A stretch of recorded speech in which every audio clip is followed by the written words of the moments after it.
welcome to the road to the international playoffs. We're here in Hamburg, Germany.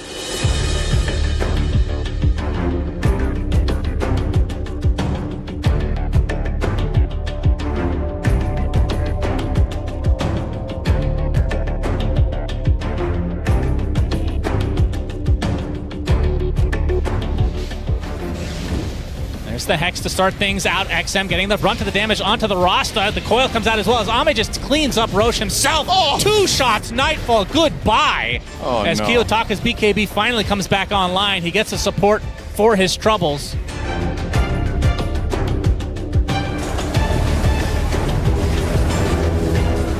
The chrono, is it coming? Is it coming? Not quite yet, but there it is. The 2-man chrono right in the backside, catching both supports. And that'll be Fly getting asunder at the very least, taking down 33, but he's being chased by Chrysalis, who might be going a little bit too far this time around. Maybe they can punish him, but they are going to lose Fly. In the process, they do get Chrysalis, but they've got Megas up. I'm not sure how much it's going to matter anymore. Chases on to BZM. BZM should be going down. We'll go for the Tornado TP play, but can't get out. Emo will secure his life. Sucks to the last piece of the puzzle. Should eventually go down. Full team wipe.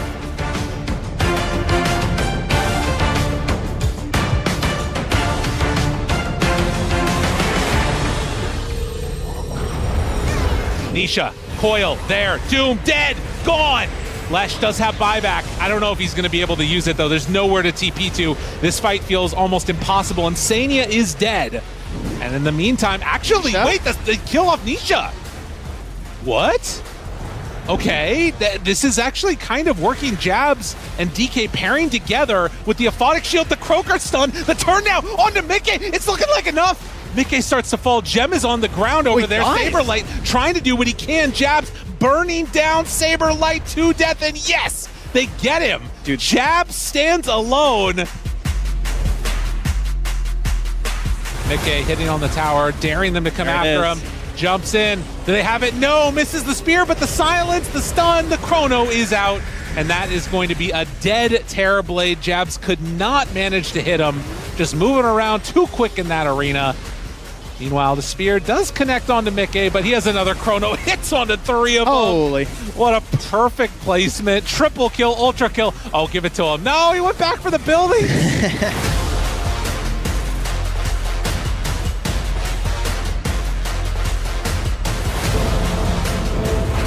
Weaver spotted, hexed up, the damage incoming. Oh, it's just too much to handle. Now Batrider lassoed too, but he's dead on our screens. Mac picks up the double kill. Malrini's in. He jumps forward. Black Hole's there. Catching up the Earth Spirit, and down he goes. Skinnerboard back to time lapse in, but he's dropping so quickly, being pummeled to the ground. And people will do it. Nemesis nearly have him, but he escapes. Marcy gives chase. Snaking will be there to heal the Weaver back up. They buy back on Eris. 2 dead on Falcons, no buybacks for them. They're leaving Snaking to die. While Monkey King jumps in, but Weaver gone for 2 minutes now. Monkey King in trouble as well. And Nemesis, they've saved Mac with his Marcy. Oh my. Just incredible scenes.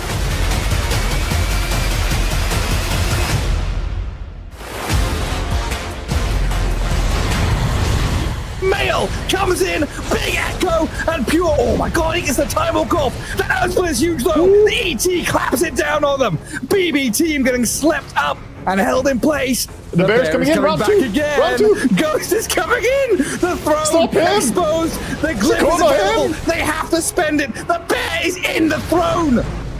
He's in a chrono now as well. He's going to deal with it. BB team holding on and defending their base. Oh my god!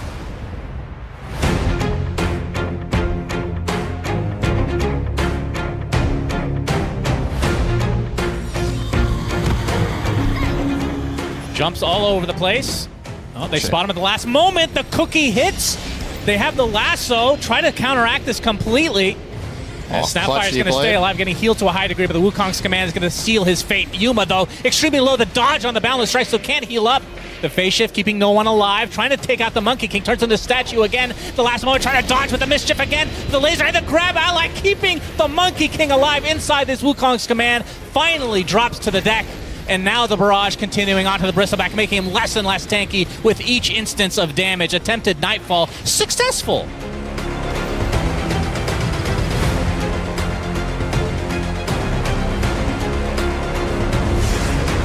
Fizzle Blade into a stun, into a spear with the arena.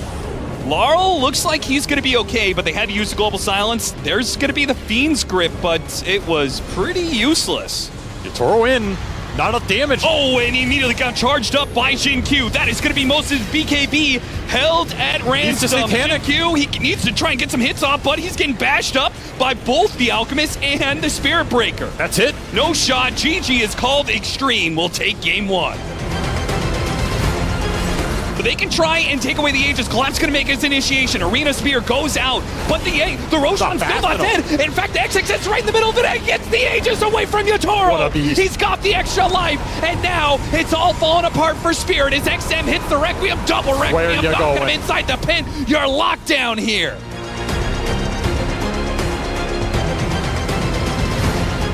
The Decrepify off. Now he's having to get out Launch Chris, but Chris is having to get the BKB off. He has been doomed, but the rupture was down onto Maureen. Maureen, he's gone. Roar from BZM over towards Amar. Amar, he falls as BZM takes down another, now ready to maybe even turn towards Skinner. Skinner's trying to chase to finish off the Bloodseeker, but he cannot do so. Avalanche is into the toss. More than enough burst to deal with the Carry Weaver, and now ready to go for more again, Tundra. Attempted TP, put to a stop there by the Bird, comes crashing down onto Snake King. Is 4 of them dead. Crit's going to try for a TP, but he can't get out. Avalanche in play from Saxa. Tundra, they get the team wipe.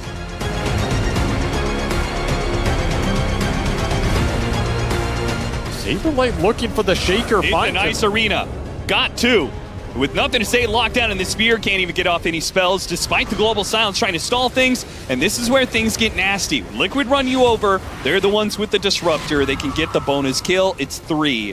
2 kills going to the carry Mika.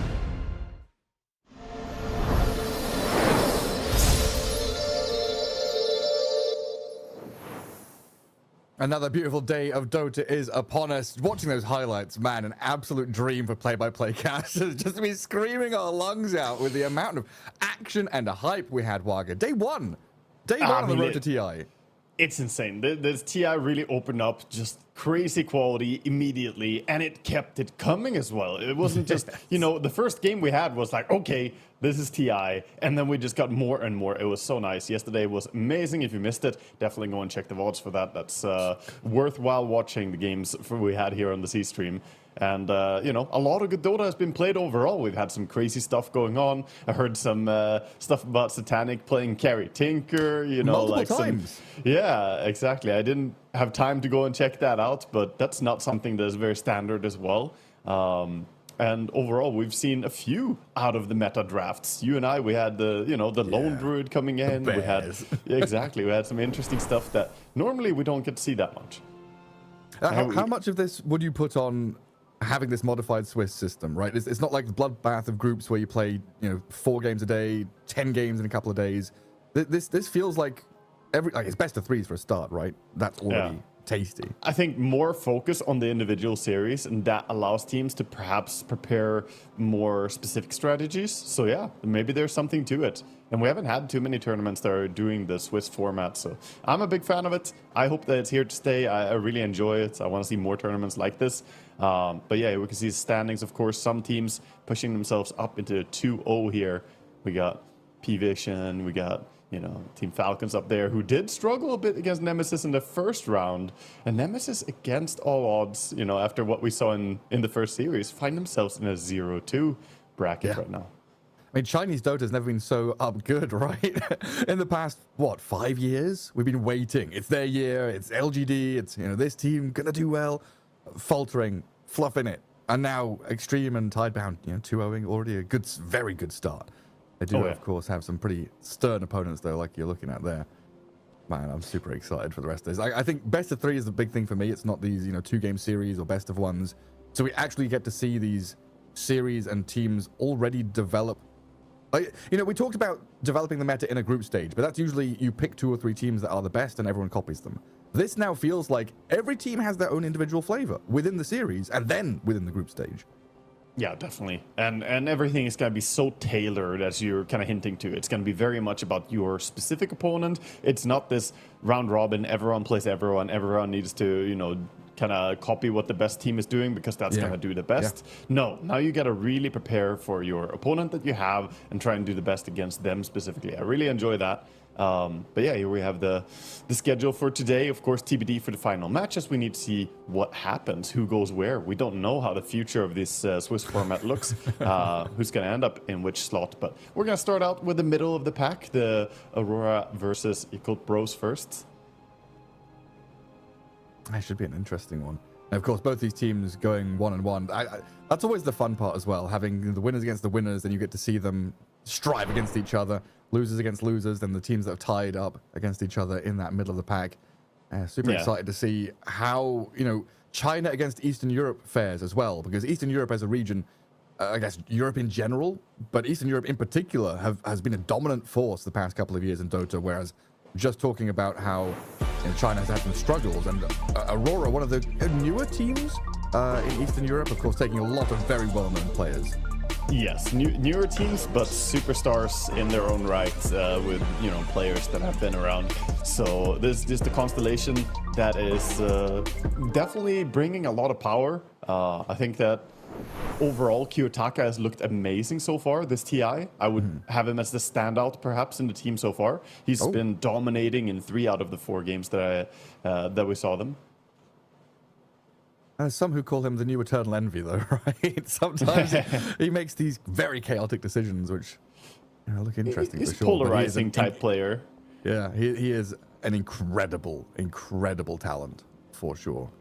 And then having Toronto Tokyo, TI winner, swapping lanes, moving himself around from mid to 5 to 3. He's kind of found himself a nice home there in the off lane. Yeah, he even played carry for quite a while after his mid journey at first. He was spamming a bunch of carry games, I remember. Because I got in some pubs after he was, the mid TI winning mid laner. He just told me, go mid. And I'm like, what do you mean? You're Toronto Tokyo. What do you mean you don't want mid? It's always funny. He was finding himself, I guess. It's always funny when that happens, though, because we had the same thing with Yakutou, where he started playing mid-heroes at some point, when they were swapping, like they had Satanic coming in, and, they were looking at this whole shift, and someone saw Yakutou in pubs playing mid, and they were like, ooh, Satanic carry, and Laurel's out. Didn't actually happen in the end, but you never know. Yeah, I think also you just prepare yourself to, be capable of playing different roles as well. Sometimes it's what you do. And in pubs, sometimes you just have to do it. It's like, Yakutou sees that all his picks are, low-ranking plebs. Then he perhaps takes the most active role, which is the mid lane. Yeah. You can join and control the pace of the game. But we'll see how things are going to work out for Aurora. Yakutou Bros, though, they're a team that, honestly, I think they have a lot of synergy within them and a lot of deep hero pools as well. Like, I want to see some of these Baboka signature heroes. That's what I want to see. Him bring out some of his own style. Yeah, bring back those Monkey King, Bounty Hunter, Nyx Assassin, Courier Sniping, nasty little guys who are hunt. Like, 9 class was playing Slark last night. I saw that again, and I'm sure Baboka would be happy to bring that into the meta again if he can. First and foremost, though, this is a team that didn't expect to be here, right? Yeah, that's true. Yakutou Bros, they were the last team to come and join in. They were the replacer team, of course, for Gaming Gladiators. And very, very fortunate to be here in the end. So now they have to rep, right? When you feel like you got given this chance, it's essentially time to... Yeah, you got to seize this moment. And Yakutou Bros, they are honestly very high. I saw the Glico ratings and so on. I've got that open on my screen right now. Exactly. Yakutou Bros are rated as a really powerful team based on who they've gone against and their track records. So yeah, curious to see what they're going to bring here in this series. Yeah, because they were like second in place behind Shopify in the list I saw Knoxville made. They were like 1800 Glico, the rating where you're getting points playing against other teams. So similar point status to them were Nigma Galaxy and Boom around that 1700, 1800 mark. And then as a banana for scale, Team Spirit up at 2000 as their rating. Yeah, I mean, the Team Spirit are just farming rating, dude. They had that crazy win streak. What was it, 19 games in a row? Something insane, yeah. And against a ton of strong teams as well. That's just going to kind of break the charts, if you will. Sometimes it's hard to put a number to how strong a team is, especially when they find their groove and find, their own kind of pace. And that's also going to be what sets teams apart here in this Swiss format. Who can find their own way to adapt to every individual opponent that they have, but also have a style that none of them can break. But it's a difficult thing because Dota is usually very rock, paper, scissors. You have one team usually winning against this other team, but then there's a third team that beats them. It normally goes very cyclical in that way. But here you have to be the one to beat everybody. And then Lizard and Spock come in as well. You got Rock, Paper, Lizard, Spock. They defeat each other in some kind of love hexagon. Yeah, it's great. We've got to figure out how to defeat these mid-Earth Shaker and Sand King kind of heroes. It feels like they've been kind of dominant for a while. But you mentioned it, or did we talked about it before we started broadcast? I lose track very quickly of when we're on camera and when we're not, Waga, because it's the same. Yes. We talk about Dota, we talk about the same stuff. Disruptor, Dawnbreaker, some of these kind of global catching heroes becoming super, super popular.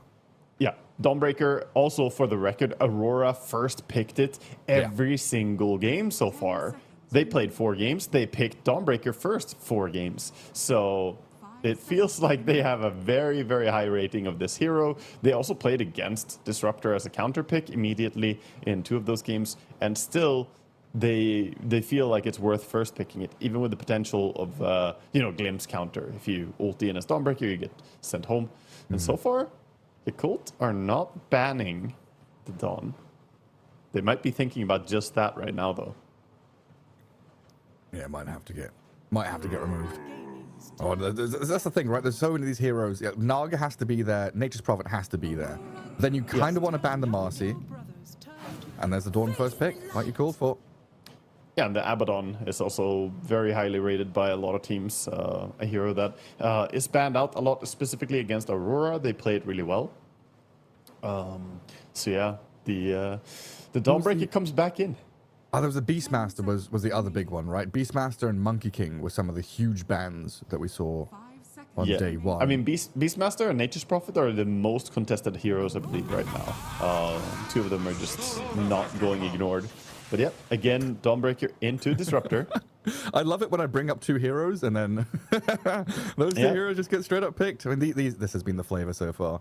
Yeah, there you see it on the screen. You have the 100% contest rate for both Nature's Prophet and Beast. Of course, Naga sitting at a lowly 97.5% contest rate.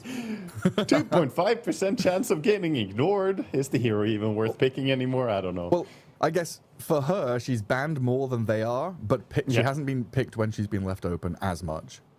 Yeah. So much more of a ban and much less of an... It's more like one game where people forgot about her or something, or there was just, already heroes.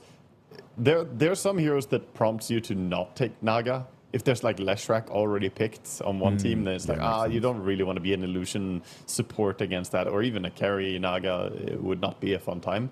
And if both teams have heroes like that, then yeah, maybe you can say that she's not worth it. Right, where do we go from here then? We see this Dawnbreaker, which means usually we want a hero that can go in for her. She'll be on one side of the map farming, the other 4 smoking, ganking, making a move somewhere, but usually wants to be paired with some kind of jump hero. We're looking at Sand King, Earthshaker kind of guys again, right? Yeah, Sand King and Earthshaker are good options. I like the Spirit heroes as well. They played both Void Spirit and Ember Spirit previously. 2 of the games that Aurora played so far, they were Ember. 1 game, they were Void Spirit. And the final game, Kiyotaka was playing a Spellcaster SF mid, which he actually popped off super hard on. He was having great success with it. With the Kayayasha refresher later on, you do a lot of damage. So we'll see what's going to be in store for us today. If he's going to be the one initiating where Dawnbreaker follows up, or if it's just going to be as simple as like have a little Tusk, have a Clockwork, have some other hero who can hop in and be the first one. Are these 2 bans like protecting Sand King, or am I reading too much into Earthshaker Storm ban? I think Shaker is not a problem. We saw that matchup and how Sand King can very comfortably farm, but the Storm does feel like, okay, maybe they're setting up a Sand King pick. But Storm also does pretty well against some of the other melee spirits mid. Like, you don't really want to Void Spirit into Storm. It's a tough matchup. So maybe they're setting up their own spirit pick.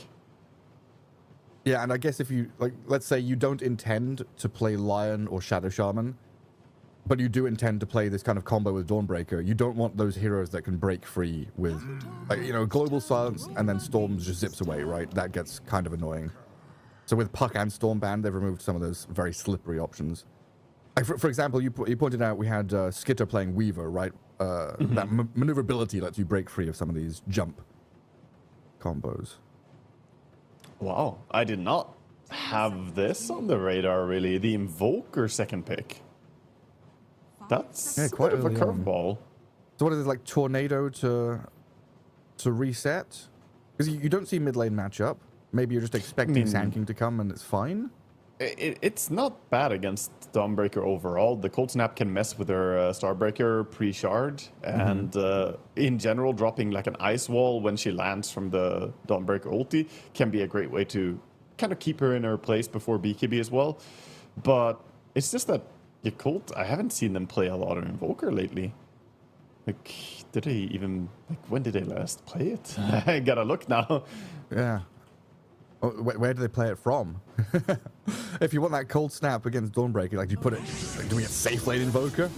Okay, they did play it against BB Team a month ago, one game, and then it was 4 months since their previous pick. So not a hero that they've been using a lot. Interesting. Just emo Invoker then. Well, maybe we'll get some Sunstrike set up in the side lane somehow. But for now, Kiyotaka responding with that Shadow Fiend, so we're going to see some of that swagger come out of the mid lane. Invoker versus... Man, Invoker versus SF, actually. That's a throwback. It's a real pride mid lane, you know, for mid laners. It's mechanical challenge. We used to call these ego midders. These are the two ego midder heroes for sure. Look at them. They are. I mean, SF embodies the confidence of a mid laner, especially his, you know, his swagger overall. I do kind of wish that Dota would add even more of his, like, Dota 1 walk, where he really keeps the elbows up when he walks. Yeah. He looked so badass. Little penguins. Penguins came to say hello to Tusk. And back we go to Tusk, as we kind of expected something for Dawnbreaker, especially when we see the SF pick. It has to be a support that goes first so that Dawnbreaker can go in. Of course, we might see Dawnbreaker just wait and protect Shadow Fiend or protect, you know, in general with the ulti. But if you ever want to initiate with it, which you definitely do, then it's good to have a Tusk. How much flex is there with SF? Because you've got me on the train for Kiyotaka to take it mid, but we have obviously seen Nightfall play this a bunch in the past. Oh yeah. I would say there's strong flex right now. The SF is very, very powerful as a carry and as a spellcaster. I would say that I might rate him even stronger as a right clicker right now. I think overall it works out better most of the time. But I just suspect it's going to be Kiyotaka again, since they already played it once as mid lane. But seeing the Bristleback, that is a bit of an incentive to say, okay, we can run Tusk SF, you know, as our safe lane. That's a strong combo. It's not fun to be Bristleback against a minus armor aura plus tag team. You know, Bristleback relies on taking a lot of right clicks and surviving them. But if you get minus armor aura, you lose a lot of value. You don't get as many quills as though you had your full armor. You got super nasty.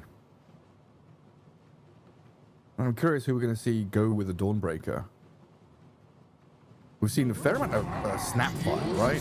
That could be a hero that we chuck down there. Yeah, definitely a possibility that Snapfire will be the one. Yeah, they don't necessarily need like a disable from a Hex or something, but they could go for just a Rastar or a Lion as well. Or is it Mirror Magnus time? Sorry, Mirror Rubik time. He sees Magnus. He wants to play Magnus, so he picks Rubik. Yeah, become the Magnus. Become the Magnus, yeah. I mean, that would be a very nice pick for sure. I think there are so many good spells already. Okay, well that confirms one of our beliefs. Kiyotaka is indeed going to be the Shadow Fiend. That's a pretty hard answer here to the Bristleback in lane as well, right? It truly is. This is an even more difficult lane where you have Ursa and Tusk together. A lot of slow from the Earth Shock plus the tag team, of course. And Ursa can make short work of Bristle. It is a bit of a volatile matchup, though, I will say.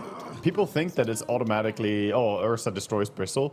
But it can backfire really hard. And if you start losing to a Bristle in laning stage as Ursa, it's super painful. If he gets level advantage on you, Ursa does not have very high armor for being a carry. But what's the late? Is this a Magnus 4? What are we looking at here? I was expecting it to be... Or is it Bristol 4? carry and Magnus offlane? That's a good question. Yeah. So now, I guess now you see the Ursa, we put Magnus top with somebody. Yeah. I was expecting it to be a +4 Magnus, but they do have a lot of flex now. They've not played Magnus much recently. I mean, Bristleback does do really well against Dawnbreaker in lane. It's one of the heroes that can kind of run down Dawnbreaker with a slow from the goo. Because like Bristol Disruptor is a nice lane for sure. Yeah, and then they could put something else with the Magnus, some other hero that also is able to keep the Ursa at bay. Yeah, like Snap Magnus could be nice for them even, right? Yeah, so I'm kind of curious about this Void Morph ban then. Yeah, but I think they're on the same path, right, as I initially was. They're saying it's offlane Bristle and it's +4 Magnus. Like that was what initially made sense to me. So sometimes your first instincts are the best read, and perhaps that's what Aurora also feeling. 5 seconds remaining. Because we explore avenues. That's how drafting in Dota works these days. You really have to keep your mind open for all these possibilities. Aurora are gonna finish up. Yeah, they'll finish up their draft with the Shadow Demon. Yeah, makes a lot of sense. Get the ulti against Bristleback. It's amazing later on to have. And not even a bad game to have some defensive cleansing later on as well against the Thunderstrike, Goo, Cold Snaps. 10 seconds You have so many saves. Tusk, Snowball, layers. Disruption, with this Solar Guardian over the top. Multiple ways to kind of keep Ursa, Shadow Fiend alive against RP, Sunstrike, Bristle running at you. Because, I mean, right now, Yakutou Bros, they don't have any kind of natural stuns, easy access to fights. It's very much, we glimpse, or we blink RP, we ulti, we do big spells, big moves. There's no little moves. So if you can counteract the big moves with a disruption, that's a huge win. I think Aurora have done a good job preparing. The moment they saw the Invoker, they already picked up the quick Tusk, which was synergetic for themselves, but counters out this idea of Cataclysm, which when you have Magnus plus Invoker, usually Cataclysm is a pretty essential thing to play around. So I expect that to be it, but we'll see if he goes for something else. No, Agent of Galaron is selected. He's going to be the Exort Facet. So I guess gut read was right here then, right? Yeah. Our initial thought of Magnus 4, and then going down the garden path a bit, I took us down the wrong avenue. Well, it's worth important. Exploring. It's important to think about all the different routes that you can go with a draft, because maybe sometimes you find a real nice idea, you know, and we've seen teams do that before as well, where they probably had a different idea initially and then they shifted up. So I guess to reiterate, so the reason why I went down that avenue, right, was because we saw Bristleback against Ursa. So this is still going to be difficult for Beyond. It's a Magnus Bristle lane against Ursa and Shadow Demon, I guess. They're going to put Panther up there. And then we've got Tusk Dawnbreaker in the other lane. Yes, I would assume so. That does look pretty difficult. You can definitely get caught on that lane and struggle. But on the other hand, Magnus, should be able to farm pretty well with just Shockwave spamming. But yeah, I don't know. Or like should be able to help out with Shockwave to secure the range. I mean, the range creep. Yeah. But I don't know. And I guess you're like save the Bristleback, skewer away the Ursa, maybe die himself. Maboka maybe can be a bit sacrificial, or dragging do the waves. hero. Yes, dragging waves is a big possibility on this lane. But if you do ever get too close to Shadow Demon, he disrupts you, then the wave will suddenly depull again. So overall, I do favor Aurora's draft quite a bit. Not so much because of the laning stage. Like this is a lane matchup that I think is really good for them. But more so the draft as a whole. I don't really love that they don't have a good Empower carry. When you pick Magnus support, generally you want to buff up. Sure, you have Bristleback, and he does some right-clicking, but Weaver doesn't really carry Empower buff that well. Same for Invoker. So ultimately, they don't have a steroided carry to the same degree that you could. And their big combo is countered in multiple ways here, with Tusk Snowball picking up people or Shadow Demon disrupting people, even Dawnbreaker, like you mentioned, healing. We'll see how it plays out. And there's a lot of answers here from Aurora in this draft against Yakutou Bros, but we'll see if they can get some outplays, right? We've got Baboka Magnus. We can get some Skewer drifting around. Maybe we get into these early blink dangers and early item timings to swing this Bristleback around a bit, because there is a fair amount of tempo here that Yakutou Bros could bring up if they have a decent laning stage. Let's see what these players get going as we head into the game. Players are already run out, and we see only one ward planted now for Radiant in their own jungle. They're kind of sitting and smoke breaking. And we've moved on from the Nemesis Filipino chat wheel line to the Chinese region chat wheel lines. Oh, I've got a bit of Eastern Europe as well thrown in. Running the gamut of languages. The full Dota experience. And a late smoke from both teams. Are looking just to position themselves to get these further wards. Look for bounty runes. Should usually be Diag at the top two, Radiant at the bottom two. We'll see if that bottom river one gets contested, though. It looks like Tusk and Shadow Fiend kind of sitting in the area and waiting. But Yakutou Bros have brought the numbers down here. And Mira, Kiyotaka realized that's not worth fighting for. Let's go back and get the 2 for 2. Yeah, just gonna go and get his body block as well. The body block on mid lane, very important here. If SF gets his own high ground, which he should probably be able to get a very nice block. He was first to his creeps. Then Invoker, who is a pretty weak laner, will struggle a lot against the SF matchup, I think. If he starts getting a bit of damage, build up the Necromastery, then last hitting against him is going to be a challenge. And of course, the quick race will start to build up the stacks. Sorry, did you say he had the Exalt selected, and now he's got Scholar of Corix? Oh yeah, so he did change last second. He was on Agent of Galeron, but yeah, he went for the Quas facet. Very interesting. I've seen this a few times. It's the Ice Wall buff. Yo, go for the Radiant strategy. The Radiance and Ghost Walk on people. No. You know, I've actually seen that work in very, very high MMR games. It's a real meme build, and it's kind of strong now. Obviously, not saying that, you know, you should rely on your opponents not being able to see you, but the damage of it, the DPS is really high because the Ice Wall DPS talent on level 10 works with it. Oh, hold up. Holy is getting tower dome. There's a level 2 Dawnbreaker coming at you. Toronto Tokyo cracked 2 much faster than anyone else in this lane. And able to put that to good use, getting first blood. You just don't expect, what, minute 15, dive under tier 1? Yeah, that was crazy. Crazy early move, and I think that happened because the supports were battling off to the side a little bit, so both the cores got their level 2, but Dawnbreaker is the big power spike, getting both the Celestial and the Starbreaker. No glimpse available, sadly. Up at top, Panto is giving it to the Bristleback. They have managed to drag the wave in front of this Radiant Tower, though, so at least beyond getting some golden experience. And, of course, Baboka is dragging lanes. Shenanigans. Yeah. Manipulation of the waves. This is what they have to do. Otherwise, this lane is very, very impossible. We'll see Baboka try and connect only 3 or 2 creeps. He gets the entire creep wave. That's fine. At least he connected in a good way where all the creeps are focusing the same target, and the enemy creeps are not. These are like super minute details, but they make a big difference. Just can't be able to deny everything here. I think Emo just denied both water runes at minute 2. A bit sad for the Shadow Fiend. He hates hydration. He does.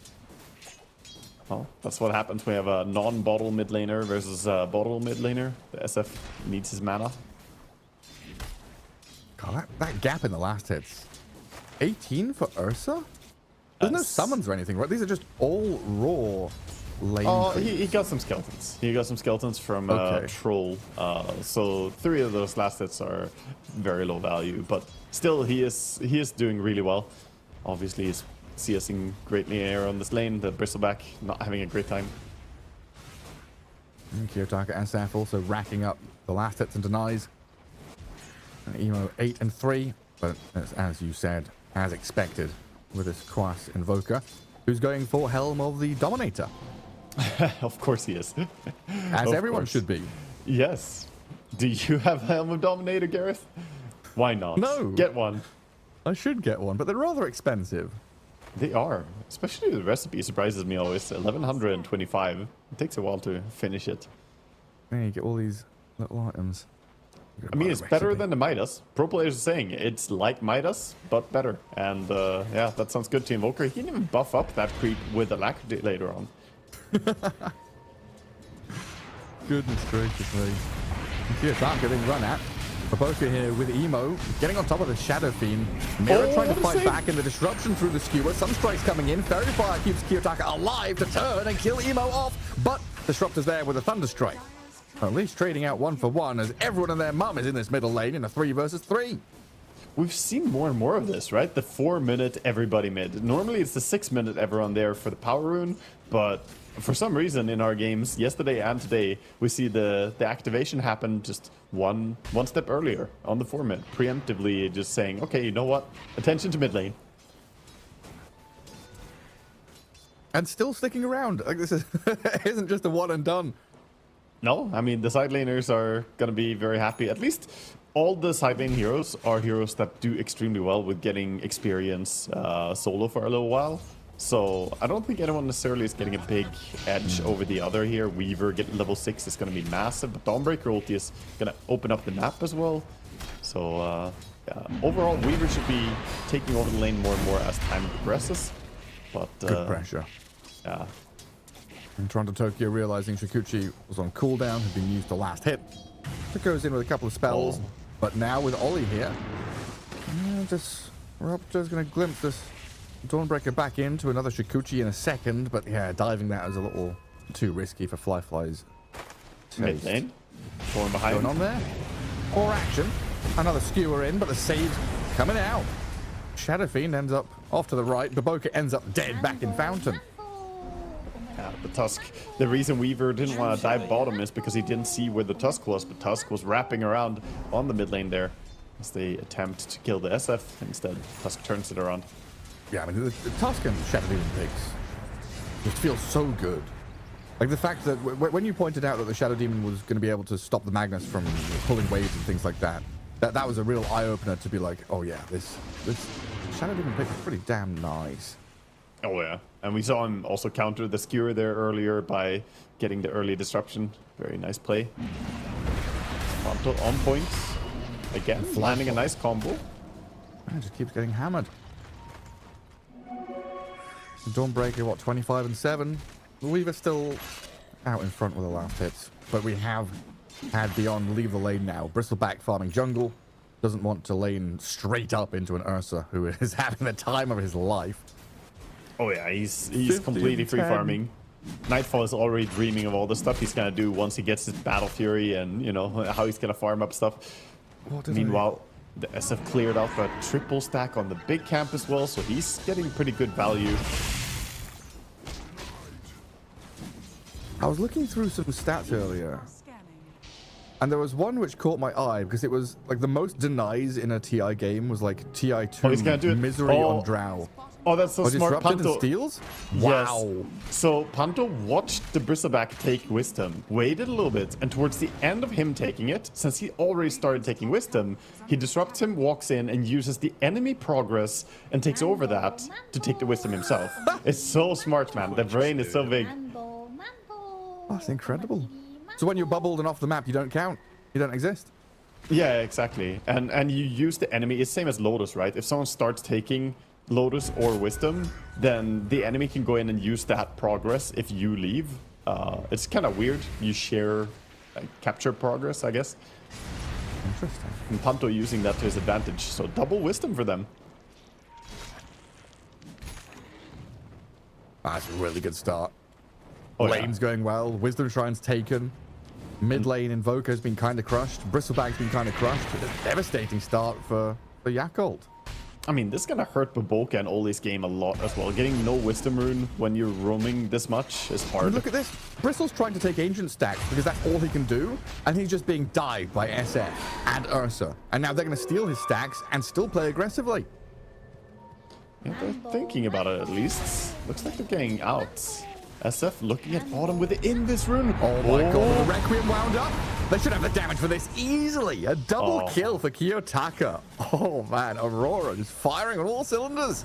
Yeah, I mean, most mid heroes, Invis rune is one of those kind of meh runes to find early on, but Kiyotaka playing SF, that is one of the heroes that can actually do some insane damage when an Invis rune. Surprise ulti. And then they've blocked out this camp with a sentry as well. Yeah, So no more stacking in the large camp. You can see a stacking difference as well so far. Already a lot of stacks being made by Dire. I mean, the Yakutou Brothers trying to defend this ancient high ground. Orisa comes in to munch some of the ancients himself. And this is taking two supports, Baboka and Ollie, both here, trying to guard, protect it. Yeah, but you're sitting around here just doing what you can, but you get no experience. Meanwhile, the Tusk is level 6 already. So look for Mira to maybe find some really big gank now. Having the Walrus Punch enabled while both the enemy supports are just level 4. I mean, he could even think about getting the Weaver again. He died once already. Getting a second Weaver kill would be massive. And for the now, Tusk, he's gonna stack. he's got a Quelling Blade on Tusk, I'm guessing for ward spots. Yeah. Also, sometimes it's nice to, you know, enable stacking. Like right now, he did some pruning to just make the Ancients easier to stack. And then it can also be good for running close to cliffs to do the high ground trick with Ice Shards. Right. So for Tusk, there's multiple value. Clever stuff. Right, we've got a bit of a lull, so I can talk about nonsense again. Now, so I was looking through, Leah put a TI record book in for all the casters and stuff to see. So we've got a bunch of TI records. I was perusing at my own leisure, browsing through. I noticed the highest deny. Oh, good, we're going to pause as well. Perfect timing. Thank you so much.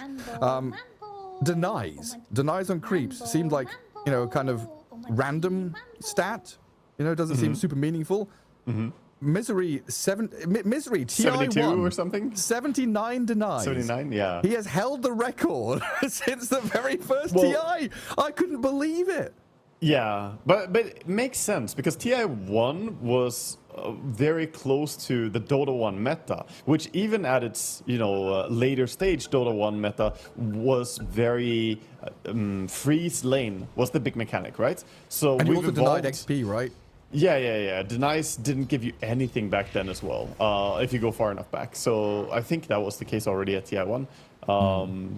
But essentially, Dota used to be so much about freezing lane. We talked about keeping the lane equilibrium at one spot. That's not really a big thing anymore. The concept is more pushing and using jungle, pushing and accelerating your farm by farming both the lane and the jungle. So it's just evolved to a different thing. Well, dive on top. Baboka's going to skewer into the sauna. Doesn't have a TP though, so he cannot escape. Try and, run around a little boulder in there, but dies to nightfall anyway. Not really fair when the guy chasing you has face boots and you have brown boots. But yeah, you're right. We've evolved so much in those, 14 years since TI1? Now, so often we talk about hitting level 2. Hitting level 2 fast is a big thing, which means you've got to kill waves faster, which means pushing. Yeah, and speaking about the TI record book, I had an interesting stat as well that I picked out from it. So, among the top 5 games played at TI, Team Spirit is not there, of course, which doesn't surprise anyone because they haven't been a team at most TIs, but they have been one of the most dominant teams we ever saw. So the interesting part is they're not among the top 5 most played, but they have more than double the most rampages of the second highest rampage team. They had 8 rampages, whereas the second highest was 4 rampages.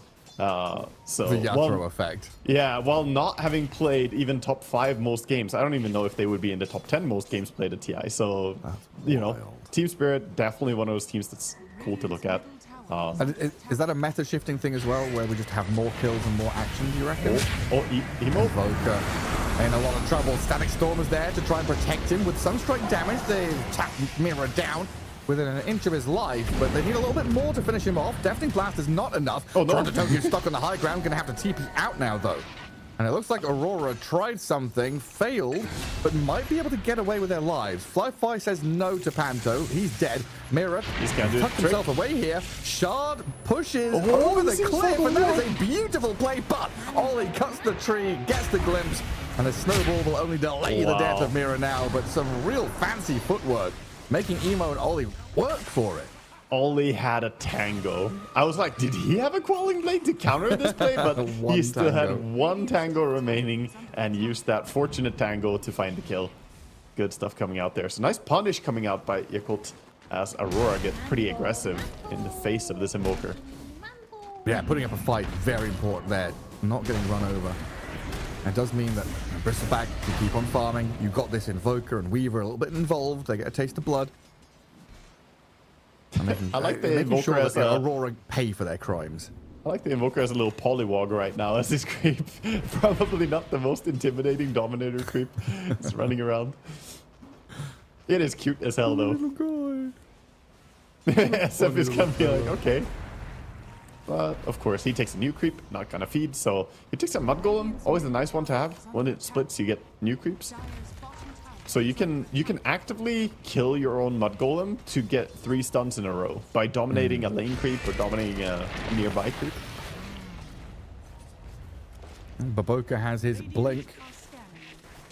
Looking for a bit of action. Doesn't find it bottom, so instead we'll go up top where Nightfall is just munching on Beyond. But there's the RP. Baboka catches them.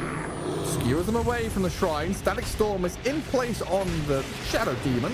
Gonna walk himself away, but still gonna fall while Nightfall is trapped in between, what, 5 members of Yakutou Bros? There we go again, punching back and punishing Aurora's over-aggression.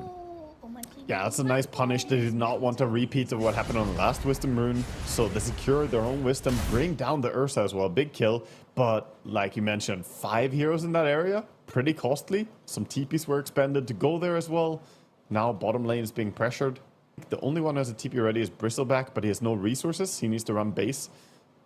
Resources we always talk about, you know, HP mana. I've got no resource. It was one of those interesting new concepts, you know, that came up in saying, instead of just saying no HP, no resource, because it's not always HP. But we have lost some culture and words because of it. I haven't seen anyone say I'm in a long time. I'm true. No one I'll bring that back. I'll bring it back. Don't worry. Bring back the Yeah. Out of mana, by the way. OOM. Yeah. People are like, did you mean oof? Did you mean you don't have an orb of venom? Glimpse back on Nightfall. Back you go. But we've got Disruption into Requiem. Oh, look at that setup into kill on a Weaver as well. Ah, beautiful. Misses the first melee race, but it doesn't matter. The Weaver's so dead from that ulti. Just one race needed. And he almost has Blink on this SF. 8.7k gold, minute 15. He is just enormous at this stage. It is a really fearsome situation. Like, it feels good for Yakutou Bros to fight back and get some punishes, but it's, you know, twice now on their side of the map, reacting to their opponents. It would feel very good for them to have a smoke play aggressive across the river, where they can go and kill a core hero. Oh yeah, I mean, this Battlefield Blink Ursa minute 15 as well might just get involved. But Baboka looking for a little fishing on mid. Straight in. Shadow Demon down. Baboka says thank you very much. And now the decision from Aurora. Scatter. Everyone go back to farming. Yeah, spreading out. Building damage is coming in bit by bit. These Forge Spirits are getting pretty strong. Yeah, I need to do a little Bristleback check. How's he doing? What's going on? Oh, he's nearing an item. He'll get there eventually. Looks like Lotus Orb is going to be the first priority. Going for that Perseverance build. The Dota-sama style.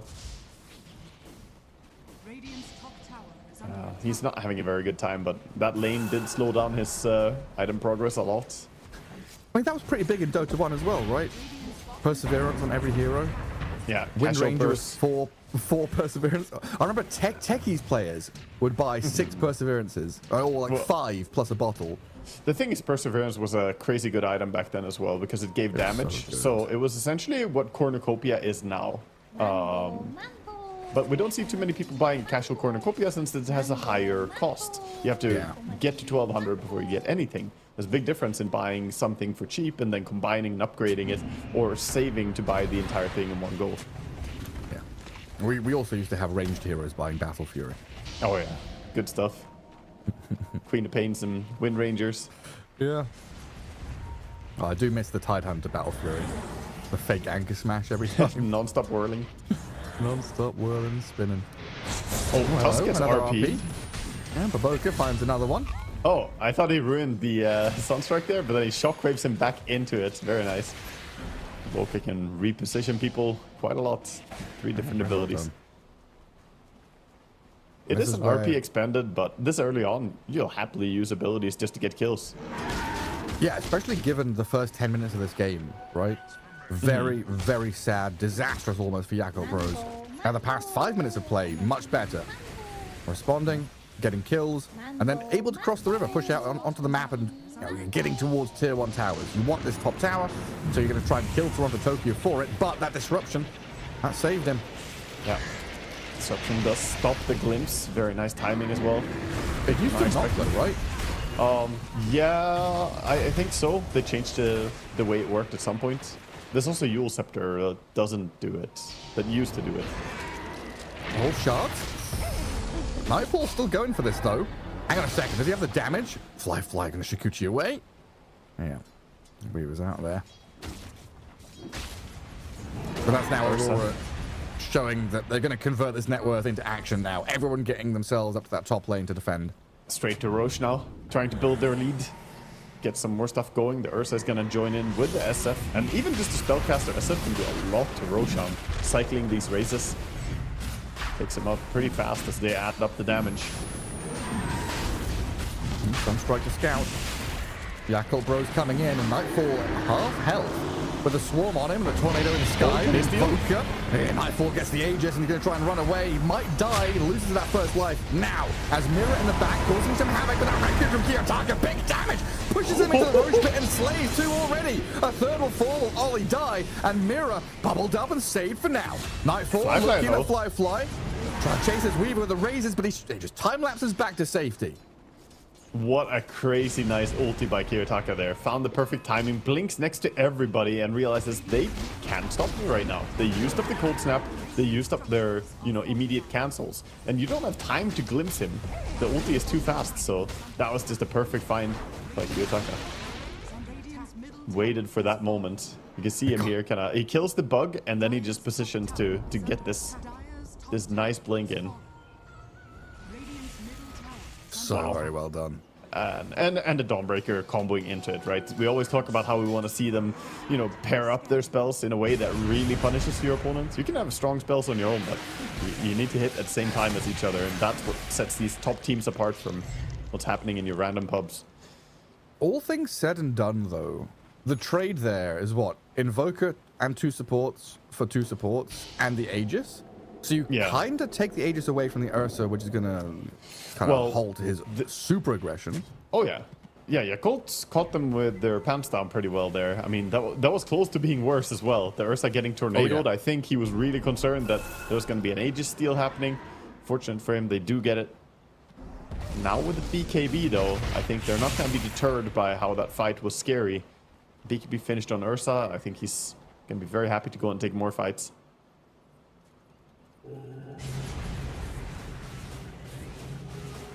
And Aghanim Scepter not far away from Invoker. Looking at the Yakutou Bros side of things, he's actually farming pretty damn well with his Dominator build. How reliant are they on that RP Cataclysm? Well, they're not. Oh, they don't have Cataclysm. I keep thinking it's Exalt Invoker. They're using the they're getting Aghanims for the Ice Wall, so it's very interesting. It's hard for me to say that it's always better, but because sometimes it's a bit slower at forming, and it looks awkward. But the root is really, really annoying to play against. So if you initially catch people with RP now, even if you don't kill them, if you just put the ice wall under them, they will not be able to move. Right. And this can really, really mess with Dawnbreaker. In particular, if Dawnbreaker tries to ulti in and ice wall gets dropped. Oh, the snowball save. He's done it to them. Now the Dawnbreaker ulti coming in as well. Sunstrike's good damage. Kiyotaka dropping low. He'll die. As Toronto, Tokyo, and Mira trying to find something from this fight. Nightfall comes in from the top right-hand side. Kills off the Disruptor. Bristleback and Weaver are trying to re-enter. Looking at Panto, but now Flyfly is caught up and taken down. No chance to respond. Beyond has been left alone to his own devices. Surrounded by Aurora. And Bristleback, not long for this world, as Nightfall And will Mira? take a couple more hits to take him out. Oh, Mira is just gonna die. Never mind. He gets cold He snap found and- Emo, and then Emo found him. Yeah, cold snap and nice sunstrike. Emo playing that fight very well there. Well, he did get kited for a long time, but the Tusk. That looked like it was gonna go a lot better for Yakutou Bros, but things backfired a little bit as the... I guess they were not really close enough with Evoker to add enough spells into the fighting to keep diving up on the high ground. I mean, reinforcements came in pretty quickly for Aurora as well. Always nice to have that Dawnbreaker just leaping on in. Because that looked like it should have just been dead Tusk, dead Shadow Fiend, fight over. But instead it was snowball save against the Static Storm and then delay things out, buy a bit of time. Yeah, they do have the layers of saves as we talked about, and it's only going to keep ramping up as well. Once they get more tools to work with. They already have Blink on both their Disruption and Snowball savers. Let me see the damage though onto that SF. Pretty substantial. Well, Kiyotaka probably thinking he's not dying there, but Fly just reins in the pain. Fly Yeah, that ice wall's annoying. right next to him as well, back in live. The ships in the dark missed each other though. It's like, where is this SF? SF on the lane? Can I get ganked? He should be pretty dead up here. Unless But the saves. the saves. Nightfall is BKB'd, and he's not TP'd. He's running aggressively into enemy heroes. Look at this Weaver just being shredded by him.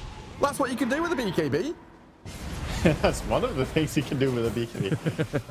Exploring new avenues here. He has the Basher, of course. This Ursa is just absolutely enormous. Keeps staying well ahead.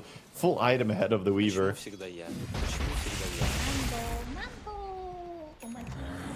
I still feel a bit ashamed thinking the Invoker was going to have Cataclysm, you know? Just so, it's so hard-coded into my head. Nah, he's changed Invoker, a lot. It's- Exort. You know, we've seen all kinds of different invokers. I've even seen the Wex Exort, or the Wex invoker with Aghanim Scepter as well lately. I'm not fully sold on it. I think that one is the most awkward one, with the little twisters after a tornado. But yeah, he gets the ice flow instead of the ice wall. It is a bit easier to cast because it's vector targeted, so it's not always right in front of you. You can target and angle it, Yeah. which can make it easier to catch people with it. Well, back to farming. Need a little bit more time. We're really seeing the struggles of that Bristleback. He's not really had a game. Is there an item in this game? Like, it feels like Weaver's having an okay time, Invoker's having an okay time, Magnus and Disrupt are doing their jobs. Is there an item or a thing that Bristleback can do to really come back into this, or is he just going to be fodder? I think Blade Mail already helps him a lot, to be honest. The Lotus Blade Mail, he's trying to make himself as unattractive as possible to hit, right? Yeah, and then if he gets just a casual Sanjiasha next, perhaps, I think he's going to be able to run at people. And if they focus him, it will hurt them a lot. It will hurt them more than him. The only problem for him is that there's always going to be this annoying threat of SD being nearby, just ulting him. So just lean into being that meat shield. And Kiyotaka working on the BKB now. He's saving up a ton of money for it. But we are starting to hit this time where Aurora are incredibly scary. We've seen the Ursa BKB and the fact that he runs at enemies. I think Dawnbreaker is pretty... Has it been delivered? Yeah, it's being delivered on Courier now. So it's just the SF a few hundred gold away from it. And we have triple core BKB for Aurora. And that suddenly makes Golden it City. A big issue for Disruptor and Invoker to actually cast their spells on people. Yeah, definitely. And they rely quite a lot on it. I mean, they can circumvent the issue of the BKB a little bit by having the RP land. If you RP someone, it doesn't matter if he has BKB on or if he, you know, wants to press BKB. The Sunstrike can still do a lot of damage. Weaver, right, can still do a lot. So they have something against it. But it will get very tricky. The shield rune on SF also makes him pretty confident right now. Fly spotted him. And what do you reckon is the main goal for Baboka right now? Is he the single pick-off kind of guy, or is it wait and see if he can get a... Oh, hang on. Weaver's dead? Holy crap! Yeah. Yeah, the SF Aghanim Scepter is a lot of souls right now. That ulti hurts a lot. And he has the Whisper of Dread as well. So, yeah, Spell Amp is there for him. I thought he'd be okay, but he definitely wasn't. That's some big damage from SF. I mean, yeah, so thinking about that RP of Baboka, witnessing that Weaver die, tremendous. Is he looking for fishing expeditions now, or are we looking for a big team fight? Like, what's his... He would love to have a 5-man RP, obviously, but when he enters a fight, is he going to just take what he gets? The way I see the fights working out now for Yakult, if they want to have success, I think they need Bristleback to go first, sort of elicit some response, and then for the Magnus to be allowed to find more than just a fishing expedition. If he goes and just pulls one guy back, I think they're always going to blink Snowball, Disruption, or Dawnbreaker ulti and save that person. So he needs to get something more, like RP someone during BKB and hold them in place, or kill them before they can get the BKB off, or get multiple heroes. I don't think just skewering people is going to be enough anymore. Maybe they can use Disruptor Glimpse instead to be their initiation. Yeah, great initiation tool. I mean, if you see the enemy farm a lane, you just pull them back afterwards. So primary thing right now is vision. We need Yakutou Bros to get some of these high ground wards, spot people. You need to see Shadow Demon and Tusk primarily. Watch for these saving supports so you know how to react to it, or maybe just catch and kill them initially. And both teams are going to be smoking into each other. Invoker's still down bottom. So with Aurora arriving here, 4 heroes strong, Invoker realizing it's coming will TP mid. It starts off with Bristleback face tanking it, while Fly has just died. Nightfall has munched on him, Weaver is gone, and GG is called. They just tap out with this and give up. 29 minutes in, they realize there's no chance surviving against the Nightfall Ursa, who uses BKB to kill people and not TP back to Fountain. I mean, I guess the game is over, but I felt a bit premature for me. This is TI. Why are we tapping out this early? I guess that felt like at the beginning they were just like draft issue. Like they already had a problem in their head and that just kept developing as the game went on.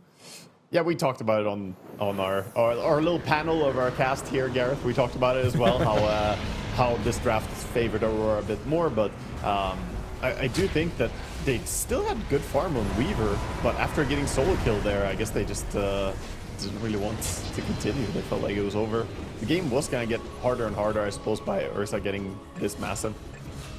Yeah, we were identifying the problems of them entering the fight, right? Like, they don't have that natural stun, and I guess that's what I was fishing for with, what does Baboka do here? Yeah. Because he needs to land that 5-man RP for them to feel good about things. Yeah, definitely. I mean, this is... this was a very impressive execution, I would say, from the course of Aurora as well, just getting this big on SF and Ursa. It does take a lot of support to achieve this, though, so some credit to the rotations we saw. SD going in and stealing the Wisdom Rune, for instance. These things that happen, I don't even want to say little things, that's a big thing, but these things that happen by the supports definitely helped accelerate the game. Man, this was Aurora really stamping their mark. Game 1 in the best of 3, saying, Yakutou Bros, we've outdone you in the draft, outdone you on these little mechanical plays, on our macro map maneuvers, everything coming up Aurora there in Game 1. Yeah, I still see where you're coming from. Like, I feel like Emo and Fly didn't have a completely awful game, but maybe Beyond was being a bit sad about the state of affairs as his Bristleback. Yeah. I guess the bigger story is experience, right? Looking at the game when they called GG, it was like 11,000 gold lead, but there was a 26,000 experience lead. Oh, wow. So they were really far behind in levels, and that's felt in the game because every single core was level 21 on Dire by the end, whereas they only had level 16 on Weaver, 17 on Invoker, and Invoker is so level dependent. So maybe that's, a big story as well, that they lost the wisdom, lost a lot of experience here and there. But yeah, I like even so, stats as wards destroyed stat. I didn't even realize that. Yeah, even so, I would like to see more of Nigma Galaxy approach. Never give up. We saw them with just their offlaner and 2 supports fighting into 5 heroes. They to the last man. Yeah, like usually when there's a Magnus, you're thinking, oh, they always have this ability to skewer back into Fountain or drag them into tier 4s or something, right? There's that. Or Aghanim's Disruptor later on, you have some stuff to play towards, but yeah, they save some mental strength. That's what we also say sometimes. If it's a best of 3 and you have a horrible game 1, do you want to drag it out and try and keep getting demoralized by how far behind you are, or do you save yourself the mental burden of just getting beat up for a long time and say, okay, go next. We're gonna fix this. Yeah, I mean, it's not as though Yakutou Brothers are completely defeated already, right? You know, they got 2-1'd by Tundra, respectable. Getting a game off Tundra is already good. They then 2-1 had a victory against Nemesis, which is also solid, seeing how Nemesis were playing yesterday. They're putting up some very good fights. Yeah, a little surprising to tap out here, but like you say, just save yourself a game 2, fresh draft, fresh mentality, go into that clean. While Aurora, obviously, you know, we're looking at the negatives there because it was kind of a sudden GG and exit, but it was Aurora stamping down on their opponents with a sick draft, very well played. They are in the groove here for day 2 on the road to TI. Yeah, they really are. I mean, the Aurora looking good, and I think they made nice moves over the map very aggressively. They were always invading, looking to be the instigator for fights, and felt like Yakutou Bros were on the back foot from the start of this one. So I want to see more of that from Aurora, just playing their tempo style and taking the game by the reins, right? They were in firm control the entire time. Yeah, we'll see if some of those priorities shift. You know, Dawnbreaker might make her way into that first phase of bans, honestly. Looking at the way things are going here, Yakutou Bros might clock onto that. We'll see how it all develops, though. Game 2 in its best of 3 coming up right after the break. Hello, I'm here with Kiyotaka from Aurora Gaming. How would you say Aurora's season has been, let's say, from the start of the year till now? How has it been, do you think, for you guys?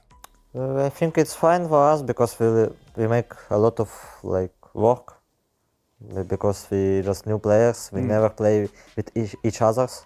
Only if we play with each others, it's Mira with Toronto Tokyo and Nightfall. Like for me, it's the new peoples, so we adapt for new players, for new peoples. So it's a great job for us. We meet every tournament, we play every tournament playoffs. Like we can beat any team. So I think. And can lose any team also, so I think it's fine for us. I think it's a good season. Good season, fantastic. Yeah. What about your expectations as a team? Because I've watched you guys during the season, and I noticed that there were quite a few finishes in that sort of 5th, 6th sort of location. How do you think as a team you can push past that and get to like top 4, top 3 kind of finishes? What do you think is holding you back? Nothing holding us back. It's just our troubles. It's just stress maybe in the games. I don't know what's happening, but every time when we lose some tournament, we have super close games. We not lose to someone super free. We're not free team for anyone in playoff. Everybody just think about us because we can beat anyone. So I don't know. Maybe we need some luck. Little bit of luck. Yeah, just a little bit luck. And so in terms of TI, where do you expect to finish and what are you really hoping for in this TI? Expected, I think top 6 minimum. I think it's will be nice for this season. And I hope to play top 3 or play final. I think it's my hope. Yeah. Because my hope is continue to play on arena as much as possible. Yeah. Let's talk about the current meta for Dota. What do you think it looks like now? What are you expecting to see a lot of at the tournament? I know it will be a lot of Helmo Dominators. Yeah. It's super be a lot. But at mid meta, I like it now. It's like my favorite heroes with buttons. Mid lane is about Storm Spirit, Ember Spirit. It's fair matchups, you just skill matchups. It's not more some hero come Sand King and push wave into you. So you need to just outplay enemy. So you think it's more like an old-fashioned mid, just beat the other guy, not just Sand King. So now I enjoy mid meta. Yeah, you think it's good at the moment? Yeah. Last of all, I play mid sometimes. Obviously, I'm not as good as you, we could say that. I'm trying to get better. If you could give me one thing that you think every mid player should focus on improving, what would it be? Focus on your game. Focus on my game? Yeah, because on mid lane, you always, if any side get troubles, everyone's just saying you need to help them, you need to Yeah. help them, but it's not right thing every time. So you just come to help them, and you fucked up. Right. It's like, and game will be hard to you, to your team, to everyone. But if you just focus on your game, do the right things, just think about this. They ask me for help. Can I help them or no? Maybe not. Okay, if not, I need just farm, get some items, and then I can help them. Yeah. Okay, that makes sense. I always listen to people when they ask for help. Like I'm running over, it doesn't work out, and you lose mid, right? So, Yeah. Yeah. Okay, I'll work on that. Thank you, Kiyotaka. Best of luck in the tournament. Thank you.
Welcome back on the road to the International here as we rejoin our series, the first one of the day, best of 3 in this modified Swiss, as we get ourselves back into Yakutou Bros against Aurora Game 2, coming our way pretty shortly. And Game 1, Waga, one-sided affair.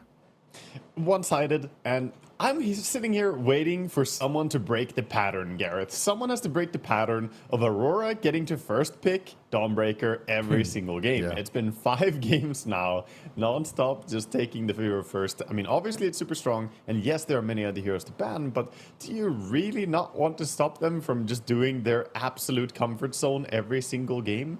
It feels a little bit too much, because they also have the flex, right? Like, we are seeing the Toronto-Tokyo Dawnbreaker, but everyone knows that Nightfall would not mind playing it as well carry if he, felt like that was a good game for it. So I just feel like the hero is too powerful for them. Don't give it first pick every single game. Yeah, because there was that, the TI in Bucharest was when Nightfall was kind of showing up on the scene as a carry, brought out the Radiance Dawnbreaker, right? And it's like, yeah, this is how you do it. This is what we're playing with. Yeah, or have, an impressive counter strategy. I'm talking like have a silencer and press that ulti instantly every single time. Yeah, Nyx is also a cool thing. I think the hero is just too worthless in laning stage right now to be played, sadly, ever since he got his nerf. The old, go farm jungle, get level 6 early was really nice. Yeah, Mind Flare was so broken, but now the hero is just a liability in a lot of lanes. I'm sure they'll find a way, but you're right. There is that pattern of Dawnbreaker. It's like 6 games in a row. Last 3 games have been wins. Then they've had Dawnbreaker with either Shadow Fiend and Tusk, or Dawnbreaker with like Ursa. So some pairing has to be changed here for sure. We'll see if this draft does indicate that Yakutou Bros, remove Dawnbreaker or have that answer. Yeah, like you mentioned, 6 games in a row, 5 games here at TI. So it's, I don't know. The hero is very, very strong. And it's just looked too easy for them, I think, to join everyone, and that allows you to play the map in such a big way. Aurora, though, look at them tailoring their bans a little bit and saying, you know what, that Night Stalker might be a good hero to get rid of early. It's one of Yakutou Bros' better heroes. They normally pick it a bit later. I haven't seen them first face it so much, but they don't even want to give a chance for it. They just put that out of business. And it's Aurora with first pick again. So we'll see what that priority is going to be, as Yakutou Bros do remove the Dawnbreaker. So we get rid of that now. Then what gets left in there? Nature's Prophet is left in as a first pick? Yeah, Nature's is available. That's the choice they made.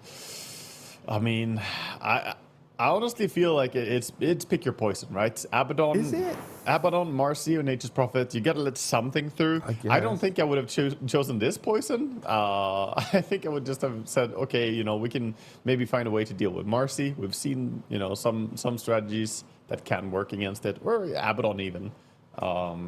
Nature's Prophet is also one beastly hero. It's gotta be first picked. Yeah, I mean, no surprises at all. And then Beastmaster straight up, so we do get the Beastmaster come into play. Yeah, Beast generally does quite well against Nature, since you have the ability to cut down the trees from the Sprout with your Wild Axes all the time. And later on, even if Nature's Sprout gets big and strong, you can always try and roar him and burst him.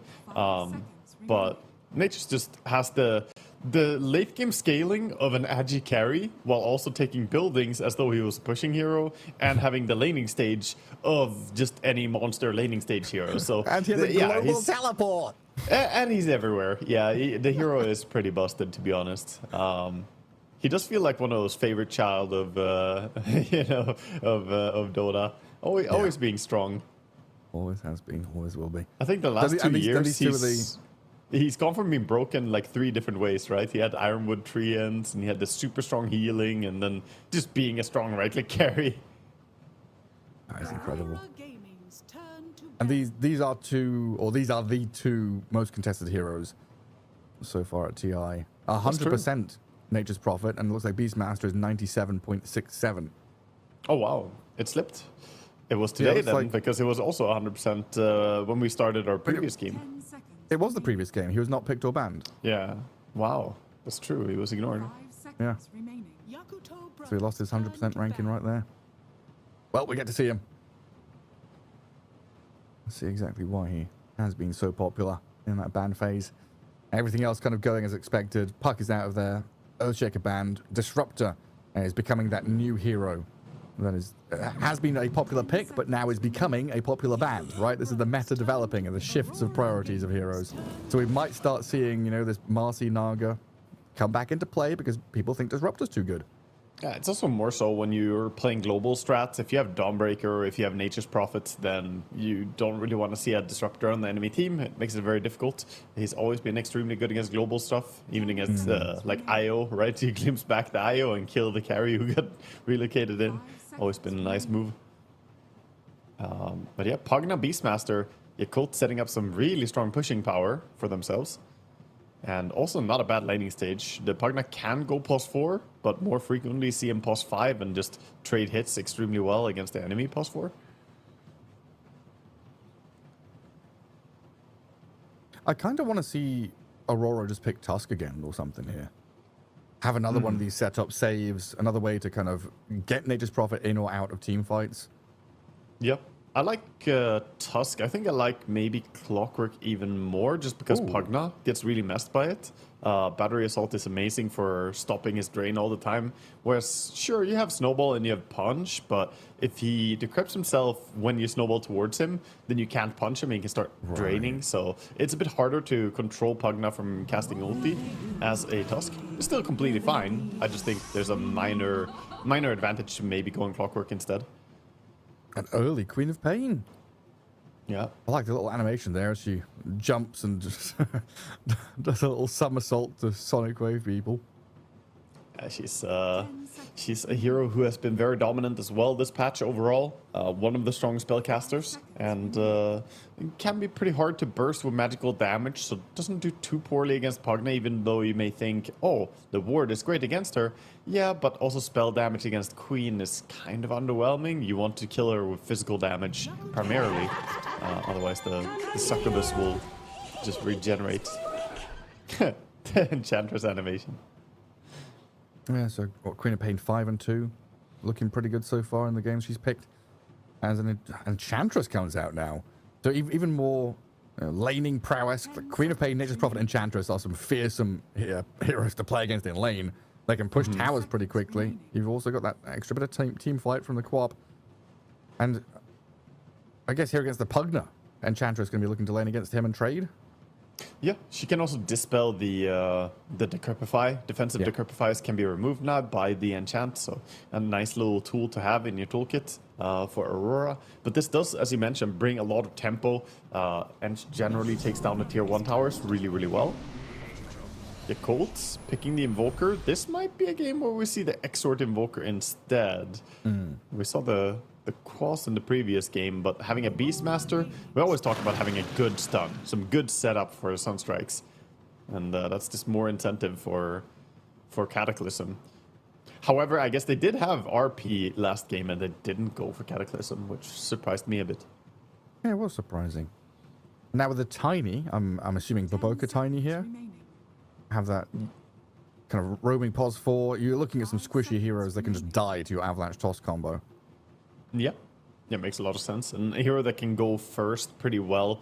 Very difficult to burst Tiny. So far, there's no HP percentage damage type stuff, so you're going to have to go through that HP pool the good old-fashioned way.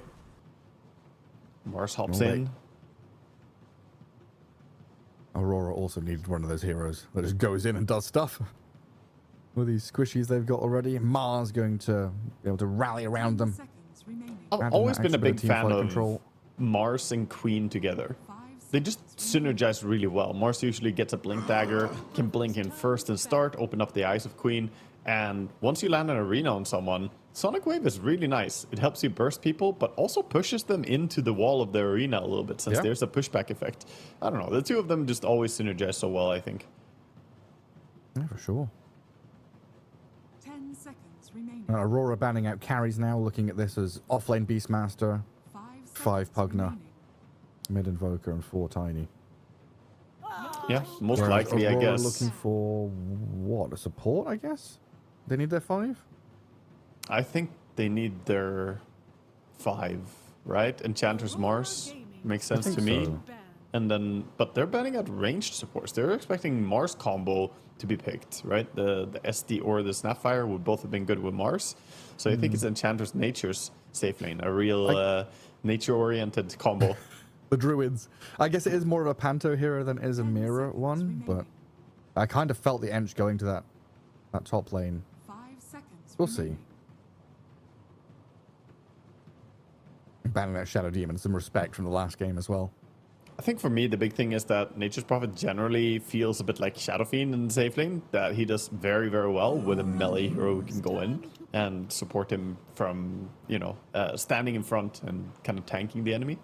So that's where I think Enchantress, yeah, it could work, but I would like to see her more with Mars, most likely.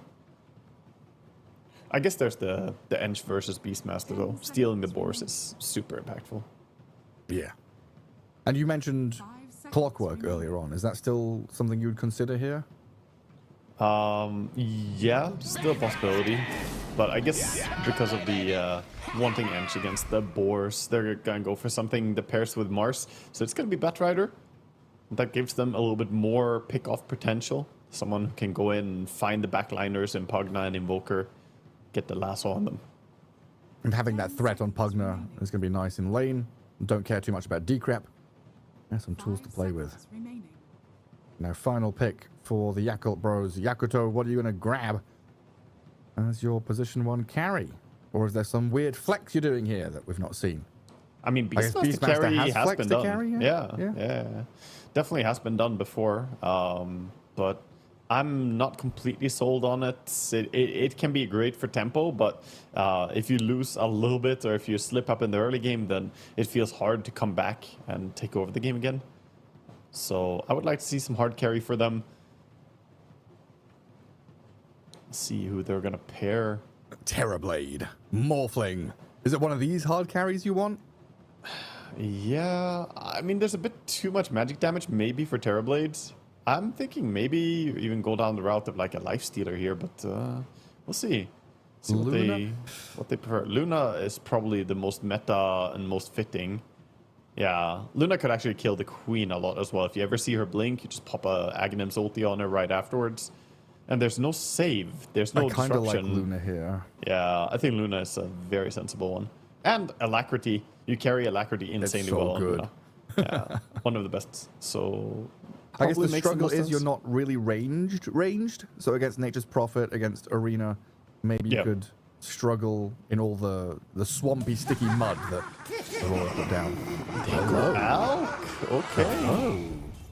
Alchemist comes in. So playing quick off a timing. Yeah, definitely playing quick. This hero can be a little bit worried about getting pressured early, and Batrider can be pretty oppressive in laning stage, but fortunately, that's where you have Oli on that Pugna. Pugna will trade really well, even into a Batrider.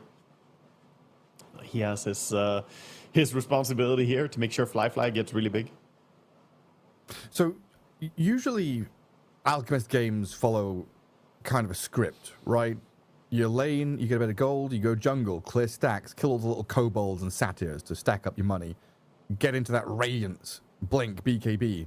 Is that still the same story we're spinning, or could we be looking at something different here for Fly to, I don't know, play faster? No, I think it's still going to be the same thing. We have seen in the past some like, oh, get an early armlet or something on the Alchemist just to be a bit stronger, and then you're able to farm because you're stronger. But I still think I just prefer seeing the early, like bracer face boots, get, you know, your soul ring, and then start farming up and just work towards that Radiance. Once you get it, it's going to be amazing here against the Blink Dagger on Mars, which is coming. Blink on Batrider is inevitable. Having Radiance burn cancel those is always nice. And it's the most natural farming build. So that's what I think he's going to do. As for how the lane is going to play out, we'll see. It's up to Toronto Tokyo if he can find any spear backs, right? If Batrider pushes back the Alchemist a little bit and then suddenly you get speared back, pushed back, you can get relocated a lot in this lane. Yeah, a lot of displacement. And we've had, I saw the little pop-up, there's 4 wins with the Alchemist. I think one of those was a support when I was doing my homework. It was like a POS4 Alch from one of the teams here at TI, but the others have been the carry Alch, the normal one. And Ame has been kind of leading the charge there, and you're right. It's the Radiance BKB, normal kind of build. You're going for concoction early to try and maybe get a kill or zone or harass early on in the lane. Yeah. But yeah, normal stuff. Yeah, exactly. We'll see if Fly follows it. It's also going to be the Exort Invoker we talked about earlier, if it's going to be the Agent of Korix, but it's going to be Galeron coming back. So Cataclysm is available, and I like to see that when they have these good stunts. They have Alchemist, Beastmaster, and Tiny, so triple setup stunts. Definitely nice to have some combinations. Let's head into the game and see these teams go out, see how they set up for the bounty runes, the first bit of action. Yeah, delaying their smokes if they're going to use it. Look at the stacked Toronto Tokyo there. Oh, he's so buff. God he's damn. massive. I wonder if did he specifically ask for this sticker, or did the org approach him and be like, we can make it work with this. He does light not smoke out of Aurora. Does not skip gym day at least. God damn. No, absolutely not. Looks like a wraparound into top jungle. From 3 of them anyway. Nature's Prophet and the Queen of Pain still mid to bot. While Yakutou Bros set up their observer wards. And both under the cover of smoke, not going to get spotted. And then traversing back up north, where this little incursion squad... It's a long wraparound. They're going to run into the Alchemists. Get spotted. Hello. How you doing, Fly? Concoction level 1 to try and slow them down. Flamebreak is there, though, to push him back. I don't know if they can actually kill him off here, especially with Ollie and Baboka arriving with a good avalanche. Spear, defensively used, but a lot of damage onto Mirror when that Sunstrike landing close to death. Down to 70 Another health. concoction. A concoction and a blast. The blast will miss. The concoction. All the fog. Mirror steps into the tree lines to hide. But now trouble maybe for Toronto Tokyo. No, he's all right. So in the end, they tried to shut down the Alchemist by getting a kill on him early, but as a result of this, Mira now has no HP on the lane. Toronto Tokyo half HP. And yeah, sure, Fly took some damage on Alchemist, but he's already healed most of it. So he will start out pretty well in this lane. Pugna, of course, got away really well from that initiation. Yeah, Aurora do get the bonus bounty rune. But yeah, they're going to have to spend some of that extra money on more tangos for bat, more salves, and regen for sure in that top lane.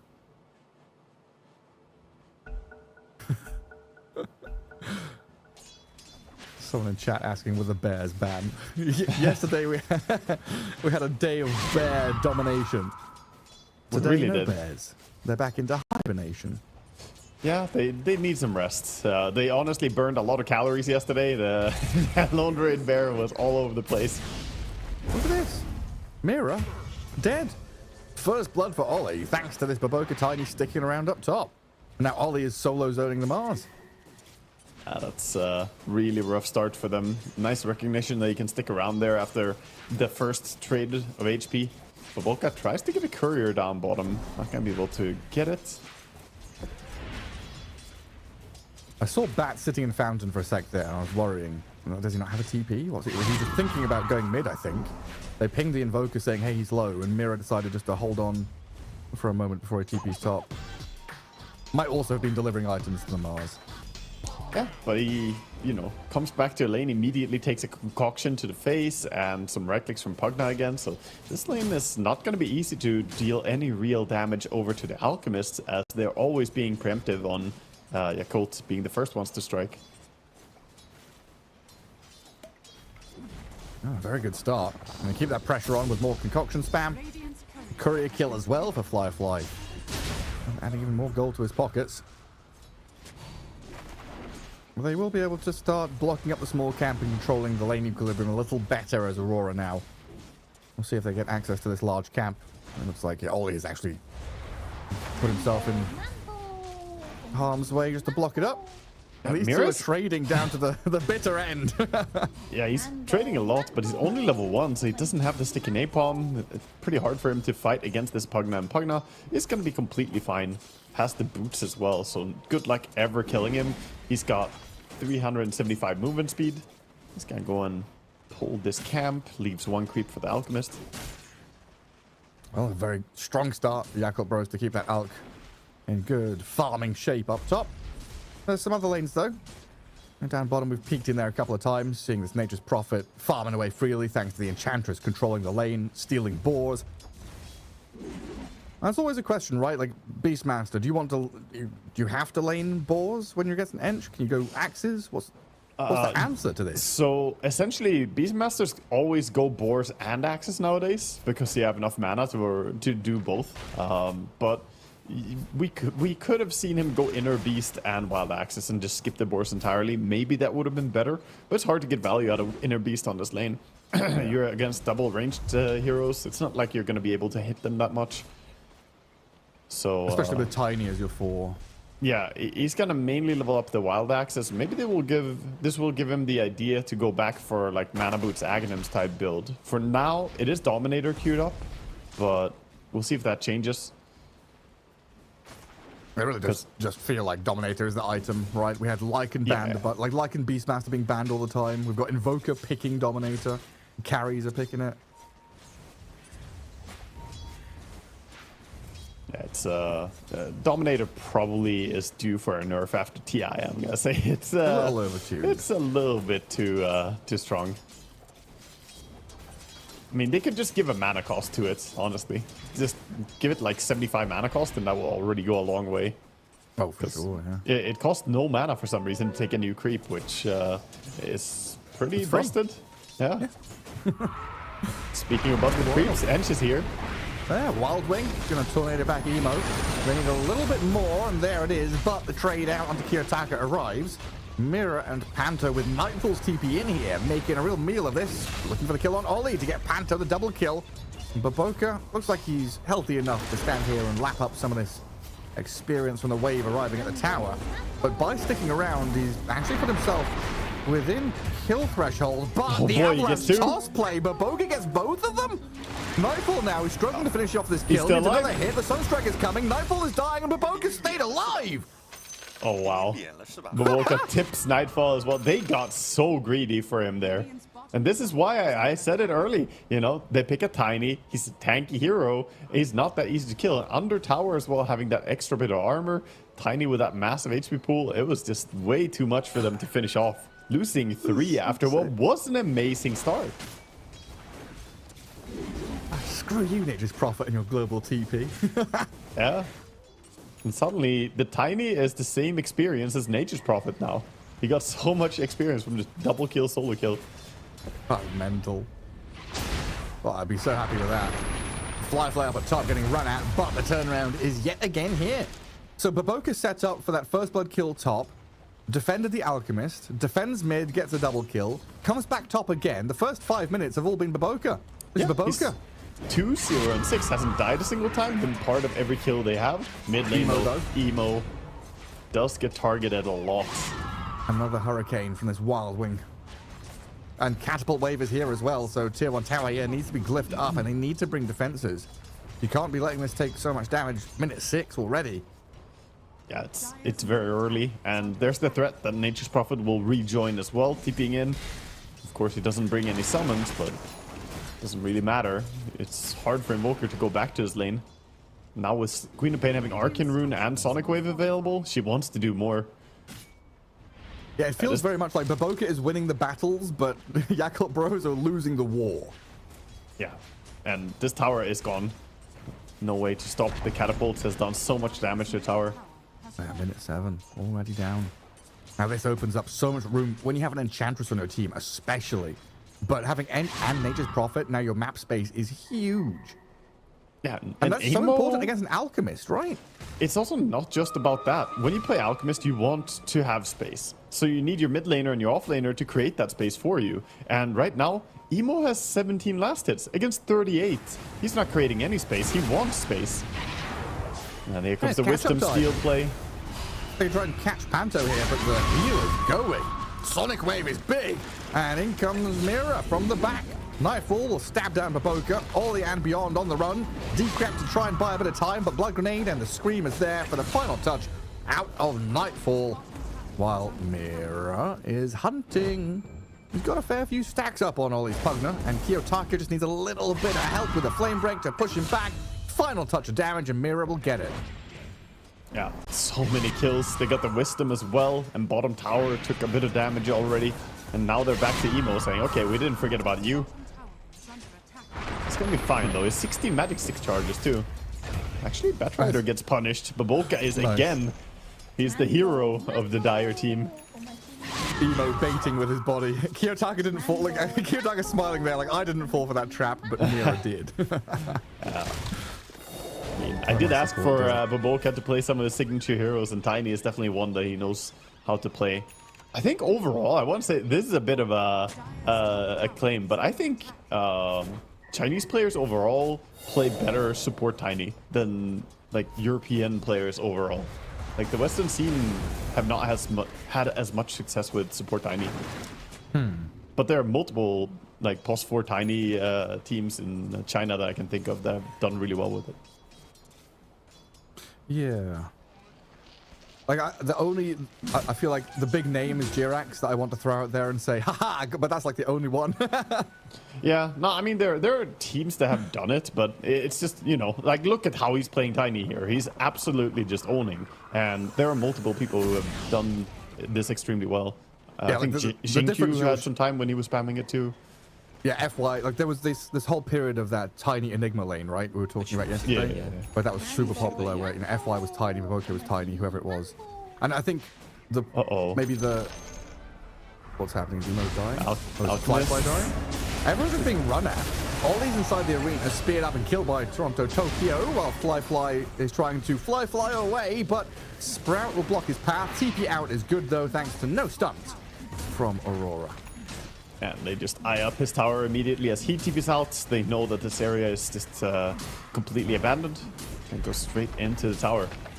So I guess underlying thought, there's a difference between playing Tiny and being a Tiny player, right? Yeah, exactly.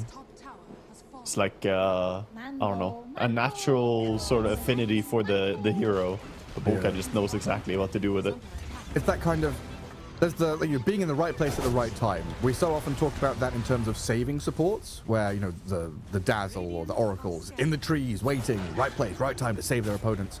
Same thing, but flipped for heroes like, I guess, Tiny, Batrider. You're in the fog waiting for that moment to strike, knowing where your opponents are going to be, that, you know, they could die. That's like being an assassin. Like Crit's Ringmaster we saw yesterday, just randomly finding a kill on Leshrac in the first series of the day. Some assassin-style Dota. So they do open up bottom tower. Dire finally get on the board with the buildings. And this is maybe going to keep their tier 1 bottom alive for a while. It's really low HP, but now it's going to be harder to reach it since they are taking over that lane.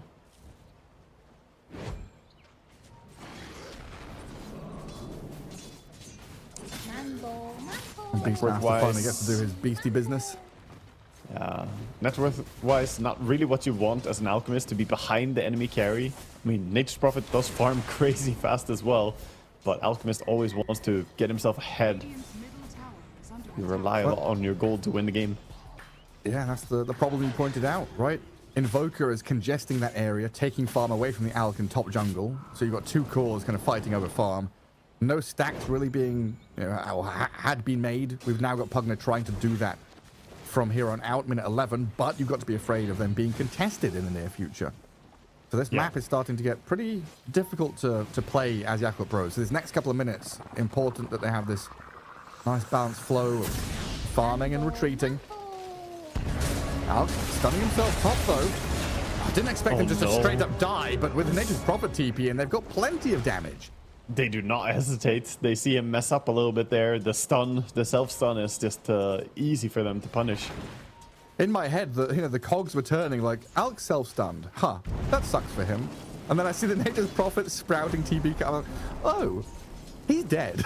It took me a good little bit there to realize what was happening. In the mid lane, Mira getting tapped by the Sunstrike. Emo denying the haste rune in front of him. But in comes the Queen of Pain. Thinking about going. Dealing some damage, not quite gonna be able to commit into this many heroes. She's seen what happens if you overcommit into Tiny with Invoker nearby. The Sunstruck combo does not want that experience again. Quick move by the Dire support up towards top lane now, recognizing that Toronto Tokyo is having too good of a game as well. But it can't really kill him without the Alchemist. Needing him closer. Even Sunstrike is not enough. Yeah. And Alk, what? Has the Talisman of Evasion, going for the smaller items first. Still needs 1500 for the Relic to finish off that Radiance. And he's getting there, but I need some space. What's Baboka up to? Dewarding a sentry? Well, I mean, he was looking for this Mars, but Mars is 1900 HP. Not easy to go through all that. This Alchemist is nowhere close. There's not really a kill to be had here. However, Radiant have found Beastmaster farming the Ancients. Hello. What are you up to, Beyond? He's going to roar the Batrider and probably kill him off with a Sunstrike. Damage is not enough. Nice Beyond Sonic Wave. Slain. Yeah, the pushback from Sonic Wave stopped him from auto-attacking the Batriders. The Batrider stays completely healthy. Gonna be just fine. Also, I really need them to change the sound on Ripper's Lash. Oh, because it sounds like a nullifier? Yeah, it's like minute 11. I hear a nullifier in the jungle. Whoa, that's early. yeah. I also don't like that it's reusing the same sound. To me, it's, you know, very sacred. You need to have the sound distinction there, but nope. Fortunately, there are many other broken tier 1 items, so we don't see too many Ripper Slashes being picked. Do we have a stack of a certain item in this game? Because we had a load of like dormant curios in one.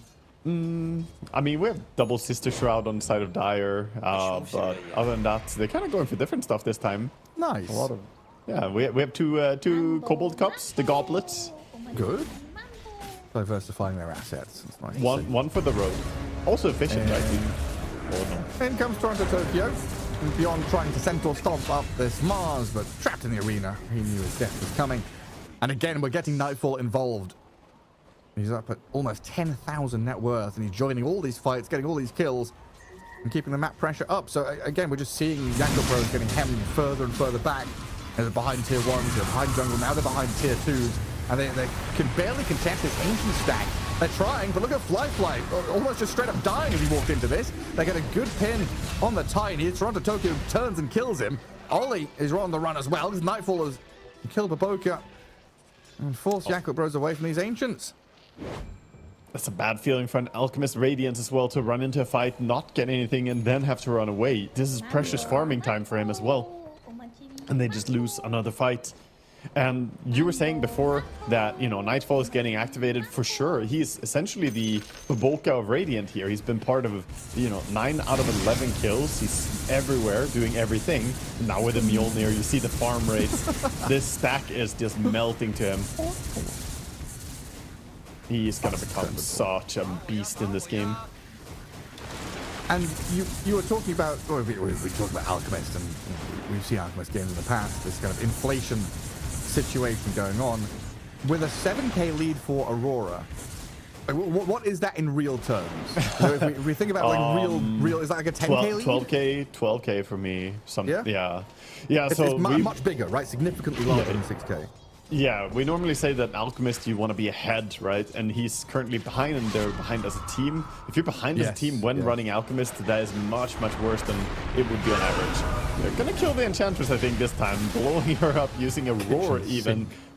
I think maybe overkill to roar her when you have all your heroes there, essentially, apart from the Alchemist. But it just goes to show how much they want to get something going. Like Beastmaster had been part of... Yeah, Beastmaster had 0 kill participation before this. This was his first kill. So I think you just pulled the trigger, I guess. Ulti that. Yeah, get that morale boost. Get the dopamine going in your brain. And it does lead to a tower. And a tower? Yeah. That's something. Little steps. Not steps towards success. And they do now filter back to their side, though. Precious time that Alchemist was allowed to hit creeps as well. He didn't have to run to his fight, didn't have to do anything. The only downside is that Nature's Prophet having that Mjolnir is essentially farming as fast as the Alchemist could dream of anyway. Now with a Hurricane Pike complete. Also a great game for Hurricane Pike. Any game against Beastmaster, I always want to see a lot of Force Staffs and Hurricane Pikes. Because I think Beastmaster Roar is one of those abilities to get hard countered by it. Nero having a go at Ollie. Reinforcements come in to finish him off. I just had to quickly look. We might, I mean, depending how long this game goes, We've got Nature's Prophet and Alchemist in this one. Net worth records. We could be looking at those, but we're going to need what an hour and a half long game to even get close to net worth records. I think 94,000 pure had at TI. If we want to have a long game, this gank has to work out for them. They're going to kill off the Enchantress possibly. Again, get her. Because Dire need a lot more to make this game not come to a quick close, I think. Yeah, they really just have not dealt with Prophet. And then you've got to remember this Queen of Pain is also stacking up the gold. We now have Invoker Ags though, so there's potential to stun and kill a couple of heroes. It's there. Exactly, that's the good news. I think if Tiny sees like 2 heroes and tosses one onto the other, throws out the avalanche, maybe they can get some double Cataclysm going. They don't have the best way of catching multiple heroes, but it is possible. Yeah, no blink on Tiny yet. Yeah, he's pretty close. They will give him the bottom farm. That should finish his Blink Dagger. He's heading to it right now. Ollie holding out that top lane, but he's getting jumped immediately. Toronto Tokyo realizing that partner can't just get away with shoving waves and blasting them. So Nightfall joins in for yet another kill to add to his tally. Yeah, and we're already seeing the intentions from the Radiant Heroes building up towards BKB next on Toronto Tokyo. BKB is queued up for the Nature's Prophet. And Queen Pain, I believe, has the Kaya Sanj complete. Would not be too surprised if she goes for a full BKB as well. However, she can also go for like Shivas. She has plenty of options that are still very valid here. So a lot of big timing for Aurora and a big timing for Yakutou Bros with that blink on Tiny being picked up. And could definitely see a clash brewing momentarily as Aurora do actually smoke up with their Mars, Bat, and Enchantress. Playing into top jungle, maybe angling towards the Alk. Looking for anyone who sticks around here, though. Yeah, but they smoke up themselves with the Blink Dagger on Yakutou Bros. They want to connect on a bigger hero than just Ench, but it's gonna be Ench again. It's the Ench again. Avalanche this could backfire. Into the middle of them. Cataclysm's coming with a roar and they get the kill, but the 2-man arena's here from Toronto Tokyo with Nightfall in the midst of it. Tornado dodge, Sonic Wave is good, so a couple of kills in return for Aurora as they slay Ollie and beyond. Mira, look at him! Very deep behind tier 2. Opening the eyes of Kiyotaka, but a toss back is there onto the Queen of Pain. Concoction coming. The spear is good with that Sprout saving Kiyotaka to blink out. Good escape from Aurora there as Yakutou Bros put on some moves. I mean, credit to Emo. His reaction when he gets jumped, it was the same thing last game, actually. He reacts very well to people trying to kill his Invoker. Batrider thought maybe he can go in and get that lasso, but quick on the Cold Snap combo under tower, just setting up and punishing Batrider. Pretty much a dead even fight. Gold, XP, damage done, all very close to each other. But in the end, it's going to be Dire that run back and Radiant that take control of this valuable Tormentor, getting a shard. Which one is going to be? It's going to be Batrider. Okay, maybe not the most insane one to get. Yeah, meh. Ench would have been a lot stronger, I think, getting Sproink for disjointing stuff.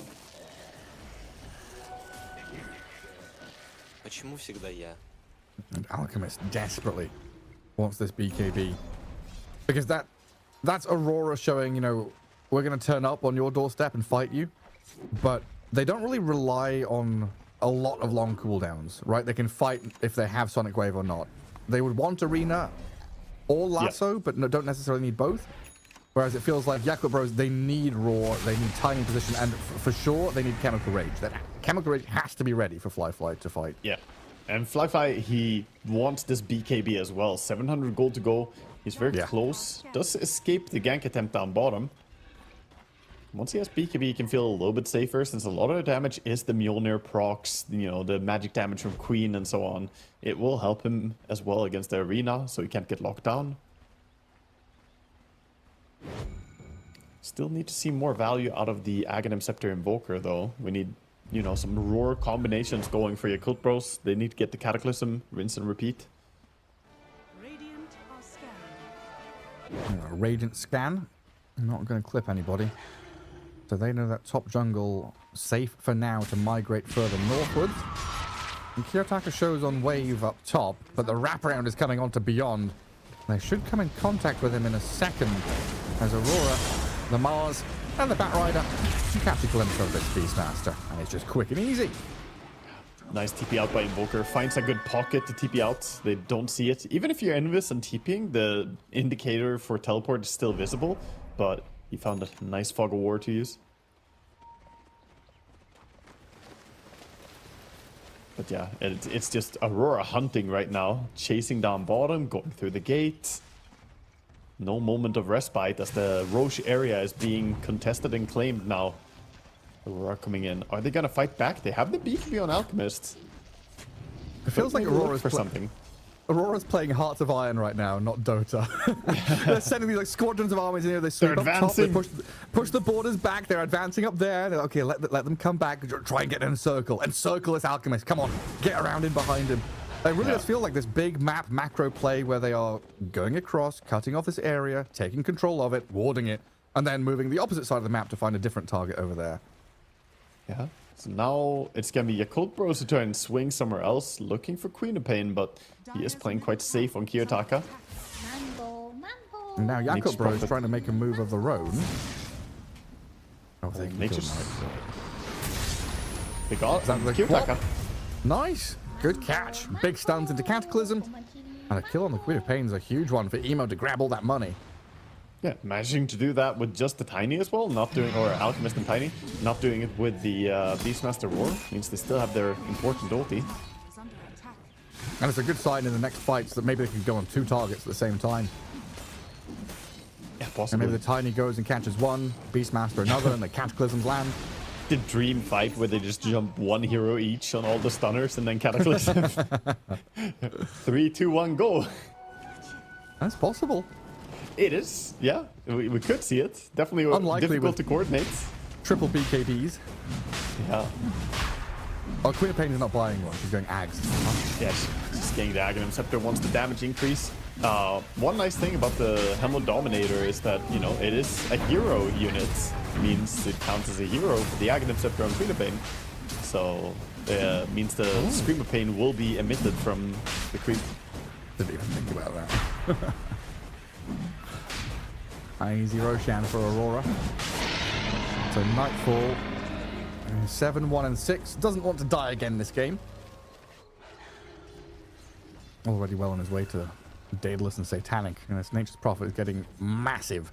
What was he, 4K ahead of the Alchemist, I think? Yeah, gets the 250 gold there as well for taking down the dragon before Beyond could reach the Ancient Camp to dominate the new creep.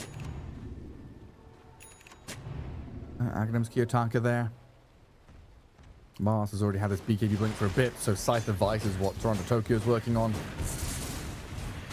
Can't fault And him for that. and That's a good Enchantress pretty much choice. have their items.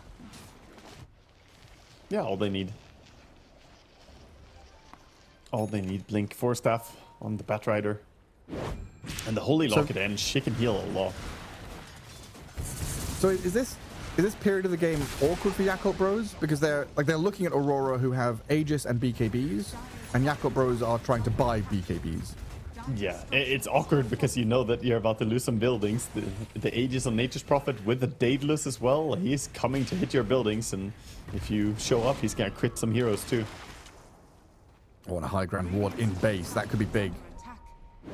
If Mira can grab somebody. Mira is prepping his vision. But we see Yakutou Bros go together. They're actually thinking about fighting soon. They have the AC timing on Alchemist.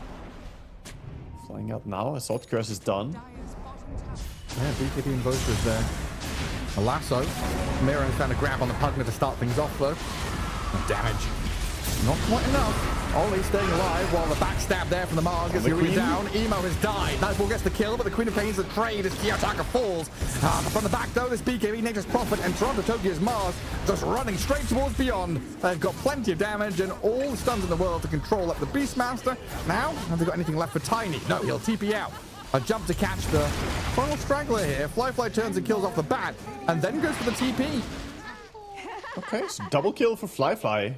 They get some nice kills, but ultimately they're gonna lose their building again, right? It's this thing where, okay, you didn't deal with Nature's Prophet, he's just gonna keep hitting. The heal from the Enchantress proved to be too much. The Holy Locket, they just could not work through her. She tanked a lot of damage in that fight. Yeah, another one of those, you know, the battle didn't go that poorly, but the war is being lost.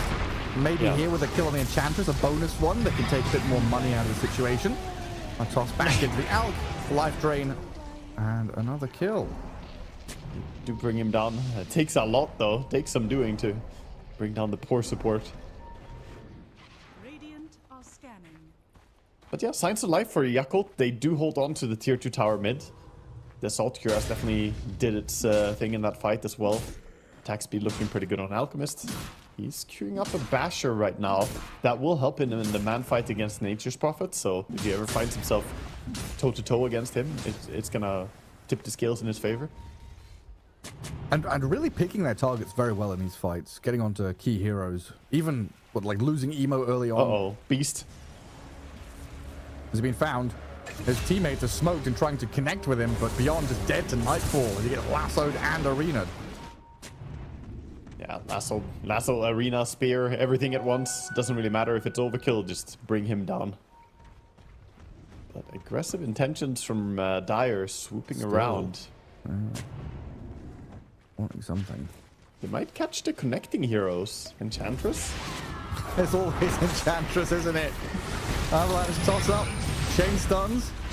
Maybe the Cataclysm there, but already dead as the TP out from Tiny. Looks like it should be successful. No. Toronto Tokyo says, I've got a spear. Cancel that TP and come back over here, Baboka. Die to my Nightfall, Nature's Prophet. Kiyotaka. Putting some damage on the Alchemist. He's gonna get himself back to safety. Back to base. And what does he have? He has the full Basher complete now. Game is still not too easy for Aurora to close out. They're building towards a Satanic on the Nature's Prophet. He wants to have some safety when this Age is about to time out in 20 seconds. The Hex is just 100 gold away for the Mars. I think that's perhaps the biggest power spike coming up. BKB from Emo very quick. You've been calling this very quickly reacting to getting jumped on by the bat, but he cannot react to Nightfall's TP and death. For Emo's Invoker. Yeah, that's too much. Can't really fight against the Daedalus Nature's Prophet hitting for 400 damage per hit without critting. That's a bit too much. But yeah, so far, good team fighting and target acquisition from Yakutou Bros, even though they're 6 to 10k net worth behind in the past couple of minutes. Still joining these fights and kind of trading even. But not being able to answer this Nature's Prophet is a big problem.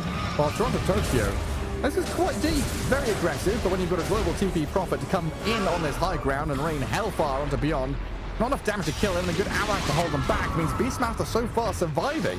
Toronto Tokyo wants another spear across, Decrep saved, but the Sonic Wave comes in. The life drain heal, that's not going to keep Beyond alive, and in fact puts Oli in harm's way. While Baboka, he's up on the high ground feeling like he's safe, but Kiyotaka's going to come in, give the damage to him while there. Flyfly Alchemist, he's joined the fray, right into the middle of 4 of them. Baboka's being dived under tier 3, Flyfly in trouble, and this is where Aurora bring the 5 heroes in against 4 of Yakutou Bros and just absolutely wipe them.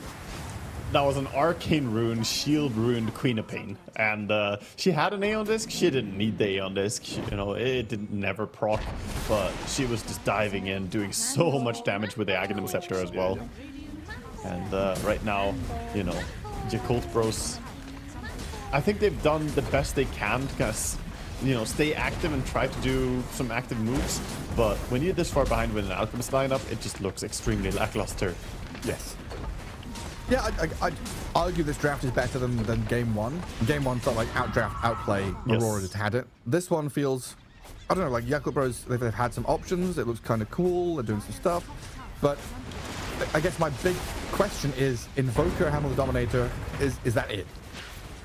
I think it's not so much about his build, more about his laning stage. He got targeted hard and shut down, and he was already losing to a Queen of Pain. So he ended up having, like I said, 17 last hits versus 38 last hits against Queen of Pain. He just didn't have any farm. Lasso here on Tiny. Mira's going to drag the boat back. The arena in the back. Mira tossed into it, but this Sonic Wave pushing 3 around inside. Need to be finished off, but they've got to stun onto this Nature's Prophet. Big damage, and the kill is there. The godlike streak is gone, but the damage has been done. Queen of Pain, Eon Disc pops up. Nightfall, a double kill as he buys back and comes back in. slaying pretty much everybody as Flyfly with the remaining seconds of his BKB trying to run back to Fountain to survive. While Kiyotaka blinked in aggressively. That's a little bit over-eager. He's got one Lotus to play with, but he's dead now. Going way too far in. Oh, but still on the stun there. Could have maybe caught the Enchantress as well, but still massive kills for them. They got the Nature's Prophet, forced his buyback, get the Queen of Pain, get the Mars, all the big cores dying. Huge for them. And sure, they took some building damage mid earlier, but they hold their bottom racks. Yeah. And look at the Nightfall kill. That was 2,500 gold for Nightfall dying. His beyond godlike streak. Oh, God. Wow. That's a lot of money. At 33 minutes, that's some of the highest I've seen, I think. That is so much. Yeah, it's been an absolute beast. Well, a statement there from Aurora diving so deep, but yeah, got to calm down a little bit, finish off this game. Yakutou Bros, they're not calling an early GG this time. Yeah, no, they landed a very nice focus onto the Nature's Prophet. Bringing him down was the only reason they actually could take this fight at all. And we see the power of the Cataclysm paired up with a good stun. That buyback into TP in though, he's just immediately straight back into the fight.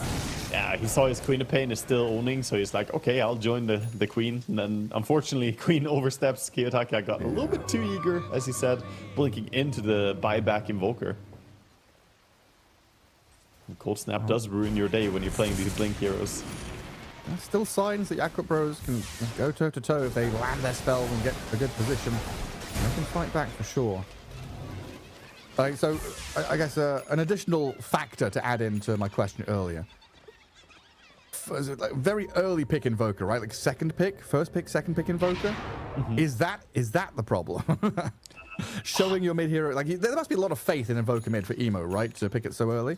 He's playing it really well, I will say. But the laning stage is, again, it comes back to that. I think Queen of Pain is a strong laner. Invoker is a pretty weak laner. And he just got shut down too hard by the rotations coming in as well. It's one thing to deal with, oh, I'm a little bit of a weak mid laner, but I can maybe, you know, have a recovery mode. But if they also add on some extra ganks onto that, it's just a compounding effect.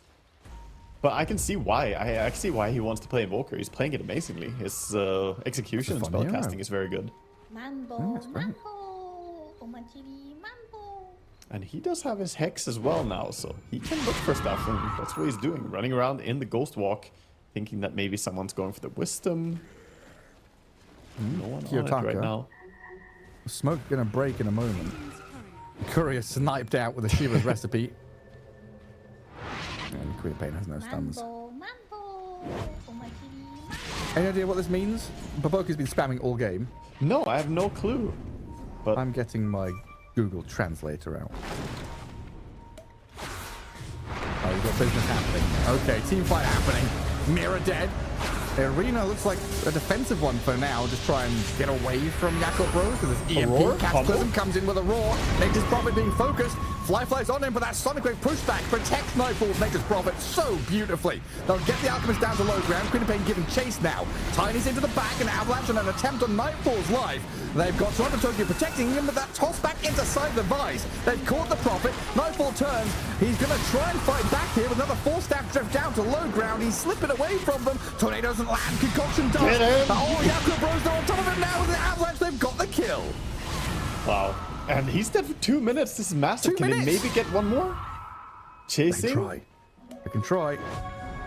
They saw the Queen, but she's out. Meanwhile, they have to go back and defend as well. Range Rex is falling to the creeps. Pugna the Cripifies the catapult. He says, no, stop. My base. They want to get more, so his team is meanwhile saying, you defend, Pugna. You're doing great over there. You fix that. We go Roche. We saw the Nature's Prophet sliding around a lot in that fight, getting 4-staffed by his Batrider, 4-staffed by his Ench, and then Hurricane Piking himself. What an incredible fight from Yakutou Bros. Look at that. Definitely some crisp execution with the tossback into Hex. That was a big moment. I think without that combination, no way they will bring him down.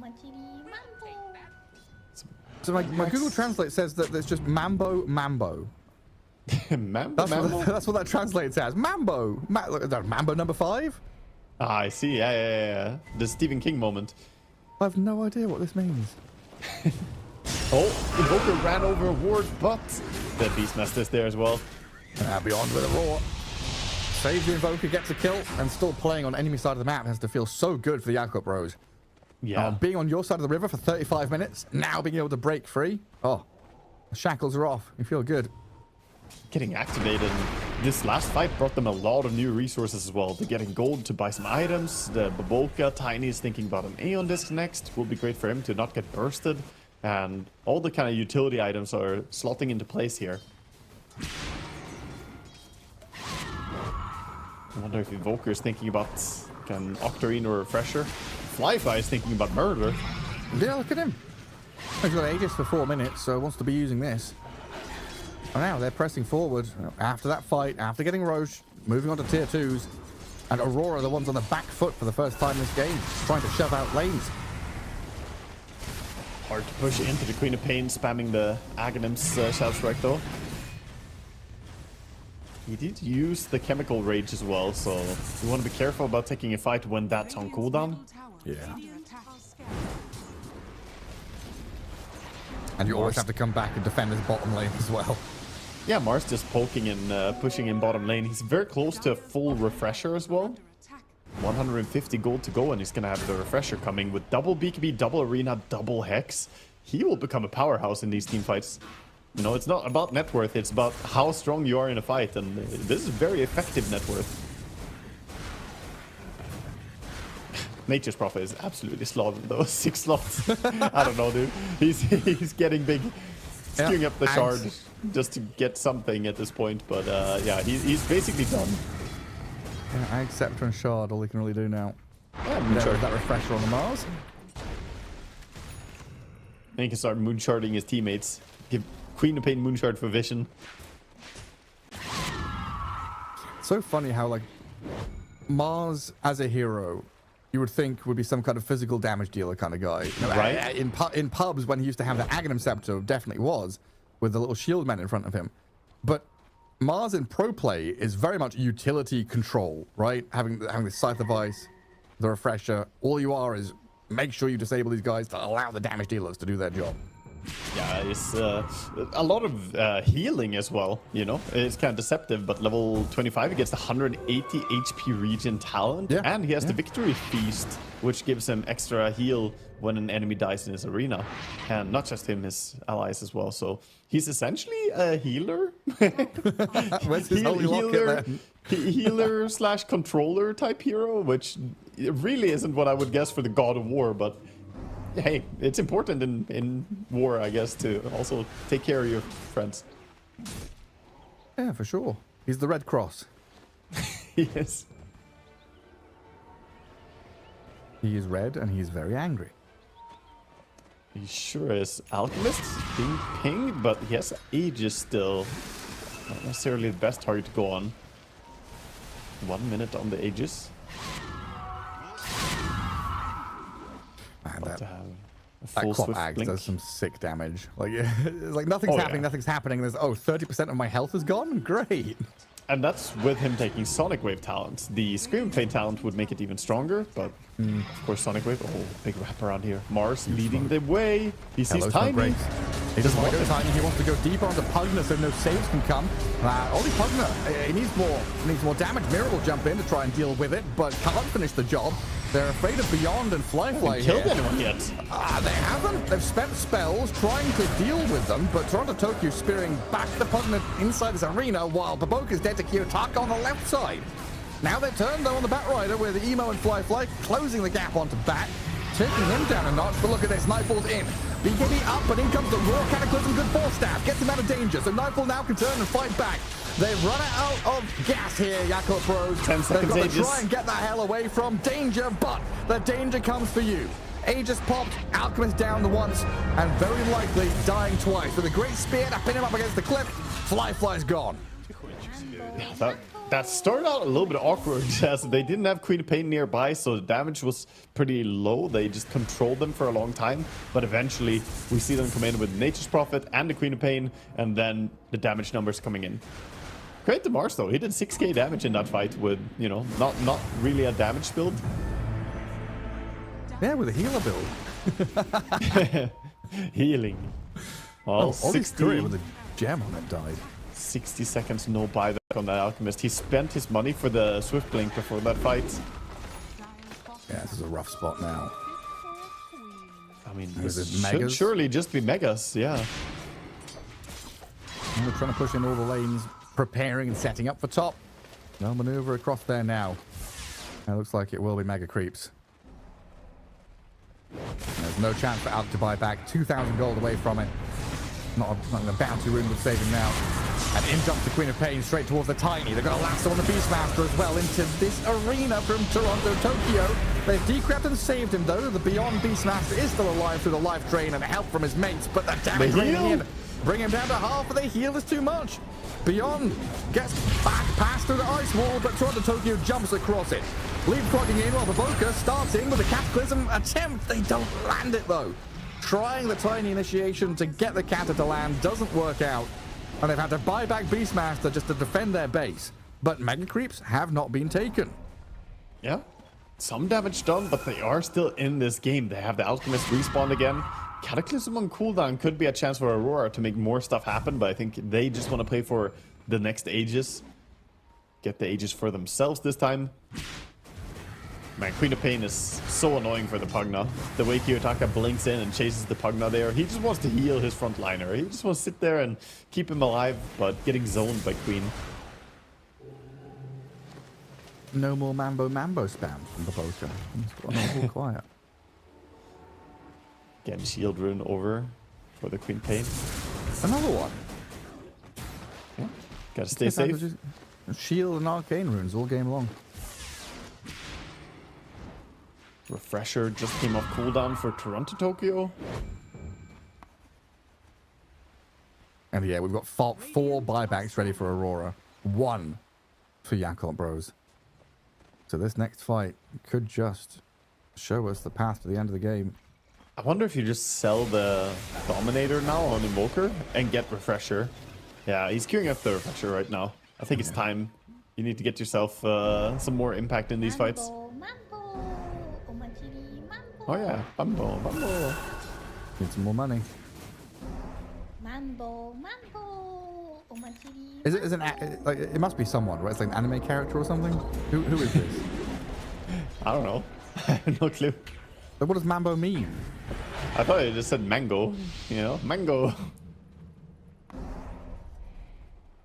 Oh, I don't know. I need help.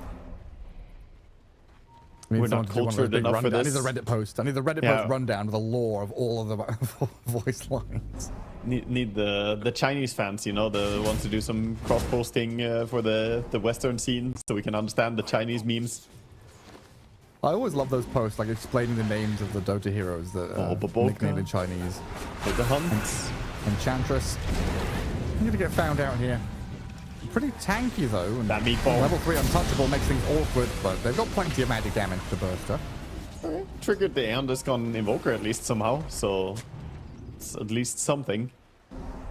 Not too impactful as he has Refresher ready. He can always get his second Aeon Disc. Aeon Disc being such a staple item, I really did not see coming for this TI. That has been like one of the pleasant little surprises to me. It's like every game with Aeon Disc on Beastmaster, Aeon Disc on Invoker, Aeon Disc on Tiny, with Aeon Disc on Queen of Pain. I would not have guessed it, dude. It's one of those TI things again, right? Like we always talk about TI bringing back the big ultis, the Tide, the Enigma. You don't want to die, right? Exactly. You don't want to get bursted. Oh, who are they cataclysming? Vision. Sometimes you just do it for scouting. This was one of those. We haven't seen the enemy in a while. What are they up to? Are they roshing? You know, get information on where they are. Because either they're smoke ganging you or doing rosh, or they're doing nothing. And you want to know which of these three it is. It was nothing right now. They're just farming. Nullifier on the Mars. So not only does he have a way to dispel people now, but also gets a lot tankier by adding that armor.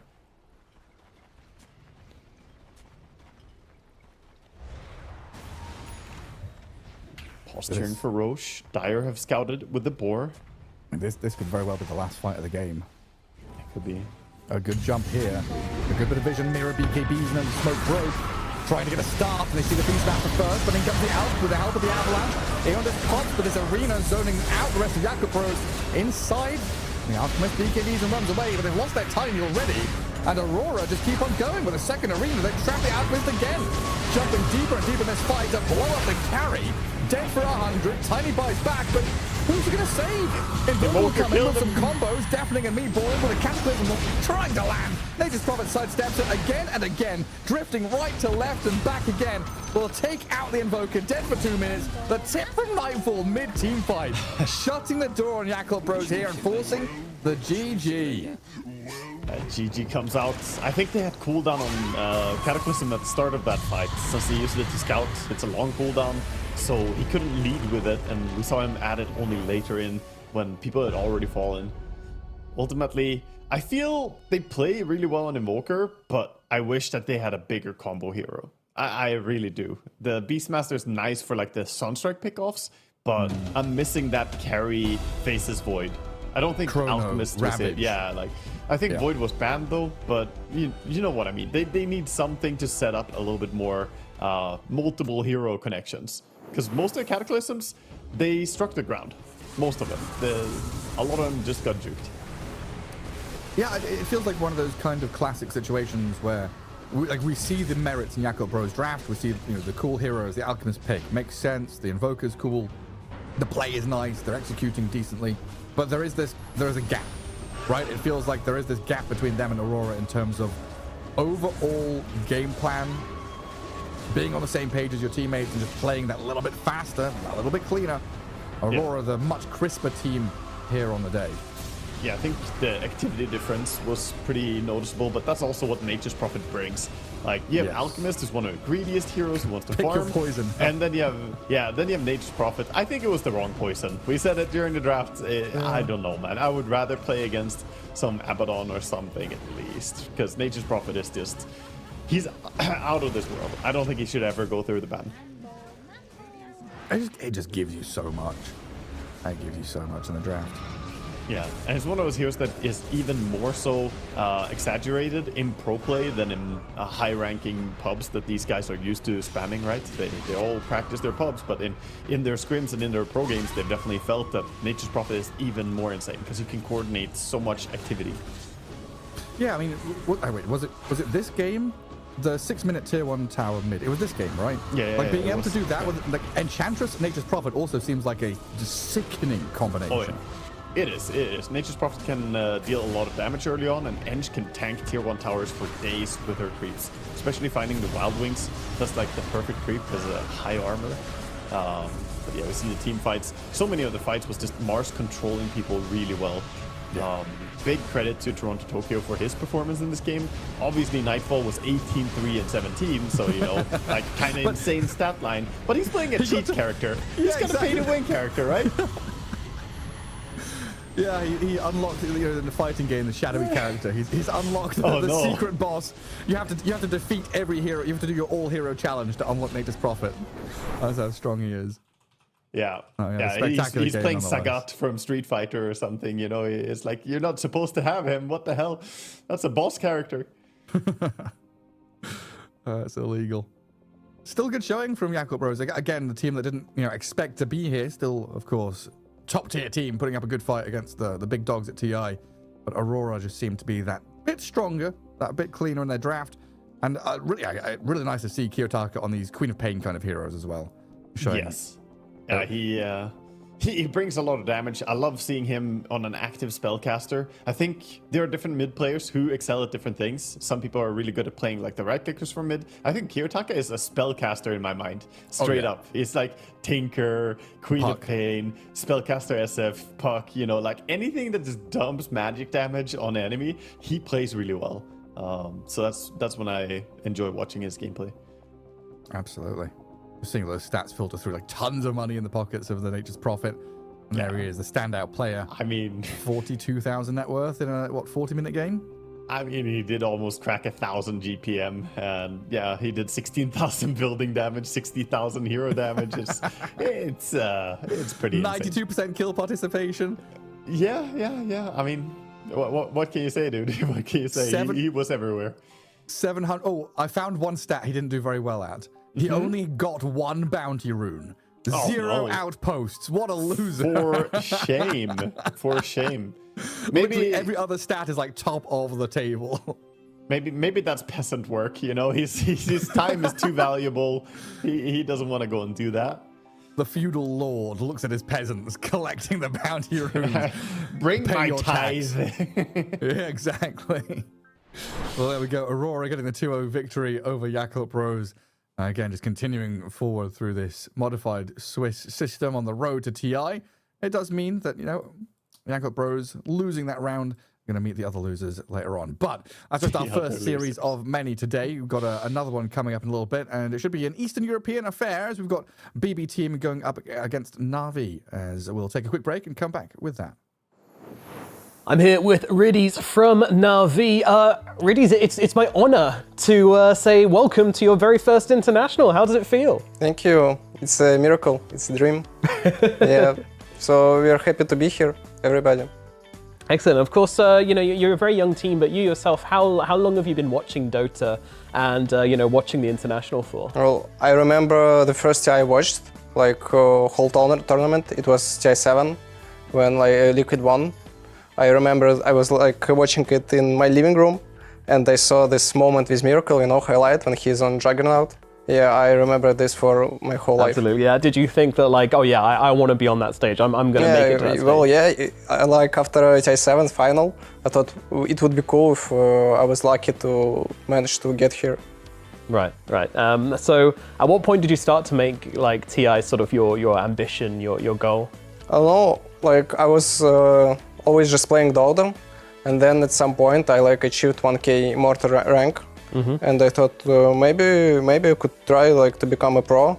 I was very young when I achieved like first 1000 rank, so I decided until 20 years old I will try my best, and if I manage to become a pro player it would be super cool. If not, I will go study to university and have a normal life. What are the advantages, do you think, to being a younger team? It's just easier for us to play much more games. We have more hunger, because when you have no achievements, no money, you want to win everything and try as hard as you can, spend as much time as you have on Dota. I think that's the biggest advantage. As a team, how much have you spoken about the mental aspects about playing at the international, the pressure and everything that comes with that? For me, I know since like last few events, I never had the pressure on the games. Maybe later in playoff, because we never played in front of the crowd. So you joined Na'Vi 2 years ago, Na'Vi Junior back then. 3 of that roster are still together in the current Na'Vi. How different has the team changed, and how have you all changed? Yeah, I don't know, everything changed to be honest, because when I got to Na'Vi Junior, I was like 16, now I'm almost 20. It's crazy to think about, but yeah. We all grew up, obviously, and we grew up together. We had to change roster because the latest change when we kicked the Ace, I think we just needed this push, because he's like one of my best friends, but still sometimes you need to go further. And Zayas was like the person who changed this team. Thankfully to him, we managed to like get to this tier 1 level. And we're super grateful to him. What kind of things did he change? What were the biggest lessons he brought to the team? First of all, he brought discipline to our team. Everybody became more disciplined, maybe because before we were like 5 friends, and it's maybe hard to be so disciplined. And also he just taught us Dota. He was like the first tier 1 player I played with. He had this successful experience. So he basically taught us the things that helped us to qualify for big tournaments. Given any thought to what it would feel like to walk out in that stage, you know, with all of the people in the crowd, you know, 15,000 people or whatever? No, as I said, we never played like in arena. So I was super hyped. I will try as hard as I can to pass group stage, just to see fans, you know. So yeah. I'm sure there's a lot of them out there as well. Do you have anything to say to all the Na'Vi fans who have been cheering you guys on, especially the ones who have been there since the beginning and been watching your career? Well, what can I say? You know, guys, Navi struggled a lot recent years. No, not much tier 1 tournaments, but we will try our best. We are a young team, and it's always nice to see all your support. We are just grateful and keep supporting us. Reddies, thank you so much for coming and talk to me, and best of luck and have fun at this international. Thank you.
So many memories, all these pictures, man. I'm just sitting here staring, just like, oh yeah, look, the Z Freak there. Very nostalgic, yeah.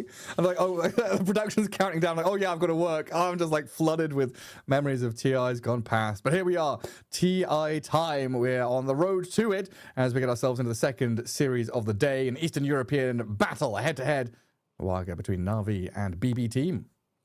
Yeah, and Na'Vi, we were talking a little bit before we went live here, how, you know, this team, they have so much young talent within it, especially like Niku, who's always a fun guy as well. We've had some fun casting him before. You know, he's got a lot of personality, but he's also got that recklessness that you have as a young teenager, right? And he's here to prove himself on the biggest of stages at TI. He definitely is a player who has the talent and also got the juice there. I'm a massive fan of him. He is so good mechanically. Yeah, and bringing out, you know, cool heroes. We've cast this team a bunch, right? He kind of brought back the whole Sven meta, which we had not long ago, playing carry Doom. Loads of, you know, kind of interesting outside-the-box heroes that he can kind of bring to the meta and show us how good he is, like, you know, specialist almost on some of these funny little heroes. And, I mean, Na'Vi in general, as an org, it's been a while. It's been a while. You know, TI used to be their realm, their wheelhouse. They were the first one to win it. And now, literally you know, the first team, yeah. Most recently, they got like 13th, 16th at you know, TI9. Oh my god, 2019 TI. I don't know why I tried to combine everything there. Yeah, they got like first, second of the first 3 TIs, and it's maybe time to go back to business. Well, yeah.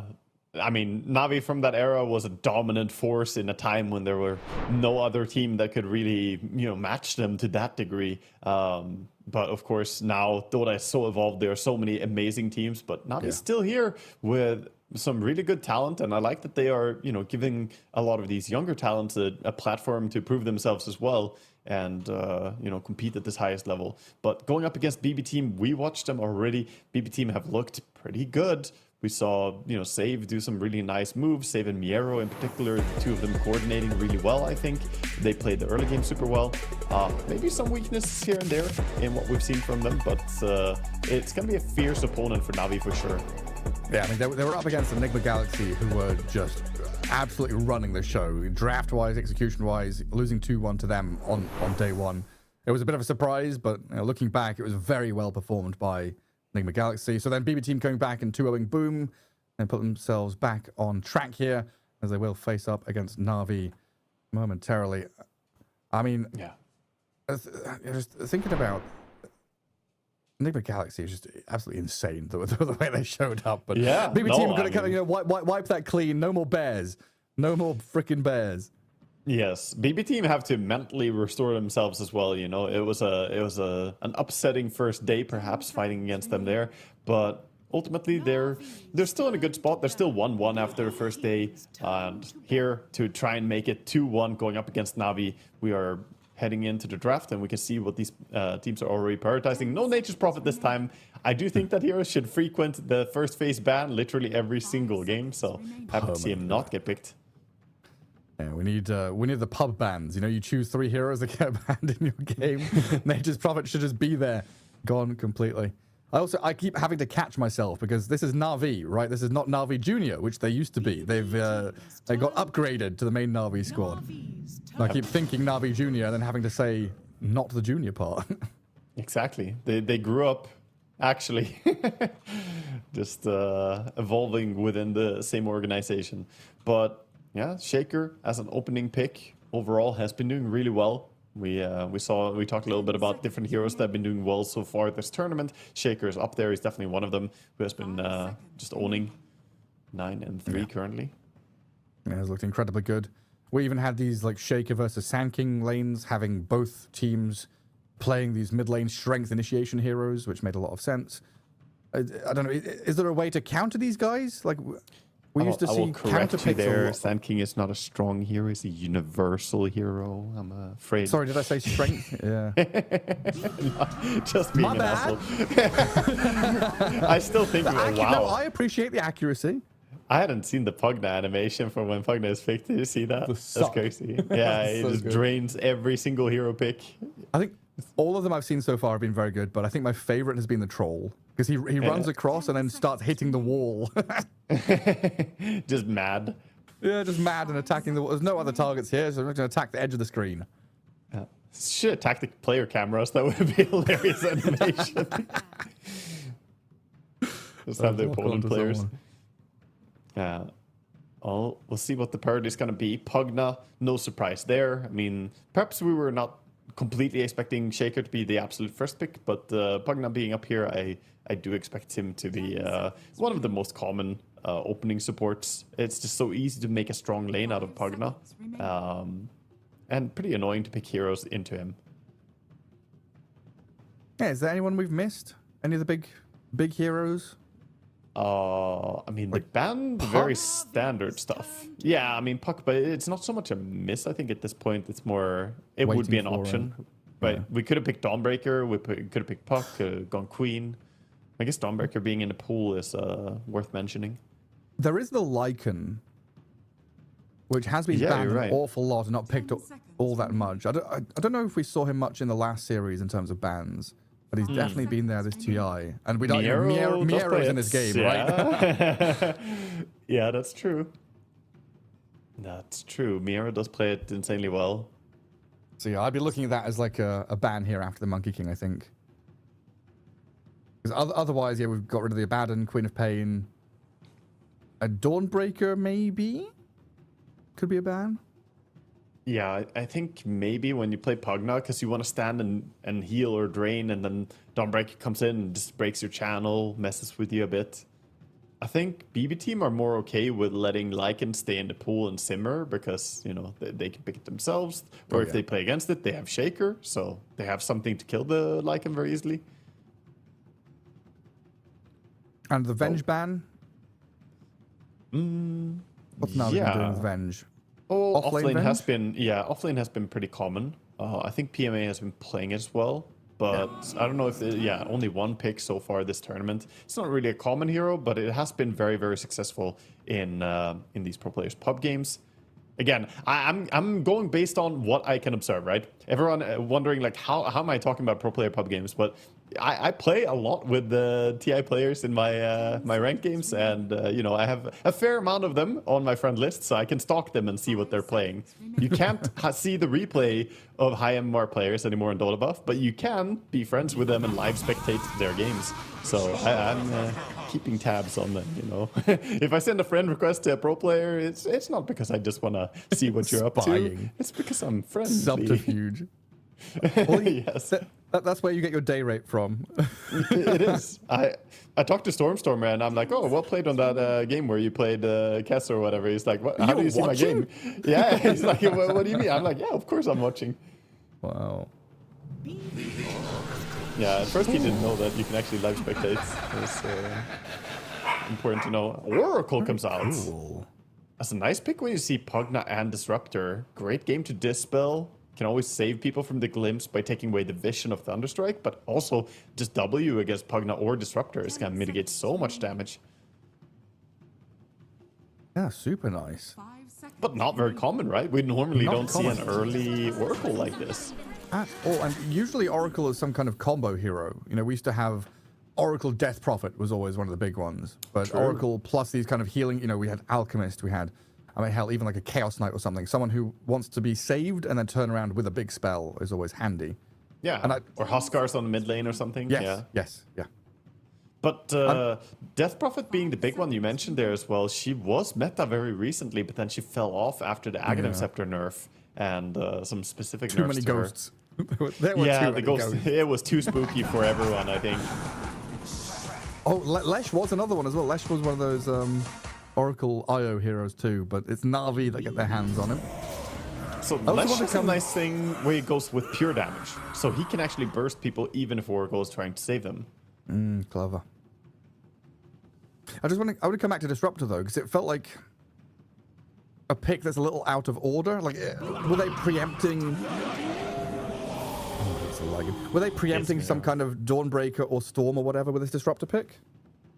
Maybe, but wouldn't you rather see the Storm picked and then pick Disruptor than preempting it? I don't know. It's still pretty good against Shaker. If Shaker jumps someone to try and combo, normally Shaker doesn't go BKB.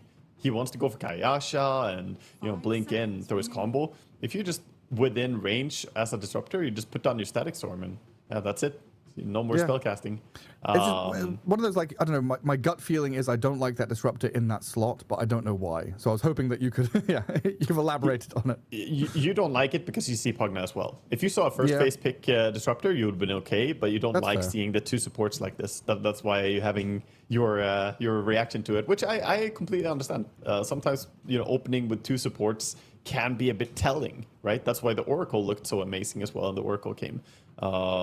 So, yeah, Oracle in a very good game. And now Lycan, I think, is a big pickup here. We talked about how Miero plays a good Lycan. We've seen it many times before. And even if you have Decrepify from Pugna, once that Nullifier comes out later on, it's not going to save you. Navi's turn to ban. I like the circles from Navi, though. They have good circles. Arena, circle. They got the Static Zone, good circle. And I guess Pugna Ward has an AoE that's a circle as well. Of course it does, yeah. 10 seconds remaining. And then Navi are looking for their carry as the last pick. As are BB teams. We might see some of these bands and heroes overlap a bit. And what do we actually want? I mean, Luna looks good for Navi. Looks real good, actually. They banned out the Gyrocopter. I think that's also a hero that Lycan struggles against. A little bit stronger against Lycan in lane than Luna would have been. But Luna later on can also kill off the Dominator creep and the summons very easily. The wolves can die. And you want to have some hero who can stand against Lycan. So Medusa or Luna both look pretty good. And there's only one ban available for BB team. Also, Medusa is insanely good against Shaker. Like, good luck blinking and slamming a Medusa. She doesn't die. She just lives. And they banned Antimage. Are they kind of telegraphing it, aren't they? A little bit, maybe. This has to be a Medusa ban. Surely they see it. Well, they already banned the gyro, so same kind of archetype. Yeah, Should like already you're on on the the- same trail of thoughts already. It should be natural here. But that means they're leaving the Luna, and are they more scared about that? I would be more scared of Medusa. I'm gonna, it's not even close. Wait, what's the pick order here? Na'Vi picks last? Yeah, so there's no chance of like picking a diffuser blade here or whatever as your last pick. You have to preemptively do it. Watch them ban like Luna, or ban Medusa and pick Luna for themselves or something to try and block both, even though they only have one ban. I could see that. Like Luna They Oracle's could. pretty good. Yeah, it can work. It's Got a lot of possibility nukes in for sure. lane. Yeah, it's not a bad lane for her to just be farming. Probably get harassed quite a bit by Mars and some spell casting for the support, but I wonder what else there would be as an idea. Like, they're yeah, are you looking ever at the scared of like papers. Faceless Void and stuff like that? Yeah, I mean, Void can be annoying, but at the same time, they have Oracle. Void is hard to play when there's a great backline saving hero, because you kind of have to get on him. I don't know, Void is a problem. I think the main threat is definitely, to me, Medusa. The Medusa, the Luna. I'm just thinking about Fringe. We talked about the carry Doom earlier on, forgot the juice. Ursa has been a big pickup for both of these teams, but like you called, the Medusa is the ban. Now do they pick the Luna? Yeah, did they do it? That's Troll. Troll. Oh yeah, I see him. He's hitting the wall, and then he dies. That's great. Yeah, Troll Warlord comes in. Interesting. Oh, that's a pickup. classic. Was it 15 seconds of invulnerability through Battle Trance and False Promise? Oh yeah. True. You protect yourself really hard. You battle trance first, and then by the end of it, you can pop the ulti, or go the other way around in some scenarios. You get stunned by the enemy, get false promised, and then you ulti and heal up insanely hard. A lot of protection. And they do come back for the carry Doom, it looks like. Yeah, it became more incentivized. With the I was gonna troll. say it doesn't look that good, Doom, but now it looks a lot better since Troll relies a lot on the healing.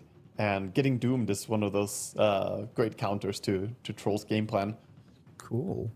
Well, a very Na'Vi draft. They've got a lot of their heroes. Niku Lesh got the juice on the Doom. And PMA Mars. I mean, Zayat has been a disruptor player since he started playing Dota, honestly. He's a very Eastern European hero, that disruptor. I think back he to knows his way around that hero for sure. And, he's the one bringing the experience to this otherwise quite young roster of Na'Vi. And we'll see if he can lead the boys here as they're heading into battle against BB team, who have some pretty good comfort zone heroes. We have Shaker for GPK, we have Kataomi on his Oracle, Save on Hoodwink, Miero on Lycan, all of them very, very comfy. And then Pure on Troll, maybe not the hero we've seen him play the most, but I'm sure that he's very happy to play it.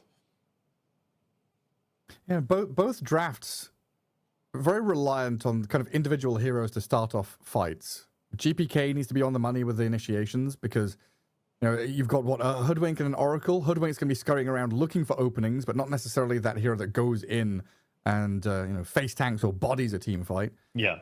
And then for But they Na'Vi, similar story with the supports, right? You need your Mars to be doing that big first move. Yeah, I think a big thing is also that they can scout, because I don't like this double range support, which we actually have on both teams. But BB team can scout with the Wolves, and that makes it a bit easier for the Hoodwinks to get close as well and get those bushwhacks to set up. We've seen a lot of Hoodwinks be really sneaky with their positioning. Save in particular can be a sneaky player. Game starting out, see them head out. Looks like everyone is heading towards the bottom area. Lots of tips, a flurry of tips from everybody. Yeah, I mean, these guys are all very familiar with each other. They played a lot of times. Is that a new voice line? The voice of the International. Marvel Did at I the miss spectacle. that one? Have they just released that? Where did that come from? Was that a community one? No, I mean, I've got no idea. It's the announcer, the guy, Earthshaker. Yeah.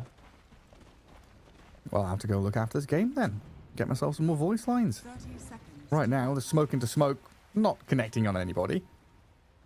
No, it is one of the community ones. Marvel at the spectacle. Yeah, it's that, and that was regrettable. It's available under the rewards. But it's not one of the community language ones though. No. Yeah, it's under rewards section. Oh, there it is. Oh, I've got it. Yeah. Yeah. Go claim it. Press the claim button and you get it. Nice. I love his voice. It's so good. PMA, God's Rebuke to try and hold back BB Team, but that Fortune's End.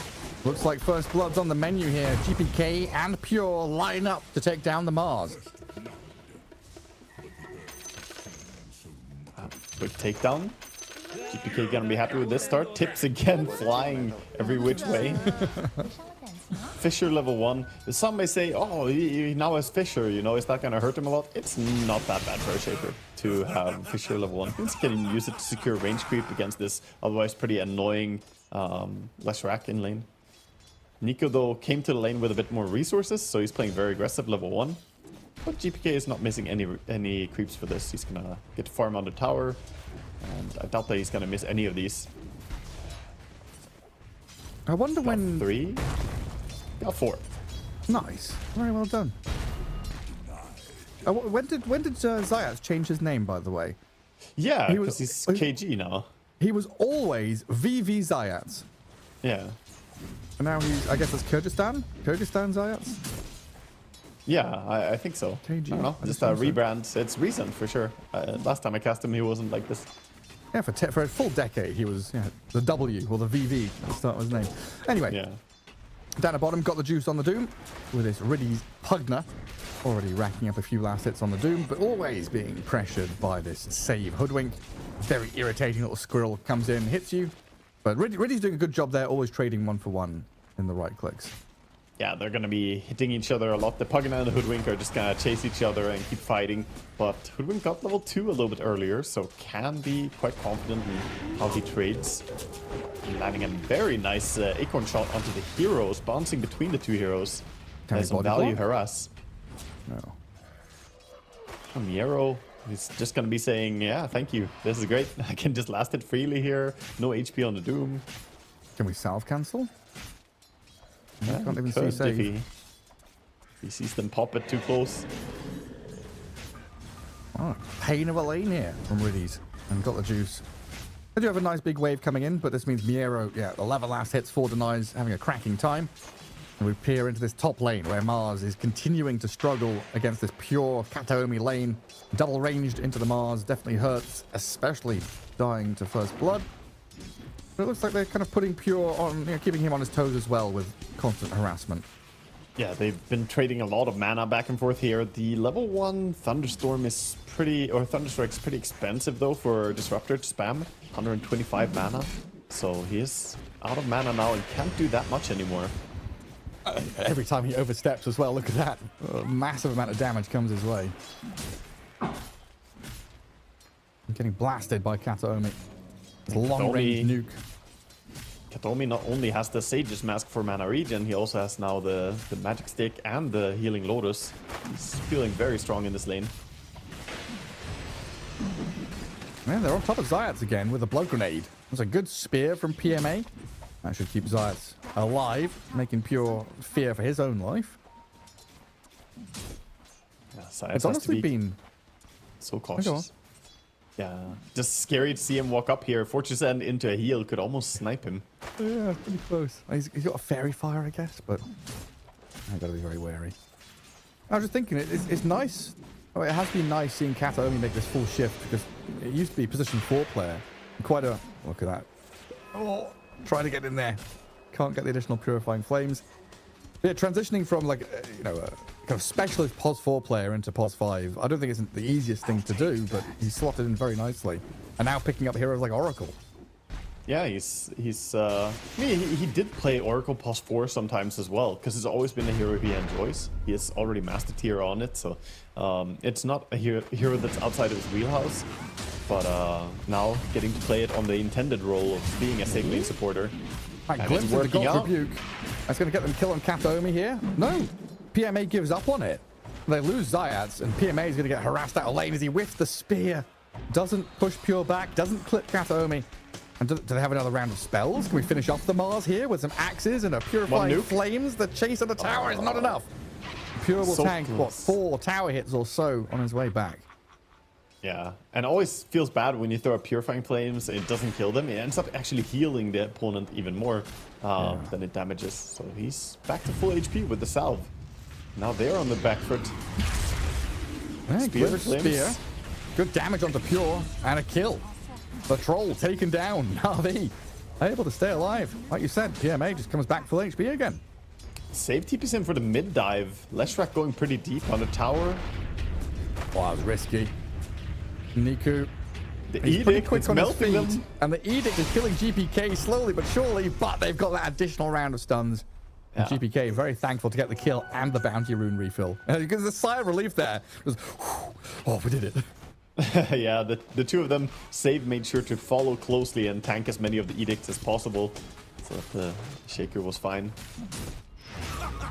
Good punish, good reaction by Save. I think Save has just been so on point so far from what we've seen. The harassment down bottom, the move towards mids, just very sharp gameplay. I mean, it's felt for a long time that he is. I mean, he was considered the best POS 4 for a long time in Eastern Europe, right? And then he got, but he got held to contract by VP and then couldn't play for a season, and everyone was just waiting for him to come back. And he shows up on BB Team, and shows why. Crazy skilled player for sure, and a blessing to any POS 3 to have such a nice laning stage presence. But even with the harassment in the lane, got the juice, has recovered. He's at 34 last hits, so he's actually ahead of the Lycan right now.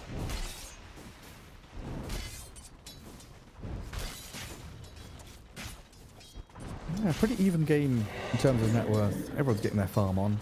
Maybe bar the Mars, who's having a few struggles. Save, going to play the left hand of this bottom lane now. And try and get on top of the Doom and the Pugna.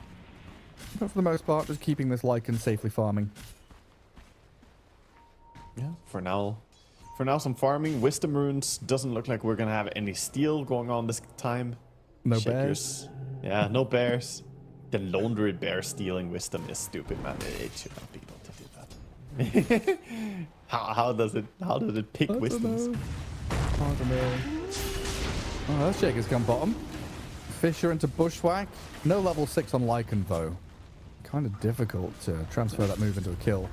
Quick glimpse back, so it kind of diffuses that situation. He is trying to stack up the jungle to farm some efficient camping, some efficient camp here.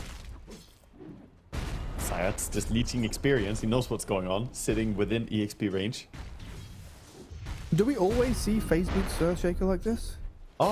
We've seen a few different types of boots, but phase boots are becoming more and more common. It used to be power treads all the time. Yeah. And sometimes it was brown boots, sometimes mana boots. So yeah, we've seen a bit of everything in Shaker's wardrobe. I guess running away from Lesh is pretty important. Yeah. Having the active on phase boots maybe helps out. I think that's a big part, yeah. Because Leshrac will not be able to chase you down if you go for this. Leshrac right now playing top jungle to get a bounty rune. Let's see where he goes next. Well, it's stealing stacks for now, in fact, for Niku. That's important. Taking away the enemy farm, getting yourself some extra gold advantage. And pairing with Zayats. He's up here, but they don't really have the building damage to do anything more exciting. It's just threatening Pure, but Pure knows what's up. He's trying to get level 6. Shapeshift with the Helm Creep ready. Doom didn't stand a chance. Left all alone down south. And now TP's top, I guess? Or TP's out this bottom lane into... Okay, safe TP's to go stack jungle. I was like, where's the action happening? Where's he? No, he's TP to the outpost. It's the outpost, man. You gotta get the stacks for Shaker. Big stacks on the Ancients. I mean, even Troll wants those stacks eventually because he's going for Battle Fury, so they will still be there by the time he goes. It's fine. Mids, Flames back. Into the kinetic field. He's got protection incoming with Kataomi here, though, and they can turn on this Leshrac, who's running out of resources. Lager, he's He can't do anything. Now he's Oof. Really, he's dead to the sharpshooter from where? Where even is that hoodwink? What? Random tips. He's over on the Angels, of course. Stacking stuff. I think Got the Juice got a tower deny and all of that. There's a sudden massive amount of action happening. Text everywhere on my screen. Yeah, a lot of battling. Maybe a bit too aggressive dive. Oracle showing his value though, coming in with the save, just healing up, and now he's level 6 as well. Has the ulti.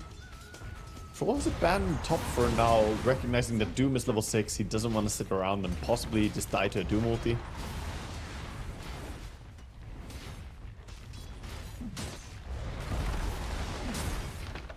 Right, go get some objectives out on the map. Carve a bit of area for yourself. Things are going to start getting pretty hot out here as BB Team have that blink on Earthshaker now. 30 seconds until Echo Slam.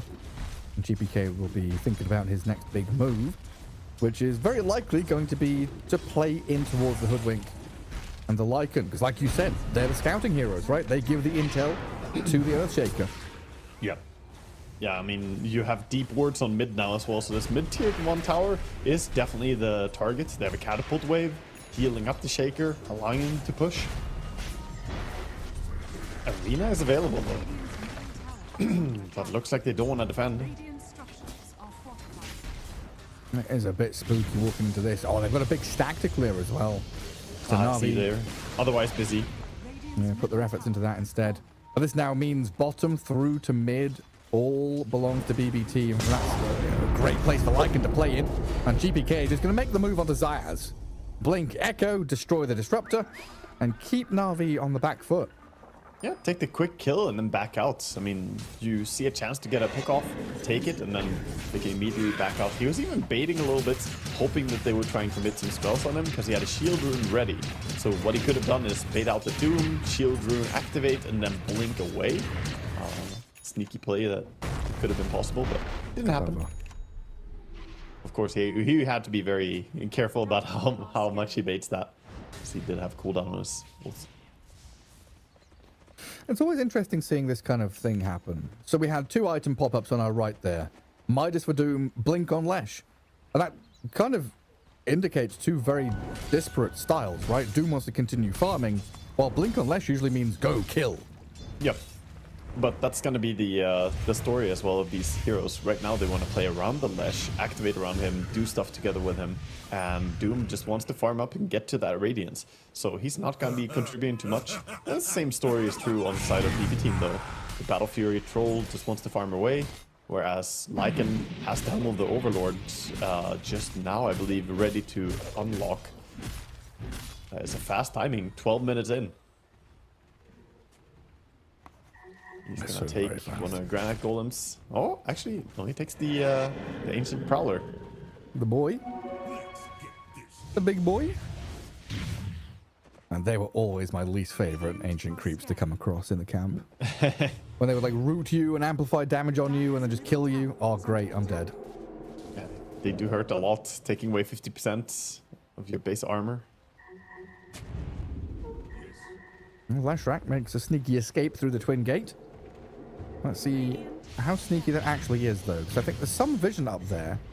There's a Radiant Sentry, Dire Observer Ward, so I don't know if Niku has a clue this is going on, but he's going to TP out anyway. Well, he was Gareth. He had to go base, so pretty natural for him to just leave the area. What a funny phrase. Troll is farming the Ancients, but not having a Battle Fury yet does slow down the Ancient camp clearing a lot. He's gonna go and take his Battle Fury on mid lane instead. And then he'll come back. Much easier creeps to kill. Yeah, it turns out Ancients are not that easy to kill when you don't have a tool for it yet. But it's flying out now on the courier. Wisdom Rune spawning soon. Hunting some Lotuses. Yeah, hunting more than that. Got the Disrupt ulti, Mars ulti, and nobody's contesting the area, so they're just not taking Wisdom. That's for free. Well, I guess their PMA is kind of looking for a kill to push him towards Blink Dagger as well. Yeah. Top tower is falling to the Ancient Creep, by the way, while nothing else is really happening right now, other than the Wisdom steals.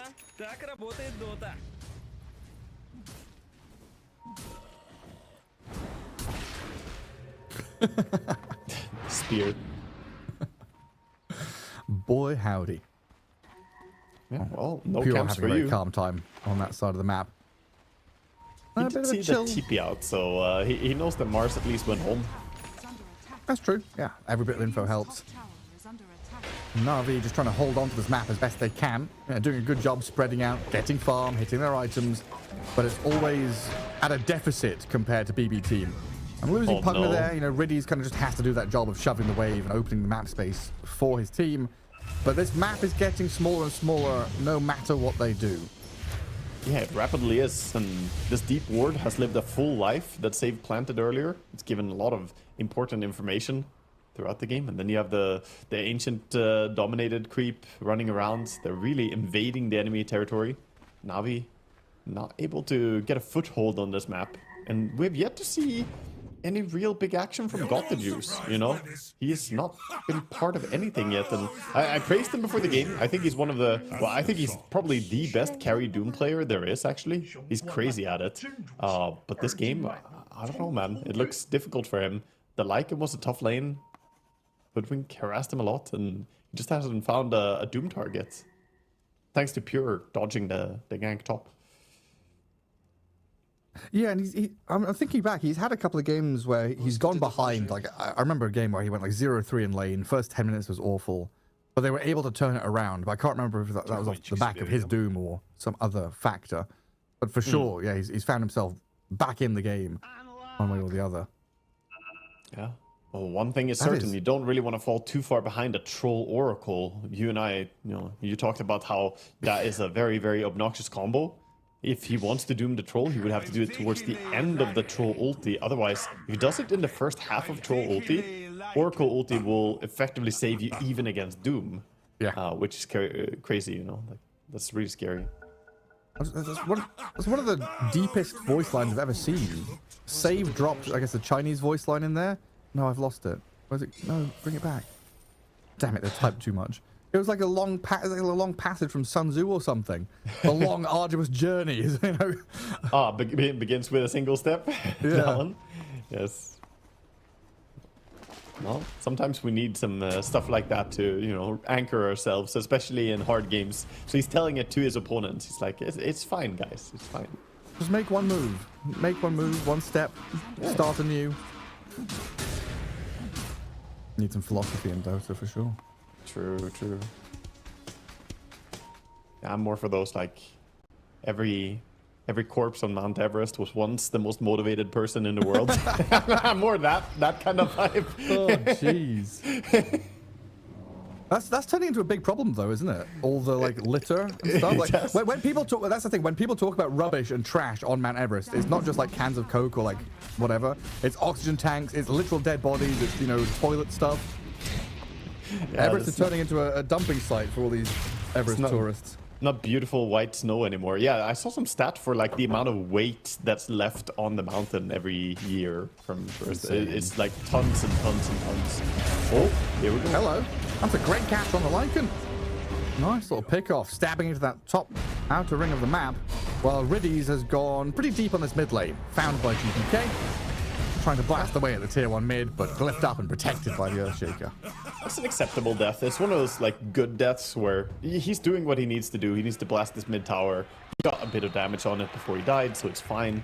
The pick off on Lycan, much bigger and much more important that Leshrac gets active like this, that they find some kills with him.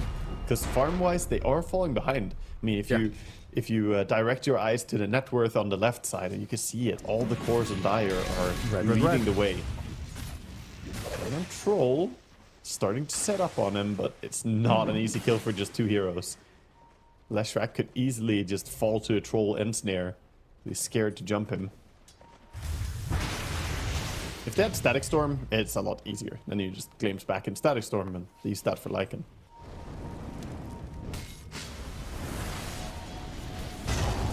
Hello. GPK's in. Right onto the Doom. I mean, look at that. Chain stunned into oblivion. Riddies couldn't even save him.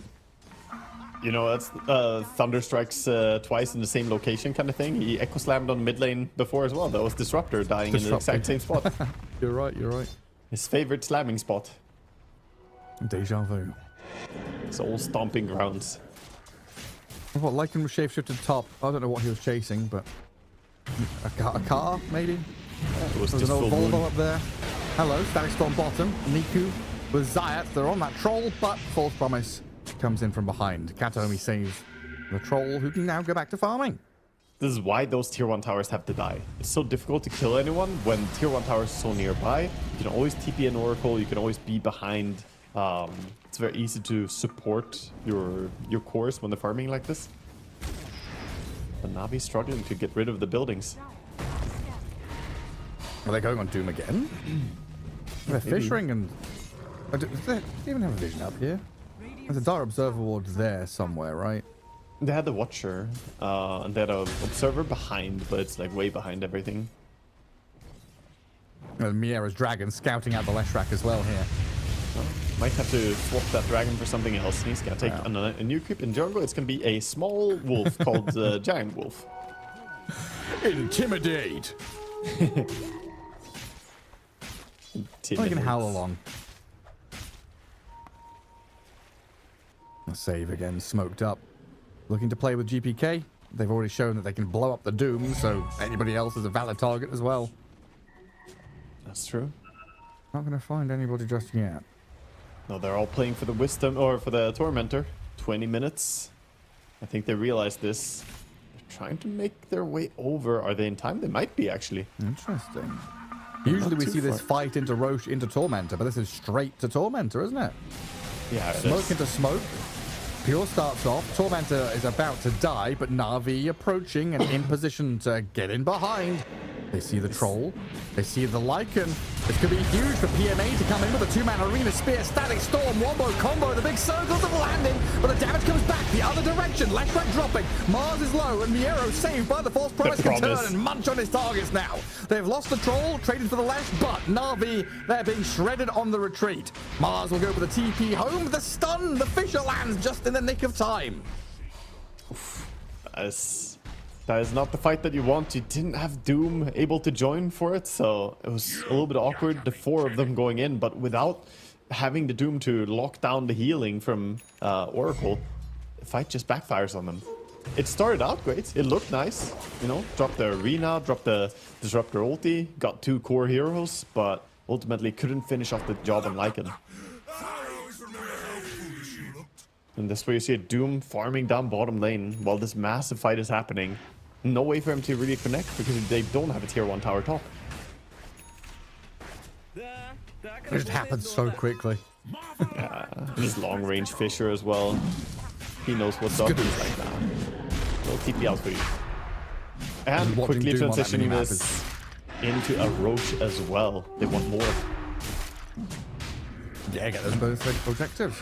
And by the way, Miero already has Nullifier and Ogre Axe at 21 minutes with his Helm of the Overlord. That is just crazy fast. He is so large.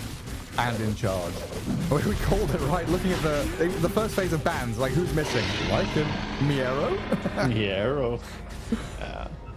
And that just feels awful if you're playing Lycan. You can now decryptify the Lycan when he goes on you, but what about his summons? They're gonna kill you too. So you can't decrypt yourself, means you're always going to die, basically, if he ultis and runs at you. So the next big thing here for Na'Vi, BKB timings, like by far, right? Leshrac, Mars, and the Doom are all looking for this, I guess, what, 24-ish minute BKB timing if they all get it all together? Yeah, something like that. And that's going to be nice. I think they might be able to, you know, get some plays. The most important thing for me, though, is they need to get on the backline. They need to find Oracle. And they don't have a great scouting tool. Like, we talk about how good vision different teams have and what they drafted for vision. Looking at Navi, they don't really have a way to see the Oracle. Pugner's dead body. That's their vision. No. It's the Disruptor Shard. That's what they need. Oh, they actually have it.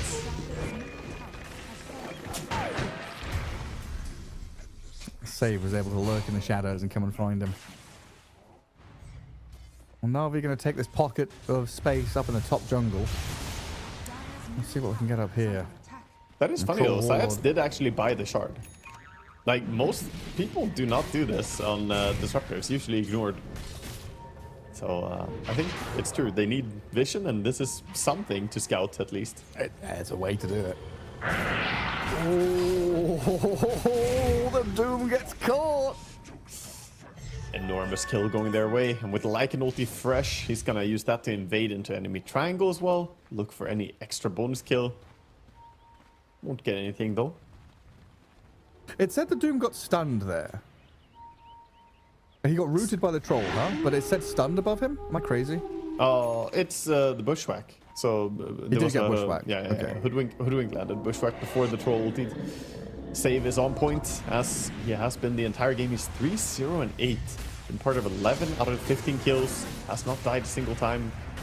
Can't really ask for much more from a support. Just the way the save goes in, bushwhacks, and then runs away, looking for the next target. It's like as though he wasn't there to begin with. Like a thief in the night. And I think that's how you have to play some of these support heroes as well.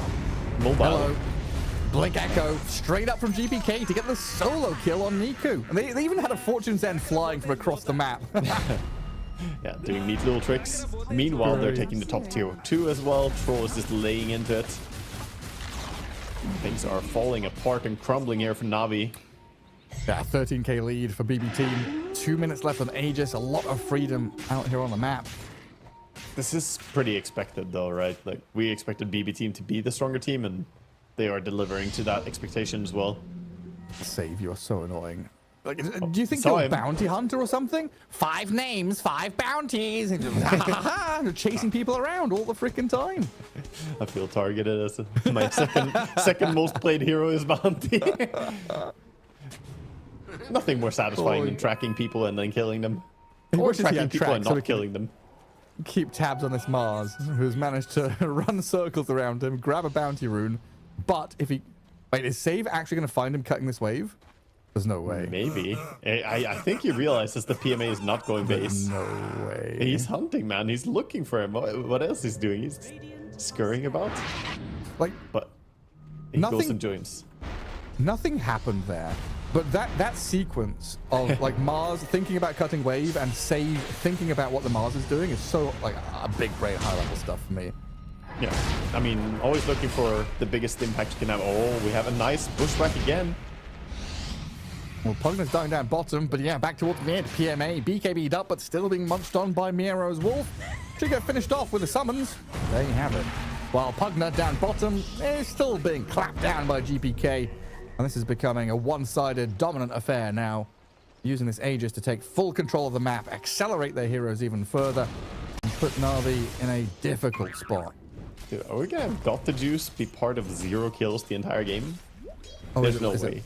Is that He's where we're still at? 26 minutes, has not... I don't think he has even doomed anyone, right? Has he gotten to press his ulti? I think he doomed one. Yeah? I feel like I remember a doom, but I could be just imagining things. I'm not sure. But hey, is he role-playing as anti-mage, or what's going on? I don't know. This is, I mean, definitely not a nice game for Got the Juice. Great play by BB Team right now, dodging and taking over the game. 16,000 gold lead. They saw Doom for a second up top, and Shaker is happy to pull the trigger on another ulti for him.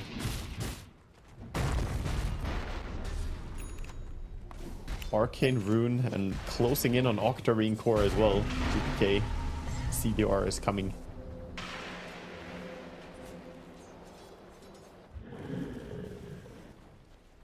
And I just don't see initiative anymore from Navi. It feels like they can't make a move.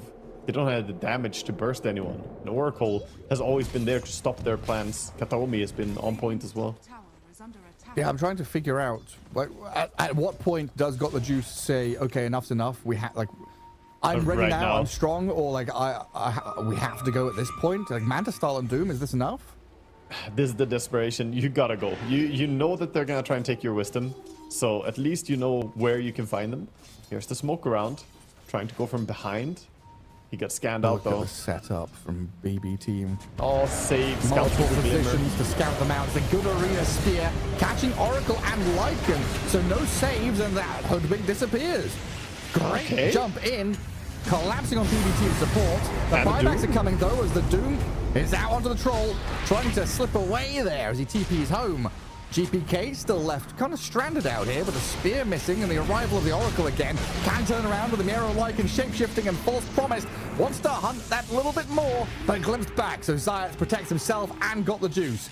And, even with the perfect initiation, catching the supports, Na'Vi lose 3, 2 of them are cores, and BB Team are still at your tier 3 tower on your doorstep. Yeah, they only lost 2 supports, and they buy back immediately on Kataomi to turn that fight around even more. Healing up GPK now after ulting the Lycan as well to allow him to chase. This is just... It's so tough, man. That was pretty much a dream start. He got a perfect 2-hero spear. Oracle plus a core hero. The initiation was great, but it's just not enough. Oh, God, it's so good. With the chain stun out of Niku, Oracle dead. It was a little bit surprising to see the buybacks and the call to turn around. I thought this fight was just over, but... Yeah, but they were confident. They had the outpost as well. They're doing the TP trick again with Oracle Q, which is ending. But Oracle is going to be the one getting targeted. Yeah, turn around quickly. Pure is going to come in. Eyes on the lash. Ghost Scepter's up. Oh, dispelled by Aghanims. Yeah, you're right. A Pure with the Ags. And takes it all off, and GBK, the 2-man Blink Echo, catches couple in the back lines now as PMA is going to get hounded by the Troll. And the Lycan summons coming his way. Good Fisher to stun him. And BB Team continue this domination. Sure, they lose the Oracle, dies back on Kataomi, but another swift move up to high ground to kill a tier 3. It is crazy to me how farmed all 3 of their courses. 21, 20,000, and 19,000 net worth apiece here. Just absolutely massive. Troll with BKB and Aghanim Scepter, so he can dispel himself, can dispel his enemies, and has debuff immunity. Sanchasha for status res. It's just a impossible puzzle for them right now. You What's so funny over there, GPK and Pure? Miero tipped GPK. Someone said something funny. Yeah, I think just having some giggles here as the game is, already becoming trivial to them. BB Team are going to rebrand Na'Vi and put the junior tag back on them the way they're treating them in this game. Miera up on the front line, not able to finish off the barracks. Does respect Na'Vi and retreat away from their defense. The blink dagger on Lycan as well, by the way. I really enjoy watching that blink nullifier action, so he can get on the backline quickly, just swipe them out of his world. So we've had some last-ditch efforts. We've had some attempts from Na'Vi. We're getting to the end of the tracks now, right? They've got maybe 1 or 2 chances left, basically. So Roshan, a minute and a half until fast spawn. Probably a good place to go and try and fight in the pit with all your circles. I think so. If they get the Aegis, isn't that just game over? Like, how do you ever defend your base from mega creeps? Because you already lost tier 2 towers, so your base is wide open. Don't even have a tier 3 on mid. Yeah, I think you can't really give away Aegis, but Roche could spawn any minute right now, and they're not contesting it. They're looking for Troll, though. Or we'll find Troll, at least. I don't know if they're looking for him. Actually, don't even see him. The TP's down bottom right now, as Roche just spawned. And that pretty much means BB Team will get this one for free. That's unfortunate for Na'Vi. Like, even if they go through Twin Gate now and start running towards it, no chance of getting to the road pit in time. It's too late. Troll DPS is already built up. Got the fervor.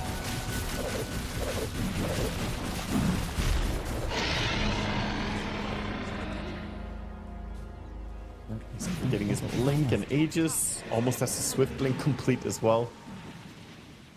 So, I don't know. I'm trying to imagine how they win a fight now. And the only thing I come up with is like catching everyone clumped up to the point where, Disruptor ulti stops both the supports from casting spells.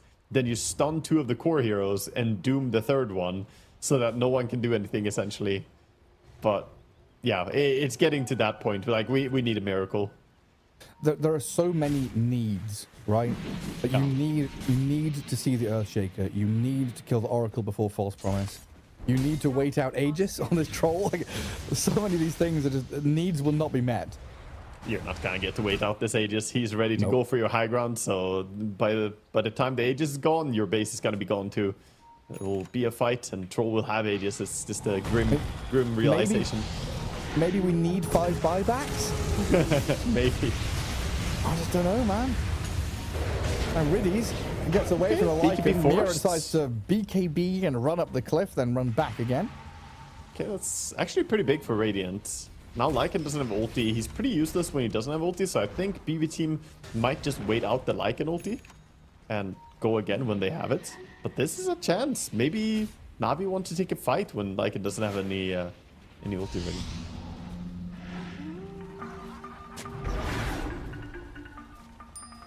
Well, they may want to, but it's pretty hard to get out of base right now.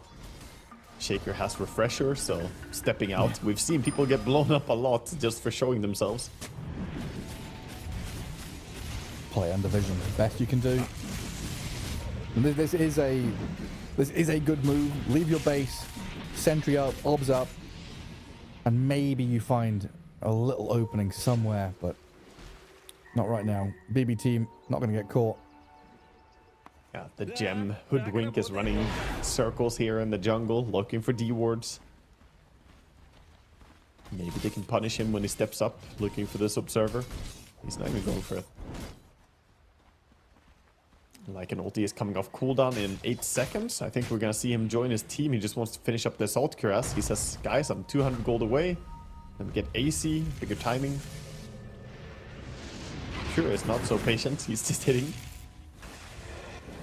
Positive metal. Right up onto tier 3. Lycan also shape-shifting. They want to try and stab into the heart of Na'Vi here and blow up the Pugna.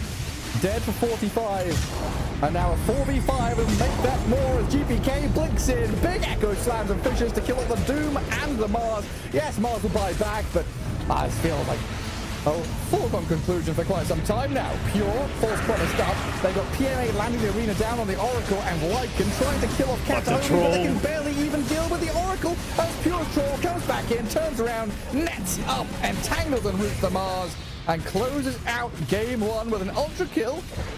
Can he have a rampage? They can have one of them. Can he have a second rampage? Hello, into the fountain, but the game has already ended. Pure doesn't get the double rampage, but he gets one of them, and at TI, they are worth a lot. That's true.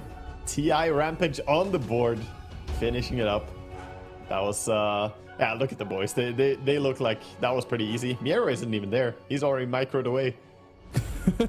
He shape-shifted and blinked to Dude, the bathroom. Yeah, he poofed the minute this game was over. But yeah, GPK looked like he was, you know, getting pretty bored with the game towards the end there. 11, 0, and 15. What a performance by him on Shaker. Really well played. It seemed overall quite easy for BB team there to pilot their draft. A difficult game for Na'Vi. Finding that Doom last pick is like, okay, that could work against the Troll, could work here. But there were always questions around the tempo and the speed at which you can play. And the difference between what the Lesh wants to do and what the Doom wants to do was quite apparent in that game. Yeah, I mean, they got set back a little bit by Leshrak diving mid and getting punished by the counter TP by Hoodwink. And then you also had the Oracle moving towards mid and assisting a little bit. But that in combination with Miero's Lycan just being the, you know, one of the most competent Lycan players I've seen. He knows exactly how to take over a game. Meant that this game was just a tempo difference. Yeah. Doom wanted time, he wanted his Radiance. Mars needed his Blink, which didn't come early because laning against Troll is hard. So, I don't know, PV team just ran away with this one. I think that Oracle pick was pretty cool, though, thinking back on it. Yeah, yeah. Like, and I guess it kind of, I don't know, kind of vindicates my gut feeling of the two supports from Na'Vi being, I don't want to say bad, but like in the order they were drafted and the spots they were drafting felt a little odd and maybe not as synergistic as they could have been. But yes, seeing Pugna Disruptor and then having Oracle pick is like, okay, cool. No, but I agree. There's this thing where Pugna and Disruptor together, none of them can initiate with a disable. So it's always going to have to be Leshrak going first. Yes, maybe you can glimpse back into a Split Earth. We've seen that. But that's not really initiating on a target. That's like stalking and then pulling a target back. That means the opponent already knows that this is happening. So there might be an Oracle. Hoodwink in the trees, bushwhacking you. Fortune's End flying across the map onto a TPing Earthshaker, clipping you. Yeah, or Earthshaker himself jumping in. Yeah, or just Shaker, exactly. Jumping someone and blowing them up. So there's a difference in how easy it was to punish anyone farming. And that was very much the story of the game. GPK found so many pickoffs while this Leshrak had to work so hard to find the single pickup on Lycan up top. when he died the one time. A very strong performance from BB team, and we can only expect this to continue. Really, the upset against Nigma Galaxy day one, they've brushed that off, getting a couple of victories now, looking pretty hot as we head towards game 2 in this series. Is there anything we kind of expect BB team to do their own stuff? What would you like Na'Vi to change coming into the next game? I think the activity trio, if you will, of the mid plus the 2 supports. This is almost always true, by the way, as a general concept. Your mid and your 2 supports need to operate together, is generally true in Dota. And I think the activity of those heroes needs to be enhanced by having a proper target disable. I don't like the Pugna Disruptor Leshrac. If you want Disruptor and Pugna, then the mid kind of has to be one of those direct stunners. Yeah, like Sanking, so that you can have them lead. Leshrac is a lot of things, but he's not that. So I don't know who changes and which hero changes, but you need to change the combination to at least have something. Yeah, some heroes that play off of each other a little better. Like you could argue maybe Pugna should have been a Tusk or Clockwork or whatever, something like that. Yeah, something definitely has to shift there for Na'Vi heading into game 2. We take a look at all these stats, like 996 XP per minute for GPK. He really did have an absolute spanking game. Yeah, I mean, it's amazing. He didn't die a single time. He was farming heroes and creeps, 34,000 hero damage. He was just having a good old time. His team supporting him as well. I think the unsung hero is, always going to be the Oracle. He was behind. He was making sure people didn't die. He kept Miero alive, and he kept GPK from dying in some situations as well. But thanks to that, GPK gets to shine. That's what you want. Absolutely do. Well, that wraps up game 1. It is best of 3, though, of course, here as we get ourselves through the Swiss stage on the road to TI. So we'll take a quick break and come back with the rest of the series. I'm here with Zayats from Na'Vi. Zayats, the last time you were here in 2022, how does it feel to be back at the International? Yeah, it's amazing because, International for me it's coolest drug because I can't live without that feeling to play top tier tournaments and yeah. And how different is it this time around? Back then we're secret. This time you're the captain, you're the drafter of this young squad. What's that like? Yeah, it feels different because I was in TIS at 19. I was young with Na'Vi, and 2022 I was with Secret, and I was like just a player. But now I become a captain, so I'm leader of the team, and my team is kind of young, so I guess it's maybe youngest team. What do you think the advantages are to having such a young team? Yeah, I guess it's flexible and just feeling that we want to win. Quite an easy team to captain. Not that easy, but yeah, it's kind of cool to work with them because they're listen a lot and they're ready to learn. Sometimes it's easy, but sometimes it's hard. So what was it like when you very first joined the team? Did you take a bit of time to listen, to learn, to figure out how they played? Or were you immediately coming in and, trying to make changes? First, I was feeling a lot of house, especially in our communication. They're young, everyone talking and spamming, and yeah, it was about house. And the second one, it was about how they really want to win and how they learning fast. Well, we hear a lot from Niku. He's very, very vocal, and I've talked to Riddies as well.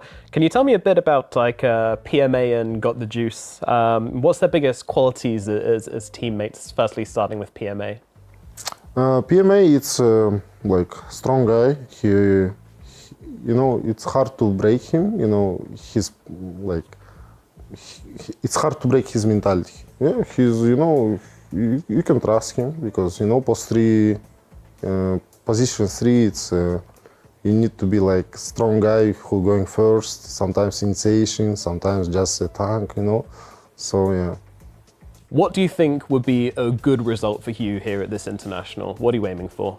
For me, it's to play in main stage. It's gonna be like good enough. Okay, and what do you think that would be like for the players who haven't played in front of a huge crowd before? Yeah, that's why I like that to give our boys that experience. And also I love to play in arena with fans. You know, a long time ago I played it, and I want to feel it again. Excellent, Zayat. Thank you so much for coming to talk to me. Good luck at this international. I'm looking forward to seeing you play. Thank you.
Welcome back on the road to the international here as we come back with that Eastern European derby, Na'Vi against BB Team.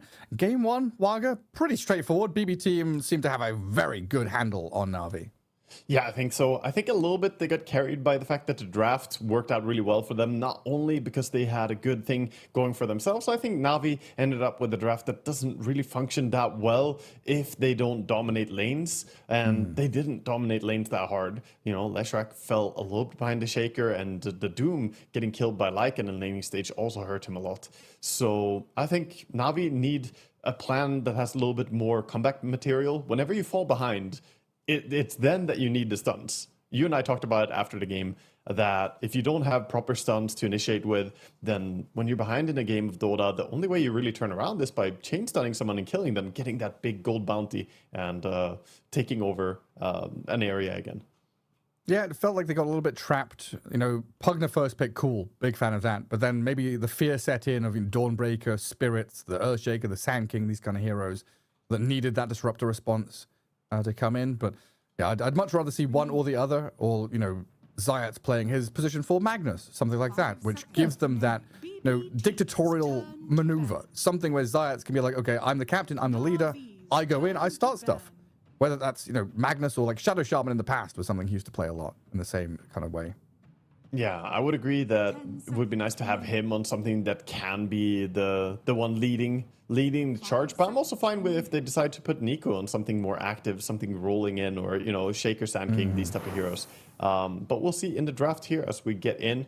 At least we see Zayats being vocal here in the draft phase. Expect nothing less. He is the one doing the drafting for his team. He's making sure get everyone on the same page and fetching information as well, right? Drafting in Dota, always a team thing. We want to make sure that every single role is inputting their knowledge and their expertise so that you, as a captain, can come up with the best idea. Yeah. How do you feel about this? What went wrong here? You know, do we put Doom to the back of the pecking order now? Maybe we can't pull that out like we did in that last game.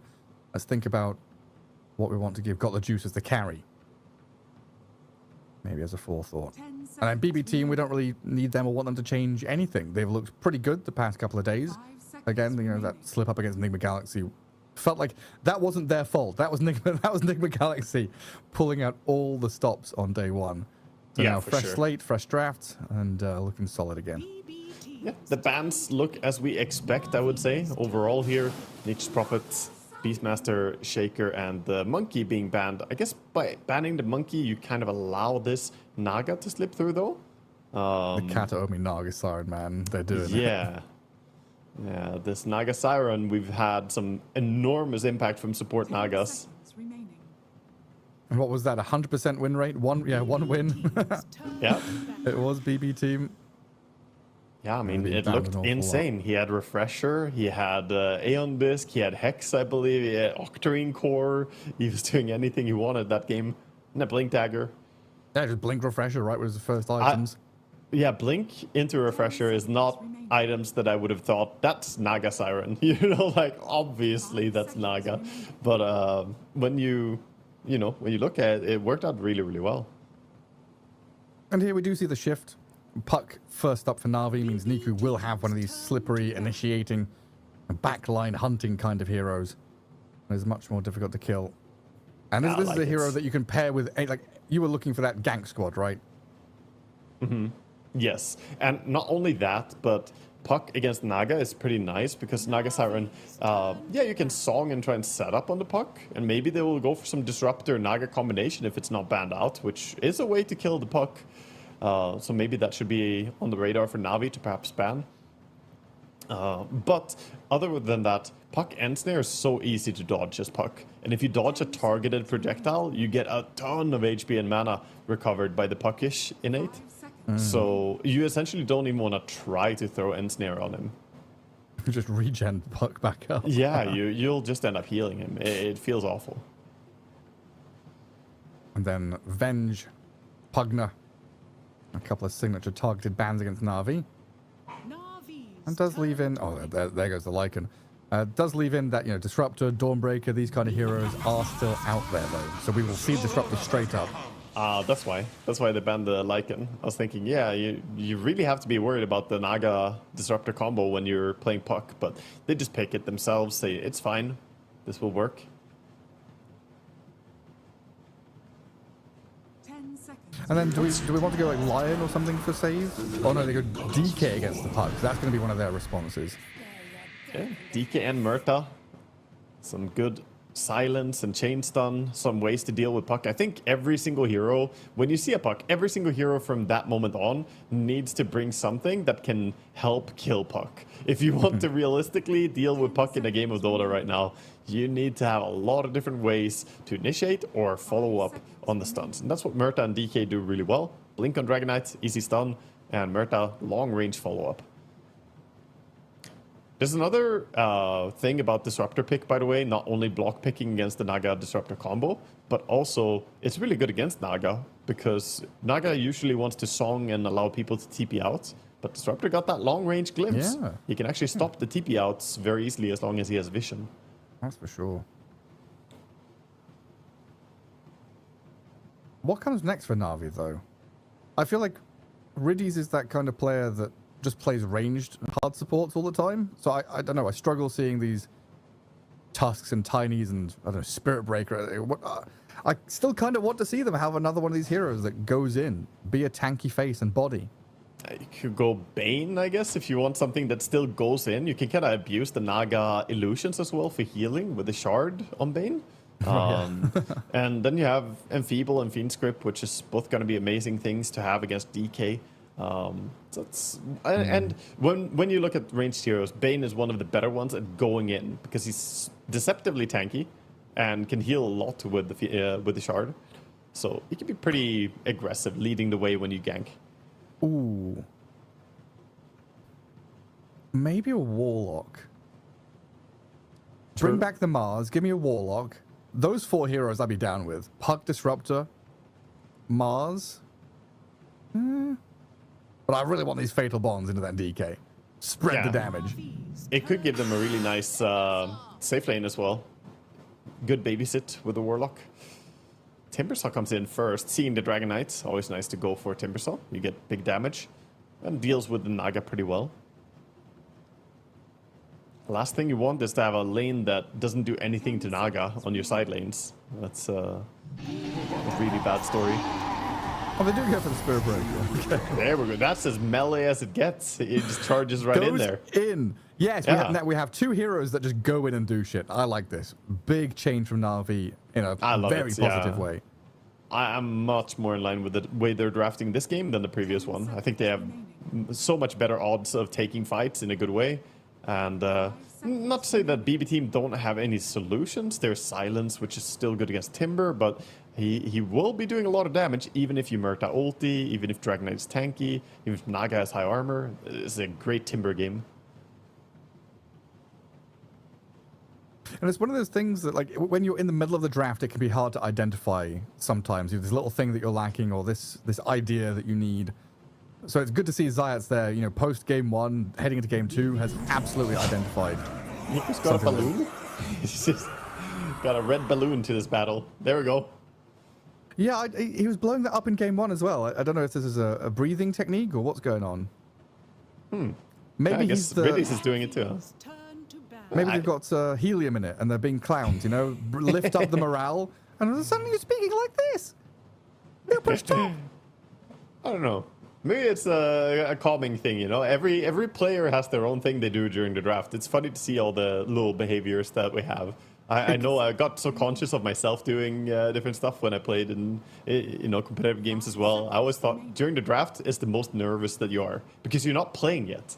You're not nervous because you're scared of your opponent. You're nervous because you're not actively fighting yet. You're not doing the thing you're good at. You're just drafting. Yeah, it kind of reminds me of, you know, when you're hyperventilating, you're meant to breathe into that paper bag, right? And have deep breaths and stuff like that. But just watching the way that Niku was holding it, maybe it's some... 10 seconds remaining. Yeah, maybe it's some calming mechanism. Maybe they're trying to give up smoking, and that's their way to stop it. I do feel like you can see the difference, though, in BB Team, which obviously is a very experienced team by comparison. They've been around the block by now, and look at them. Their overall posture and like how they behave during the draft. You can see that they're so relaxed going into this. Obviously, they're coming off a win as well, so it's a bit of an unfair comparison. Whereas Na'Vi, they're down one game. They don't want to lose this. A lot is riding on this one next game. Nervous situation. All right, they're getting confirmations for their last ideas. Yeah. 5 seconds. Who's I is talking to? I mean, Niku's leaning over, but he's got his hero already, right?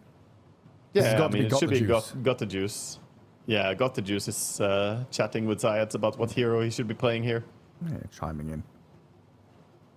And it is BB team with a very different draft from game 1 as well, right? So this is something that Na'Vi, adapting to a team on the fly, you're adapting to BB team from game 1. You have adapted in your draft, but now BB team are obviously bringing an entirely different draft and idea to the table. They're taking their sweet time on that last ban. Yeah, for now it is going to be BB team, of course, with the ban into pick.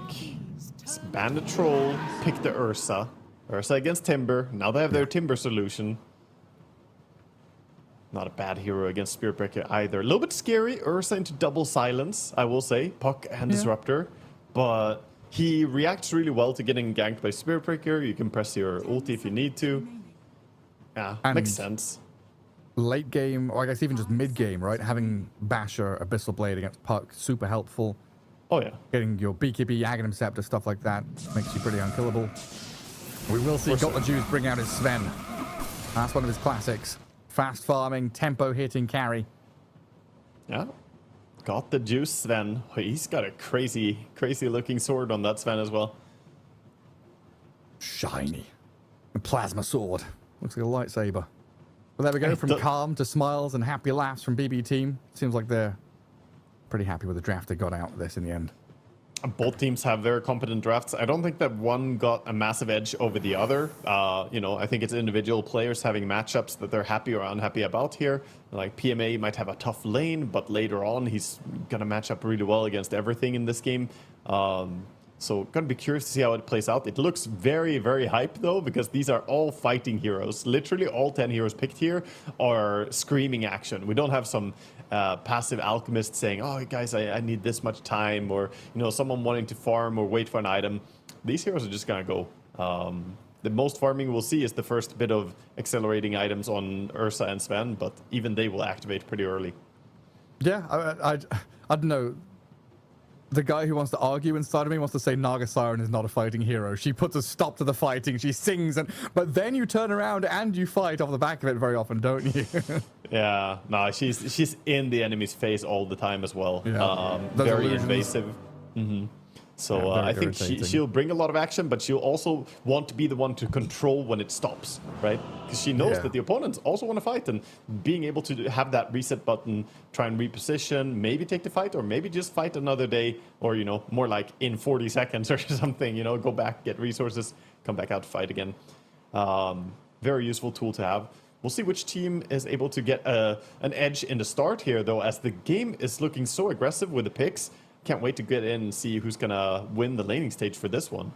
Yeah, we're going to have first blood contest of bounty runes, get some aggression early on, find out how it goes. Game 2, BB team against Na'Vi, about to be on your screens as we'll find out exactly what's going on here.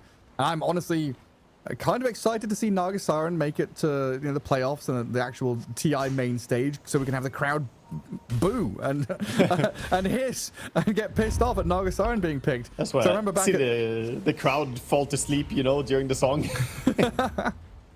Yeah, so, back at like TI3, TI4, Naga Siren was that carry hero, buying radiance, cutting waves, singing to stop fights and running away. Yeah. And she's changed a fair amount now, a support hero, but does very similar things nonetheless. I think it's more acceptable when a support does it, because if a carry just farms for like 40 minutes and then there's about to be action and he sings and TPs out immediately, then that's more rage-inducing as a viewer. Yeah. There's a saying that when carry Naga is playing, there's 9 players not having fun and there's 1 player having fun.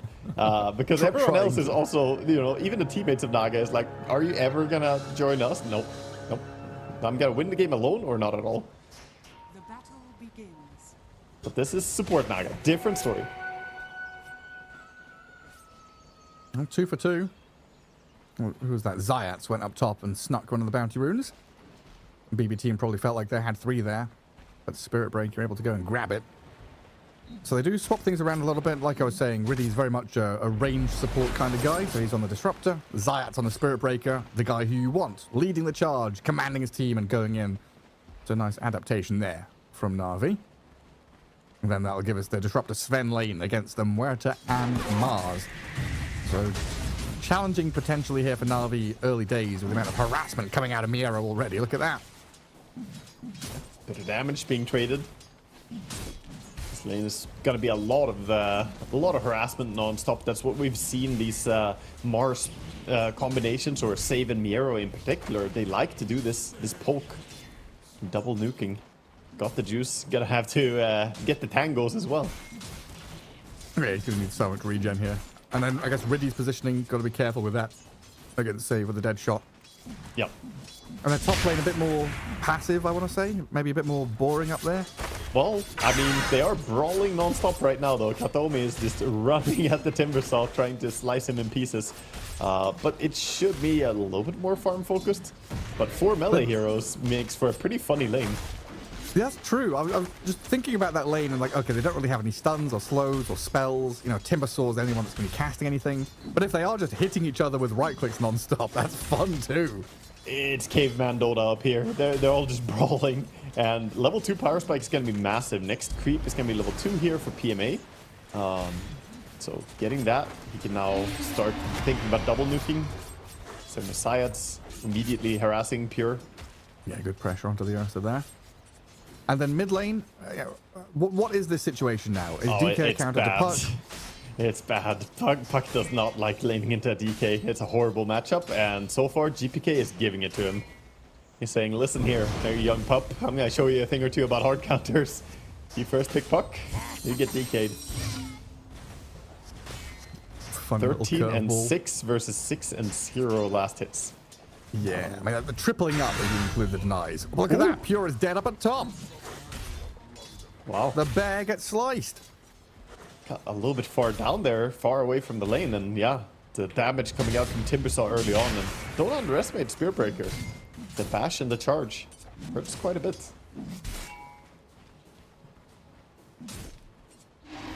He's also in a funny place though, right? Pure in the river. Yeah, he, like I said, he was way too far away from tower, I think, but I don't know. If they were trying to get a kill on the Timber, we were busy staring at the mid lane a little bit. Yeah, getting a little bit eager. Lotus spawning up there. Double for Radiant.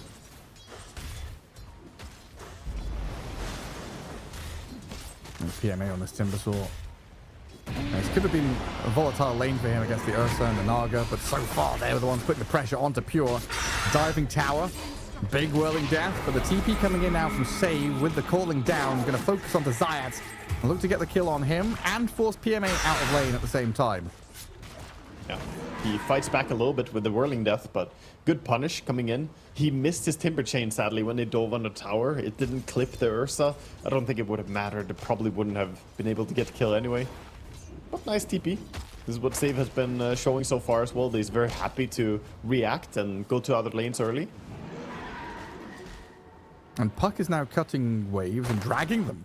God, I've not seen this since we had the Ember versus Huskar and Necrophos kind of matchup. And GPK is tipping him as well. Yeah, he's doing the best he can, trying to make the best out of a bad situation, right? Double water rune for BB. Cat only goes and steals the top one. And GPK gets bottom. So no chance of a refill for Niku either. No, but fortunately at least he has the Puckish to regenerate mana, dodging the ranged attacks. Miero nice. Should go down to this. Yeah, good spear, but that Thunderstrike's still going to be there from Riddy's. He was thrown to the wolves pretty hard when Murta left his lane and never came back. She's still staying top. Focusing on getting Ursa a good start instead. Yeah, Pure screaming for some help up there. The Timber, he is just dead. Yeah, They set that Zayat really... went off. Yeah. They set that up beautifully. Kataomi ensnared, reeled him in, and then they dead shot to push him even further back. Very nice. I think Zayas was hunting a courier. I saw him on the mini-map chasing a little chicken. Dragging waves, of course, as well at the same time to try and reset that lane. But now, yeah, start to see heroes filtering down bottom. Spiritbreaker is going to join the Sven and Disruptor, looking at Miero. Do we have BB Team TPs down here? Can they come and save this Mars? Because it looks like, oh, he was going to get dived, but a good cancel on the charge there keeps him alive. Release was thinking about the glimpse on Murta, but can't quite reach her. A save immediately ran under his tower after TPing, knowing that glimpse is going to send him back otherwise. I feel like Save was one of the people to really start mastering some of these newer heroes as well from the POS 4. Like the Hoodwink and the Muerta, I think of him. Yeah. Funny angle from Zayas to come from the Wisdom Shrine area, comes in towards Miero, so lands the charge, gets a few more hits and stuns in onto him. And a drag back into got the juice in his hits. Is that enough damage with a few more? One more Thunderstrike. Miero is tanky on the tower, but they've got the Thunderstrike, you're right. That's clean. Yeah, I was thinking about it. The save and crit are pretty similar, right? As players. Yeah. Same kind of archetype players. Hold up, actually. Thinking about diving, but their HP numbers is so low. Zayat has to be careful. Takes a tower shot. No mana on the Murta though, so even if he had Blood Grenade, does not want to commit it. Meanwhile, mid tower is being sieged by Catapult plus a Dragon Knight. Jeez. Say goodbye to that. Where's your puck? Yeah, I don't... You know, between these two dragons, I know which one wins, okay? So I think this tower is gonna fall. Puck is good at many things, but man fighting a DK is not one of them. Nice attempt to deny, but barely didn't get it. So BB Team have learned from what we were talking about, the bears and the dragons. The counter to the bear and the dragons, so they pick both of them at the same time. Ah, genius, yeah. So clever. Pure, the bear, on the runaway, and does slip into the fog. Hang on. Oh, but he walked back in. He didn't know that there was a ward. He thought he was in Fog of War. But yeah, he pinged the Watcher. He thinks the Watcher was what saw him, but the Watcher wasn't actually the culprit here. It was the Observer ward. But why was he going back anyway? He was trying to get under his tower. He had creeps under tower, and tower gives HP regen. He was thinking he could stay, and yeah, just the greed of a POS 1 player, you know. We don't want to go back base. The glimpse dodge from Mirror Image. Always nice to see. Sick. Well done by Kataomi. But yeah, BB Team now controlling mid, playing through bottom. Losing Pure a couple of times definitely hurts, but we've seen him recover on his Ursa tremendously well, getting that Bout of Fury and scaling as quickly as he can. But with a start like this, it could mean things delay, and that gives Na'Vi a bit of time to ramp up with their own core heroes here. Catch up with the puck especially. They have some time. I think it's until the Blink Dagger on DK, then everything will start speeding up a lot more. Right now we actually see them go for the Timbersaw again. Moving towards top. I think he realizes though Timber is running to the bridge. Long gone. And GBK Invis with a Blightstone. She went out very quickly with it. Looking towards mid again. Surprised we haven't seen him go, like, try to open a tower, really. I guess he wants that Blink Dagger timing before he goes and commits somewhere else with his ulti. Respecting, perhaps, the Timbersaw's damage. The Timber might come and defend.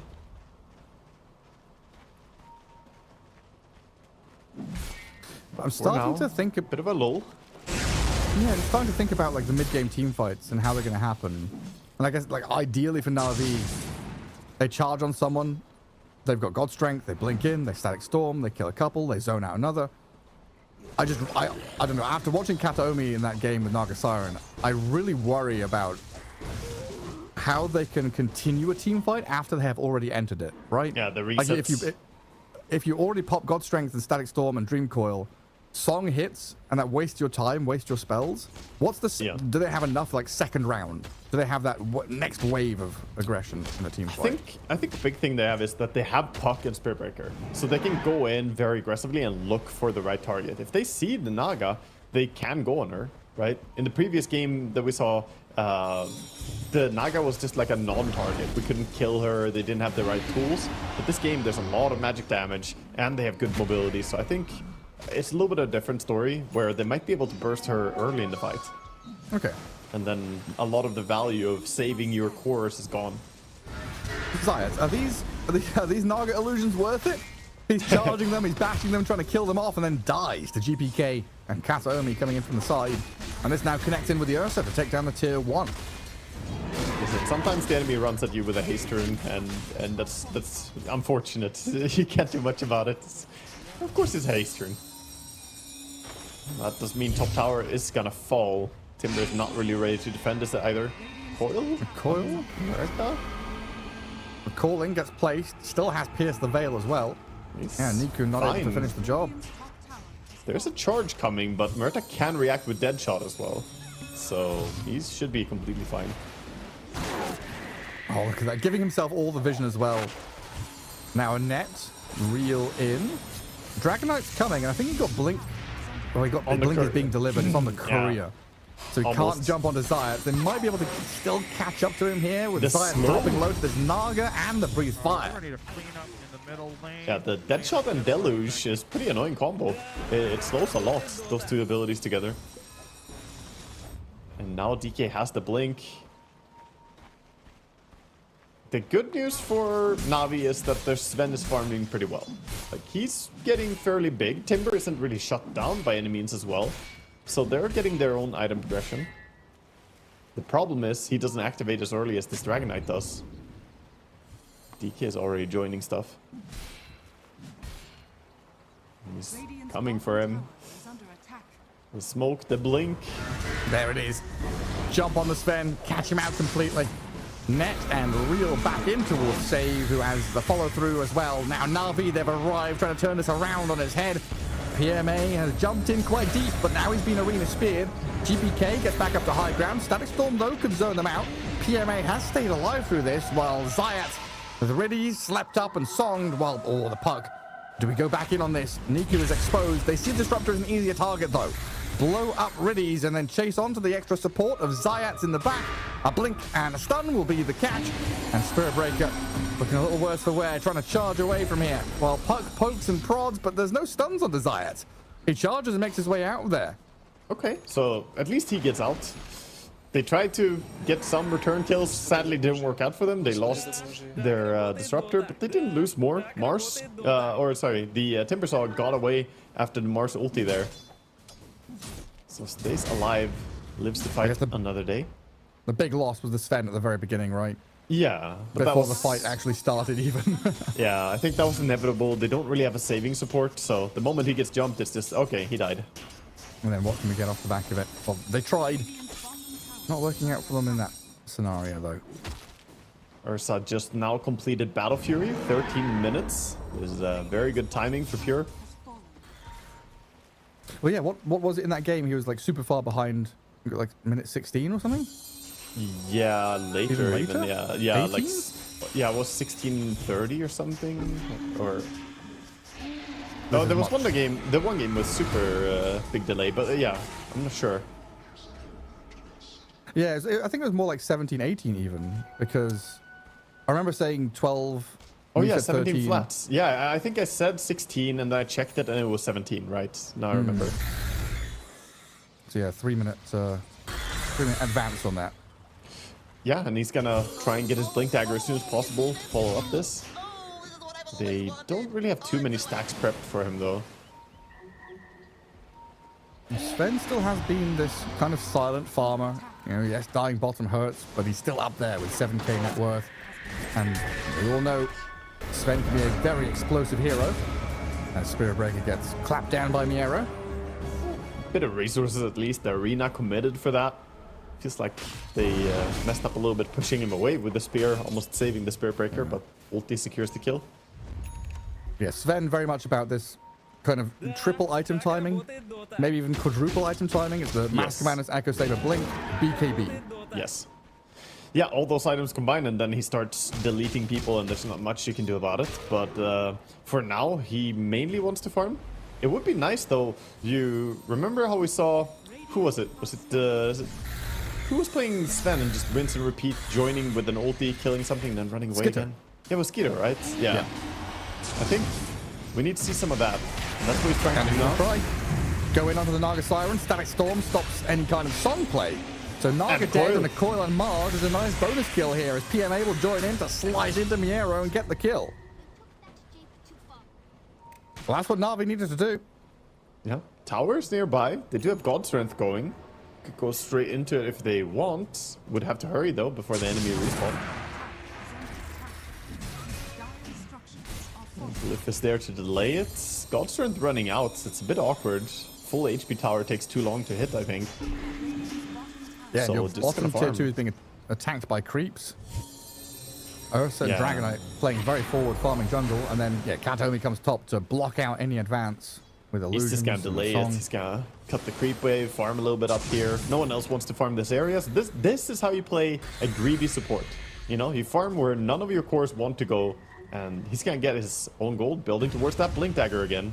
Yeah. Who else would you put in this boat? Like Naga Siren and Kotal? Yeah. I mean, anyone really. Any ranged support or a hero that can farm from afar. Hoodwink can work. Yeah. I mean, support Magnus can do it with Shockwave spam. There's a lot of heroes that can fill this. And even if you die, it's fine. You know, if you do get ganked, okay, so be it. But then it took probably a bit of resources. You're sitting under a tower. Oh, you're hearing it here from Waga himself. It's fine to be a greedy pos 4. Just go and sit in that safe lane, defend that tier 1. minute 1 heads to safe lane.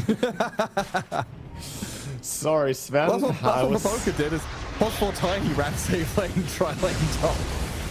Well, Miero very deep here. Under the Static Storm, unable to cast spells and annihilated. The Song of the Siren comes in now, but that's far too late. Katomi trying to escape now. I mean, I can't see how you're getting away from this. And the Eclipse is there, dragging Save back in. Katomi maybe can turn with GPK, blinking, stunning the Sven, and Pure is in. Right on to Got the Juice to blow him up. The Ursa is ready and hungry. PMA, big damage out of Whirling Death and Chakram, but not enough follow through to finish off the tankier BB team cores. PMA is getting a good shot though. GPK is going to turn and whack him though, with Pure getting a double kill. They're onto Niku now. Illusory Orb curveballing back down to the south. Very low puck, needs just a couple of touches to finish it off. They'll dive onto the Disruptor though, an easier target they'll find. Reeled in, and GPK just waiting in the shadows, looking for the finish. Maybe could spot the puck as Niku just jump back in to finish off the Naga. Another touch will do it, but Niku on death's door cannot keep committing. Oh my god, Nico's trying his hardest to kill people here, but without Blink Dagger in this fight, he's 200 gold away. If he had Blink, he would definitely have gotten some kills here. Spirit Breaker's charging in. Kataomi, boom. Wow, I guess the courier too. Alright. Wow, his speed with the Kobold Cup drums and face boost. Oh, hello. There's an Ursa. Oh, can he get away? Charging one? Nah. Ooh, that was close. Not far. Very close. Not far. Charged towards bottom almost. Well, yeah, legitimately, Mage Slayer on DK picked up just before that fight. I feel like he did so much. Oh yeah, it's amazing. Mage Slayer DK, he ignores the puck, but more importantly, he can hit the Timbersaw and prevent a lot of even the pure damage. Since it gives the minus spell amp to Timbersaw, it reduces pure damage to himself or teammates. I think that's still something that's like kind of easy to get tripped up on, right? The difference between magic damage and spell damage. That's always been a difficult hurdle. Yeah, I mean, exactly. It's spell amp, so it's for all spell casting, spell ampable like spells. Yeah. Quill Spray's physical, still a spell amp. It used to be like DP Exorcism Ghosts also would get spell amp. I don't know if that's still true. Yeah, I don't think they do anymore, or I don't think they do, but they benefit from minus armor since they're attacking. They're physical, or not attacking, I shouldn't say, but they're physical. Well, a good blow up on Pure, thanks to Niku and PMA. So Ursa out of the game for a good 40 seconds. Now maybe a chance for Na'Vi to go and make some moves of their own again with a smoke up top through the Twin Gate. Connecting with the Sven. Miero ready and waiting in the shadows to maybe strike. Zayad's hunting. He's got to go under a ward, but it's a little bit too late. He's too far now. And they still want to fight up here. They see the Disruptor. Easy pickings. No Static Storm. No Glimpse. And this could now be A green flag for BB team to start charging forward. Puck is going to jaunt off to the left. There's a dire ward up on that high ground. I might be able to see him as he escapes, but no, the TP home and get him to safety. Gonna get out. No song to set that one up. I think it was just barely outside of the vision of that ward. It did see like nearly over there, but that's mid lane now. Here's a congregating. Pure. Farming very aggressively. DD Ursa, who was chasing Roshan down the river, but he gets caught up in a coil and a charge and a bash. He uses his ulti and snaps the coil so that he doesn't get stunned for too long and can run away. Sven, down bottom has been found by BBK. The fear pushed back from the dead shot, causing some serious issues for Got the Juice, who doesn't have a stun yet. That charge, though, Zayats might have just come in to save the day for the Sven, keep them at bay, and now allow Niku to arrive. Pushes in onto this Dragon Knight, and Sven returns fire. Ursa's here, claims the Pure, Sven. though. The Ursa kills off the Sven. Now Pure's on the run, glimpse back in. Miro's arriving from the northeast side. The damage looks good, though, from Na'Vi. Static Storm down and no chance to survive. Song of the Siren, it's too late. Kataomi's going to have to blink and maybe try and escape. The chase from Na'Vi, though, is substantial with the Yules into the sky. Another couple of bashes and charges here on the Naga Siren will get them a double kill on Niku. Very nice for Na'Vi. Good exchange at the end of the day. Losing their Sven, but that doesn't matter when you get these massive kills. Pause 1, pause 2, and getting the otherwise tricky to kill Naga Siren. This Puck gets Yules, but he's getting dodge. Doesn't get caught in the spear, and Miero glimpsed back in towards Zayats, going to get bashed around inside the kinetic field. PMA comes across, misses the chakram, but this coil will hold him in place for now. A Cyclone again sending Timbersaw skywards, gives a little bit of time for Miero to escape, and a pushback on the charge. Gets them the distance they need, but this Puck just keeps on chasing. A Yules to get out of the Thunderstrike, and the damage of the Puck is nicely done by Miero there to stay alive. While Zayats runs through the Lotus Pool and charges off to safety. Dead shot right across the front of him. He tried for a trick shot. That's a hard one, going from the side like that. But in the end, a lot of heroes staying alive, you know, crazy fighting. But Na'Vi, they find themselves in a pretty even situation after what was a pretty dominant start for BB team. And Sven is getting very close to the quadruple items that you talked about earlier. BKB is just around the corner, 200 gold to go. So this mid creep wave will be enough.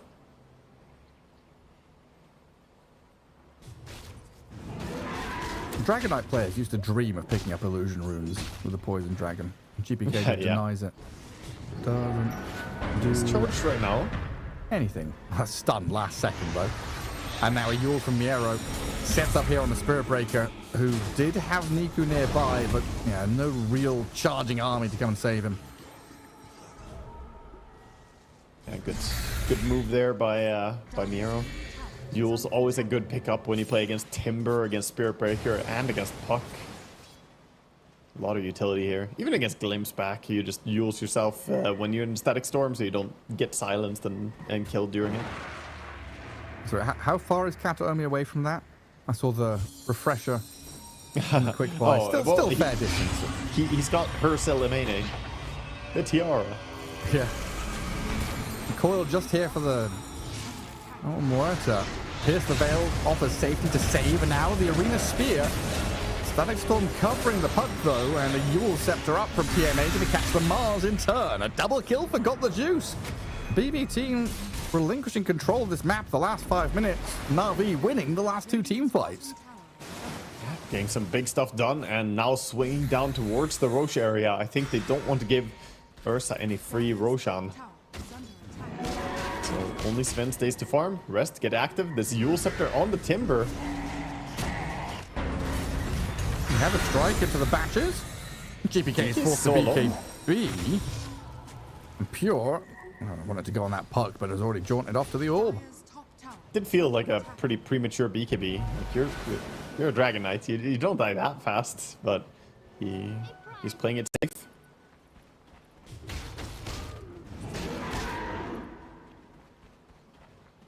But Na'Vi feels like they're the ones in control of the game right now. The last few moves have all worked out so well for them. They have yet another Yule Scepter coming up soon on the Spirit Breaker. Puck has not completed his next item, but that's for a very specific reason. It's Aeon Disc. This guy locked in his inventory, so he has all the components just ready to activate it whenever to trigger it at his own command. And in particular, Dragon Knight Blink Stunning, I guess, is one of the big threats, right? Yeah, exactly. But you don't want to have it randomly proc just because you took a little bit of harass. So this way he can make sure it's only used when it needs to be used. You do have to be very fast though, because if you get jumped, stunned, and Ursa goes on you, like you better be fast with that unlock combine. It is, you know, I guess 2 clicks. You gotta right click the Vit booster and unlock. And hope you're not next to a shop where you can click sell by accident. Mark for sell instead. Ah! Oh, Na'Vi trying to set up mid, play with their vision up towards top, where Roshan has settled in his northern pit. The BB team are going to have that kind of high ground situation, though, looking down the staircases on them. And for now, Ursa down bottom clears the wave and looks to rejoin the team, while Na'Vi have already maneuvered into the pit and started Roshan. Yeah, they're beginning to take down the big man.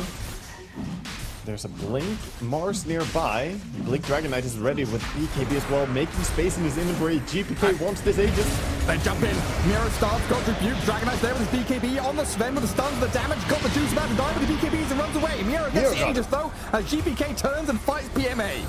Timber Sword down. Zaya's being zoned out to the right by Seiya and Kataomi. Yeah, hide in those trees and get blown up by GPK again. What a beautiful steal. That was just perfect execution, really. And so close to getting the Sven kill, too. He was almost dead. Yeah.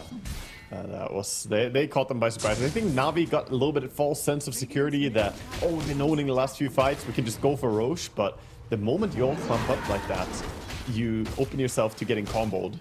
Beautiful arena, the spear onto the Sven, and bringing him so low immediately, he just has to run away. And look at, meanwhile, on the right, Kataomi found the puck and the Spirit Breaker, keeps them in a nice little song. So good. Yeah, just a little opera performance, meanwhile. He almost has Refresher.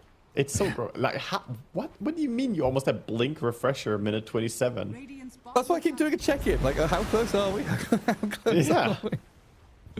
It surprises me every time.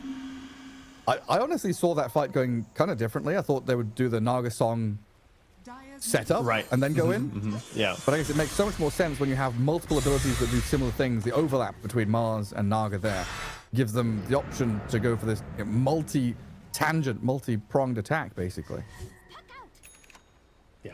I mean, they went on the correct targets as well, ignoring the Aeon Disc puck, right? Aeon Disc was not expended yet, so at least there's that. But puck also couldn't do anything to stop what was happening. Dire's middle tower is under attack. On the bright side of things, Sven is farming really fast. He's got the level 21 already. His highest level in the game, along with the Ursa. Radiant's bottom tower is under attack. Full Daedalus is complete as well, so if they ever stack up, Sven can just knock them out of this world immediately. Yeah, I mean, it's still pretty impressive that he's top of the net worth in this kind of game. Yeah. It's not been easy for Na'Vi, but... on the Dragon Knight, so he's getting some damage for himself. A lot of magic damage. Right, sounds against DK, against, Timber and Sven, right? Yeah. Interesting. I think Miero tried to walk out of the coil and gets stunned back and then gets bashed out the coil. Okay, so they did use 2 ultis at least, but still a good takedown. Maybe this tower has to be sacked. Sven doesn't really want to go for it though. It's just jungle. Scared about getting jumped by Ursa and DK. We saw what happened last time, just DK laying into him with the Mars combo.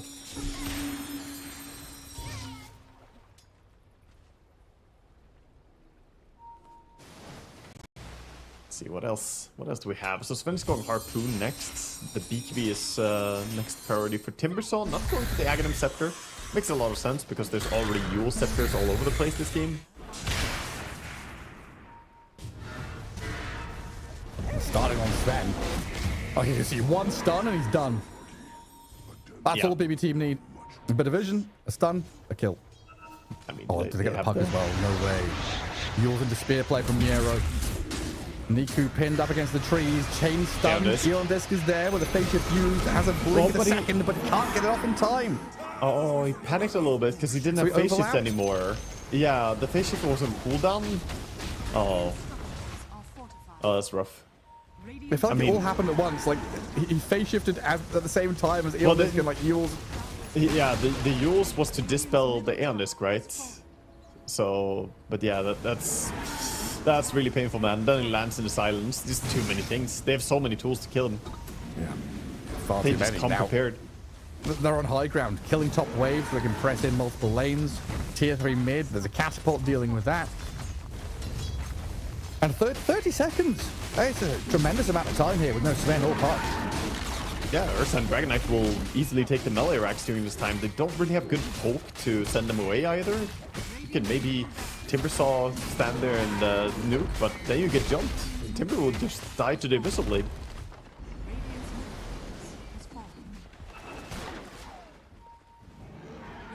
Game is suddenly completely back in BB Team's favor. Now they're taking a second to go back. So they say, okay, we got the mid racks. Let's swing down bottom, open this tower. Radiant need to collect themselves a bit. Radiant's bottom tower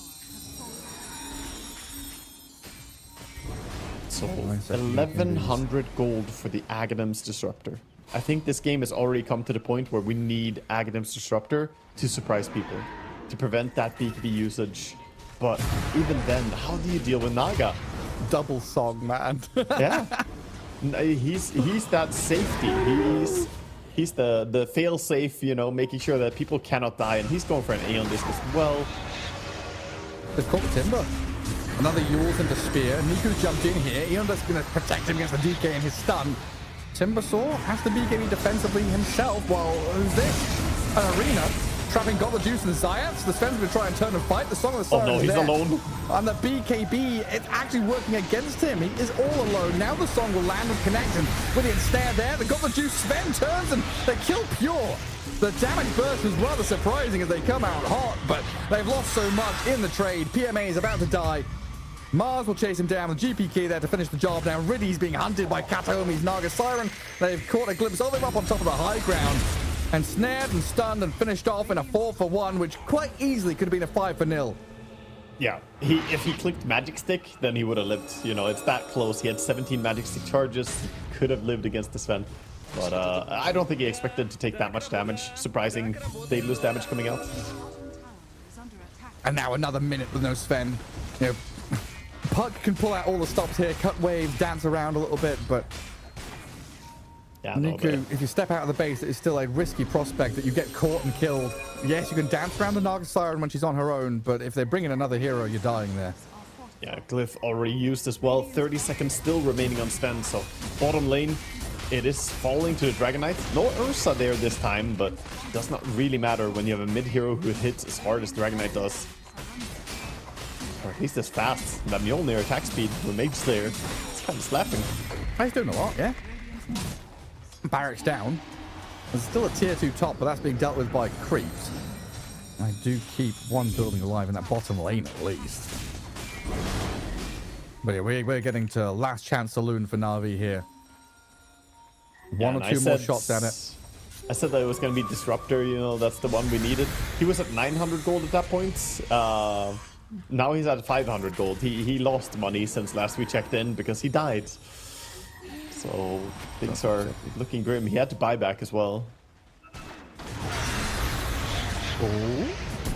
What's Nero up to here? Catching the puck, forcing Aeon Disc.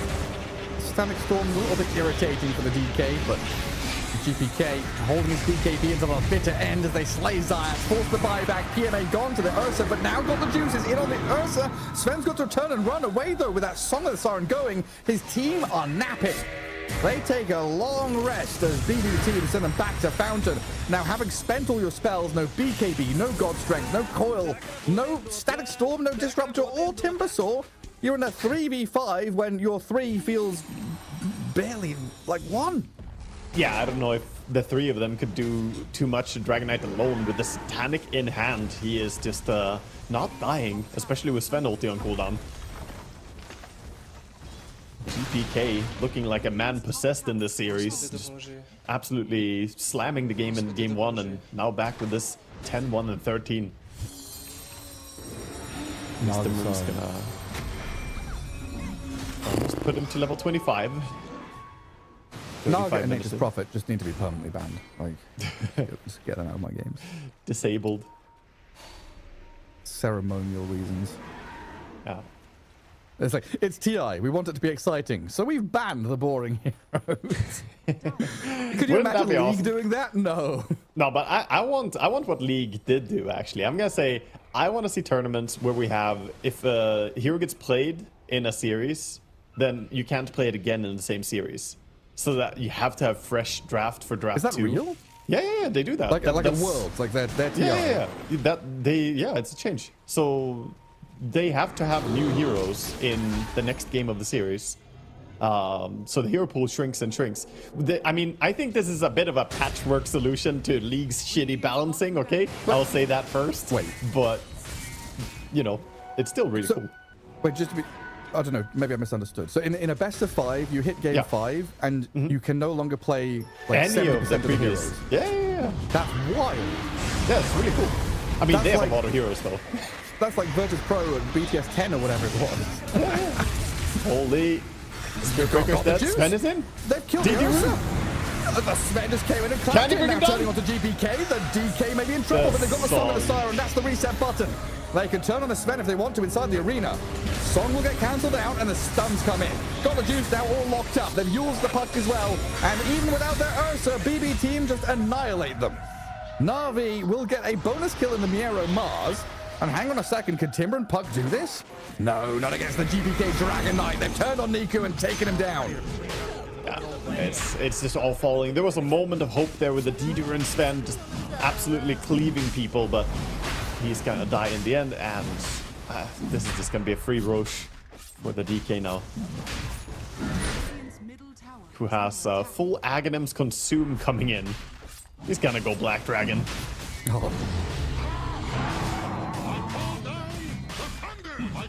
Yeah, he doesn't have a full thing. He needs the point booster. He has the recipe and everything. 800 gold to go. His inventory's too full. It's so messy. To the courier. He's Oh, got Lord. so many things. Courier, where you going? Go to the secret shop. He's selling the power treads, buying the Aghanim Scepter. There we go. And that's going to be his Aghanim Scepter complete. Next ulti will be a Black Dragon. I haven't seen a DK be Black Dragon form for so long. It was every single game because it was broken. Then they nerfed it super hard. But it used to be... What like Maelstrom into Ags, right? There's like some rushed... Yeah, Mjolnir Aghanims. Manta. Yeah. The third item, I think. Exactly. Look at it. It looks and scary. You would just do this. You would go sit in front of a tier 3 and just put Manta-style illusions on it and kill it. Ow. That's a lot of damage. There was even that game, I don't know if you remember the, it was Gaming Gladiators, had IO DK, and IO got to level 25, so you just... Right. IO and DK, that's like a million range hitting buildings from freaking nowhere. Trying to deal with the Dragon Knights, he pops his BKB. And they just turn around, wallop them, got the juice gone, and called GG, taps out. This one has buyback available, but once you use your gold strength, you're not a hero anymore. Na'Vi realize they have met their match here in BBT. A 2-0 victory. I mean, a smooth one in game 1 for them. Na'Vi did fight back in game 2 and put up a bit of an effort, but it never seemed like it was going to be enough. Yeah, very well played by BB team. Looking great. Definitely look like the stronger team in this matchup. So they're going to be the ones advancing to the 2-1 stage, where they will face other teams that have won 2 and lost 1 game. I really love this new format, man, where you're always fighting someone who's in the same position as you. I mean, I was Knoxville's roommate for, I don't know, 5 or 6 years. So I have been sold the Swiss system for a while. Yeah. One of his gripes was, you know, when we used to have the old GSL thing, I mean, I guess everyone hated that, the StarCraft format. Yes. That was pretty bad. You Having mean the this is groups, like, yeah, polar opposite. We love this. First of all, best of 3s, love it. Then having this, you know, winner against winner, meta developing, it's just so nice. This is Dota. Exactly. This is TI. Yeah, and it feels like you're also getting plenty of matches because the other format was very short group stages, right? It was group stage where if you win 2 games in the group stage, you're done. You won the group stage. And if you lost 2 games, you're out, which feels a bit cheesy. This is much more fair. We still have players give a chance to prove themselves and perform. And here we see Sven coming in towards the end. I want to see Ursa dying here. 3 hits. One stun. One stun he didn't expect, and Sven just brings him down. But sadly, the song reset hits him here with no BKB available. He is just gonna waste his timing on the ulti and leader room. The multiple songs, they're just so insane. And then there was also the other groups, right, where it was like 2 10-team groups or whatever, and you had to play 50 matches. Blood, like we used to have like a 6-day group stage of TI. Yeah. I mean, that was a marathon of Dota, at least. I enjoyed it for just the chaos that it was, you know, so much Dota. Too much, almost, some would say, but, you know, it was the best of times, just seeing all those crazy games.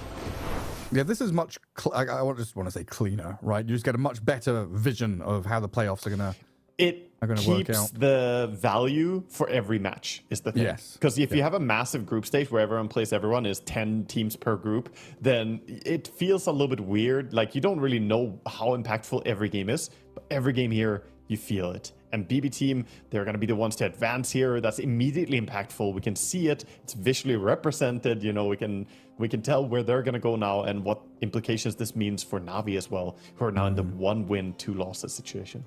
Yeah, and then it kind of solves that old, I guess, like, issue, or like, people wanting it to be like football, right? Where a win is 3 points and a draw is 1 point and a loss is 0 points. Having this Swiss system, or like moving away from 2-game series and stuff like that, kind of, like you said, just gives value to the wins that much more. And we don't have those draws.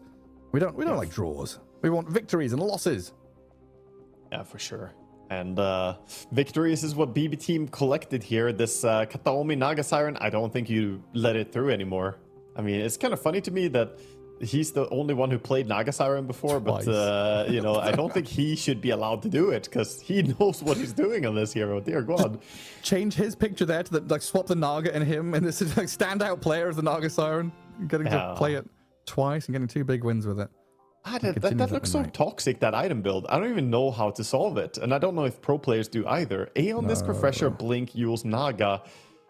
Like, yeah, you can try and go on him, but it's not going to work because Aeon Disc, and then he will get that song out. It's sort of this feeling of inevitability. Yeah, you're damn right. And I think we've also seen it 2 ways, right? The first time he played it, they were playing from behind, and he caught up and got here because of Naga and the illusions and cutting waves. Yep. And then when you're ahead, it feels like it's even worse because it's Naga cutting waves with illusions and getting these items. Inevitability is a good way to put it. Whether you're behind or ahead, this Naga is going to get there, and then you have to contend with Blink Song. At the very least, Blink Song is annoying. For sure. Yeah, he's the standout player for this game. I will give the standout player of the match to GPK, though, I think. Of course. I mean, 15-1 and 15 after having the previous performance as well. What a monster. What a beast. Definitely looking ready here at TI, and it's hyped to see people playing at their best. Yeah, beautiful stuff. And that wraps it up for us today. A much quicker one than we had yesterday. We're 4 hours ahead of our schedule yesterday.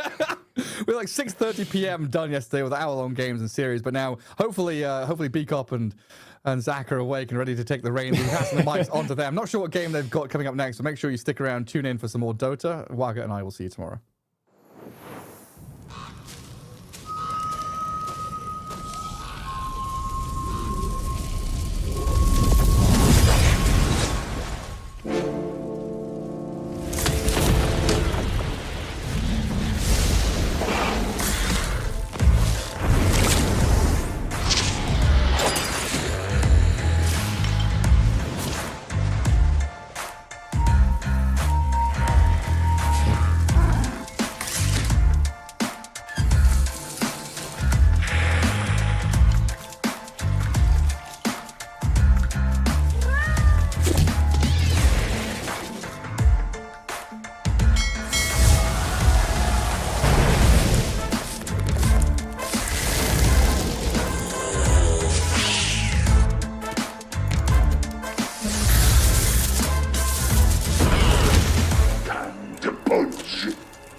fate gives no warning. It simply casts you into the abyss, where some echoes never stop reaching back.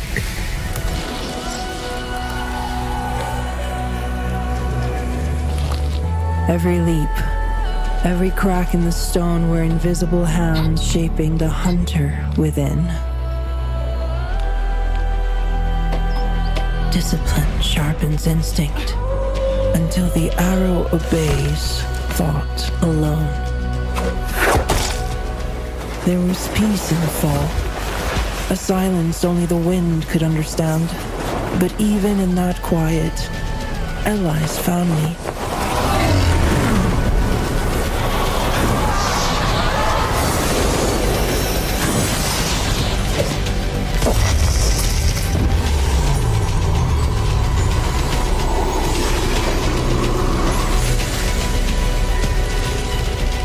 I did not choose this path, but I walked it to the end. And when the moment comes, my hands do not tremble. Now, I walk alone, so innocence never follows in my footsteps.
Hello, everybody. Welcome back to the Road to the International Playoffs. We are back with our final series of the day, and it is going to be the Yakutou Brothers against Nigma Galaxy, and it should make out to be a pretty close series. I thought, truthfully, I was watching the Nigma Liquid series. I thought Nigma had it. I thought they were going to win that series. I thought this was maybe about to be Yakutou against Liquid in the 1-2 spot, but there have been a couple of things for Nigma that have been falling a bit short, Zach, and I kind of want to hear your thoughts about what you think those things might be from Nigma.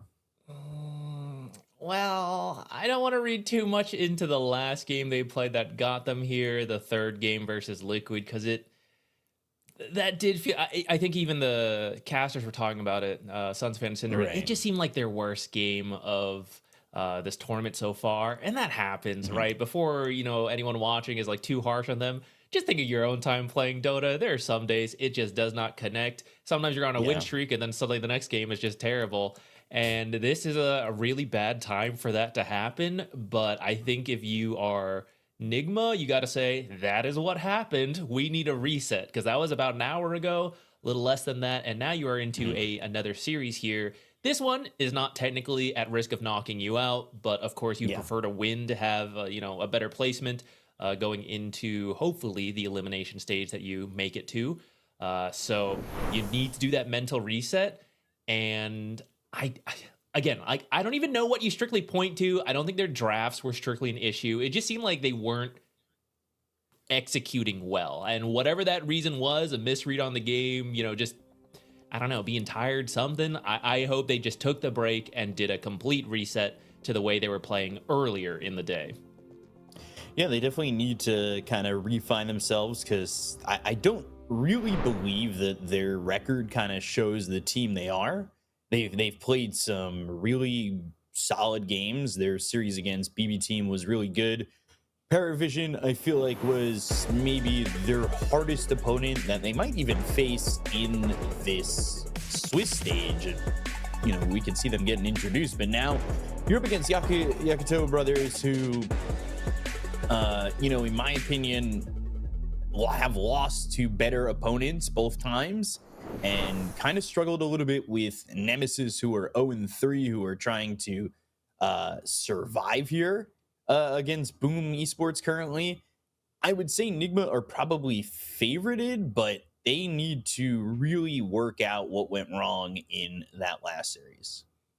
Agreed. I do think, all things considered, Yakutou Brothers, reminder, they didn't even know they were going to be here, right? It was very last second that they showed up. And of course, they're going to do their best, quick rapid fire practice. The boys on screen right now. And with that in mind, right, like 1-2 is, not too bad of a record right now. And they're not out. They got to go against versus Nigma here. They still have a shot at qualifying further on. So hopefully for them, every series is more practice getting back into form, because I imagine, as you reach the end of the Dota year and you don't think you're going to TI, you start relaxing, you're playing less, right? So hopefully all of this is just getting back into form if you're a fan of this team. And, I do think if Nigma has not done a complete reset from earlier, then, they're not looking their best right now. And Yakutou could have a very solid shot here to get themselves to 2-2 going into the final round of the Swiss stage. Yeah, and a win here also, it solidifies going to the elimination round, which again isn't the best thing, but it knows you have another day, right? Even if you lose tomorrow at 2-2 and you go to 2-3, you have another chance for qualification. And I think that's truthfully, the 2-2 matchups, yes, they matter, but you're playing another series no matter what, whether you're 3-2 or 2-3, you're playing another one. So we'll see which teams end up making it there, but 1-3, obviously you're on your last life when it comes to tomorrow. So both these teams don't want to be there, and both these teams, truthfully, I'm thinking about the matchups here as it's Ghost, who used to play in the Chinese region, pretty solidified in that region, playing with RNG, used to play with Xtreme Gaming as well. And then, you look at Fly, who's been a staple of Chinese Dota, Emo, who's going to be playing up against Sumail. I mean, I know it was a shorter stint, but Sumail did play in China for a little bit. That's true, yeah. There is Kinda that forget Aster about that legacy phase for a little bit. It was the time of Aster legacy, and you know, it's also going to make for a really good matchup mid. I think both these players, obviously Emo has proclaimed at times to be the god of the mid lane. I'm quite interested with what he offers when it comes to him going up against Sumail. Yeah, it should be. It can definitely go either way, depending how they're playing. I would generally favor Sumail, but last game did seem rough. But he hasn't stayed a top player for, you know, just tilting out. So I do think, you know, you can make mistakes, but he's the caliber of player that should be able to bounce back now into a brand new series, which starts with the draft, as we've got here. Dawnbreaker makes its way through for the first pick of Yakutou Brothers. That covers of the a lot of the global rotation that is so strong nowadays. But you will have to deal with the Bane potentially, if that is position 5 Bane, which helps a lot in the lane. Dawnbreaker has a lot of kill potential, but you can use Nightmare to dodge things. You can use it to interrupt her combo. So that should set up your carry. Ghost, who has been... He doesn't always have the greatest laning stage, but I feel like he's been fairly impactful in all the games that I've managed to catch, whether starting ahead or behind, which actually I'd say that's almost better, right? Like, you don't want to carry that only does well when he's playing off a good start. The fact that I'm thinking of like that Lone Druid game, he had a terrible start, and then he ended up ratting his way to victory with the Lone Druid play. So hopefully with the Bane, it's a good start for their sake.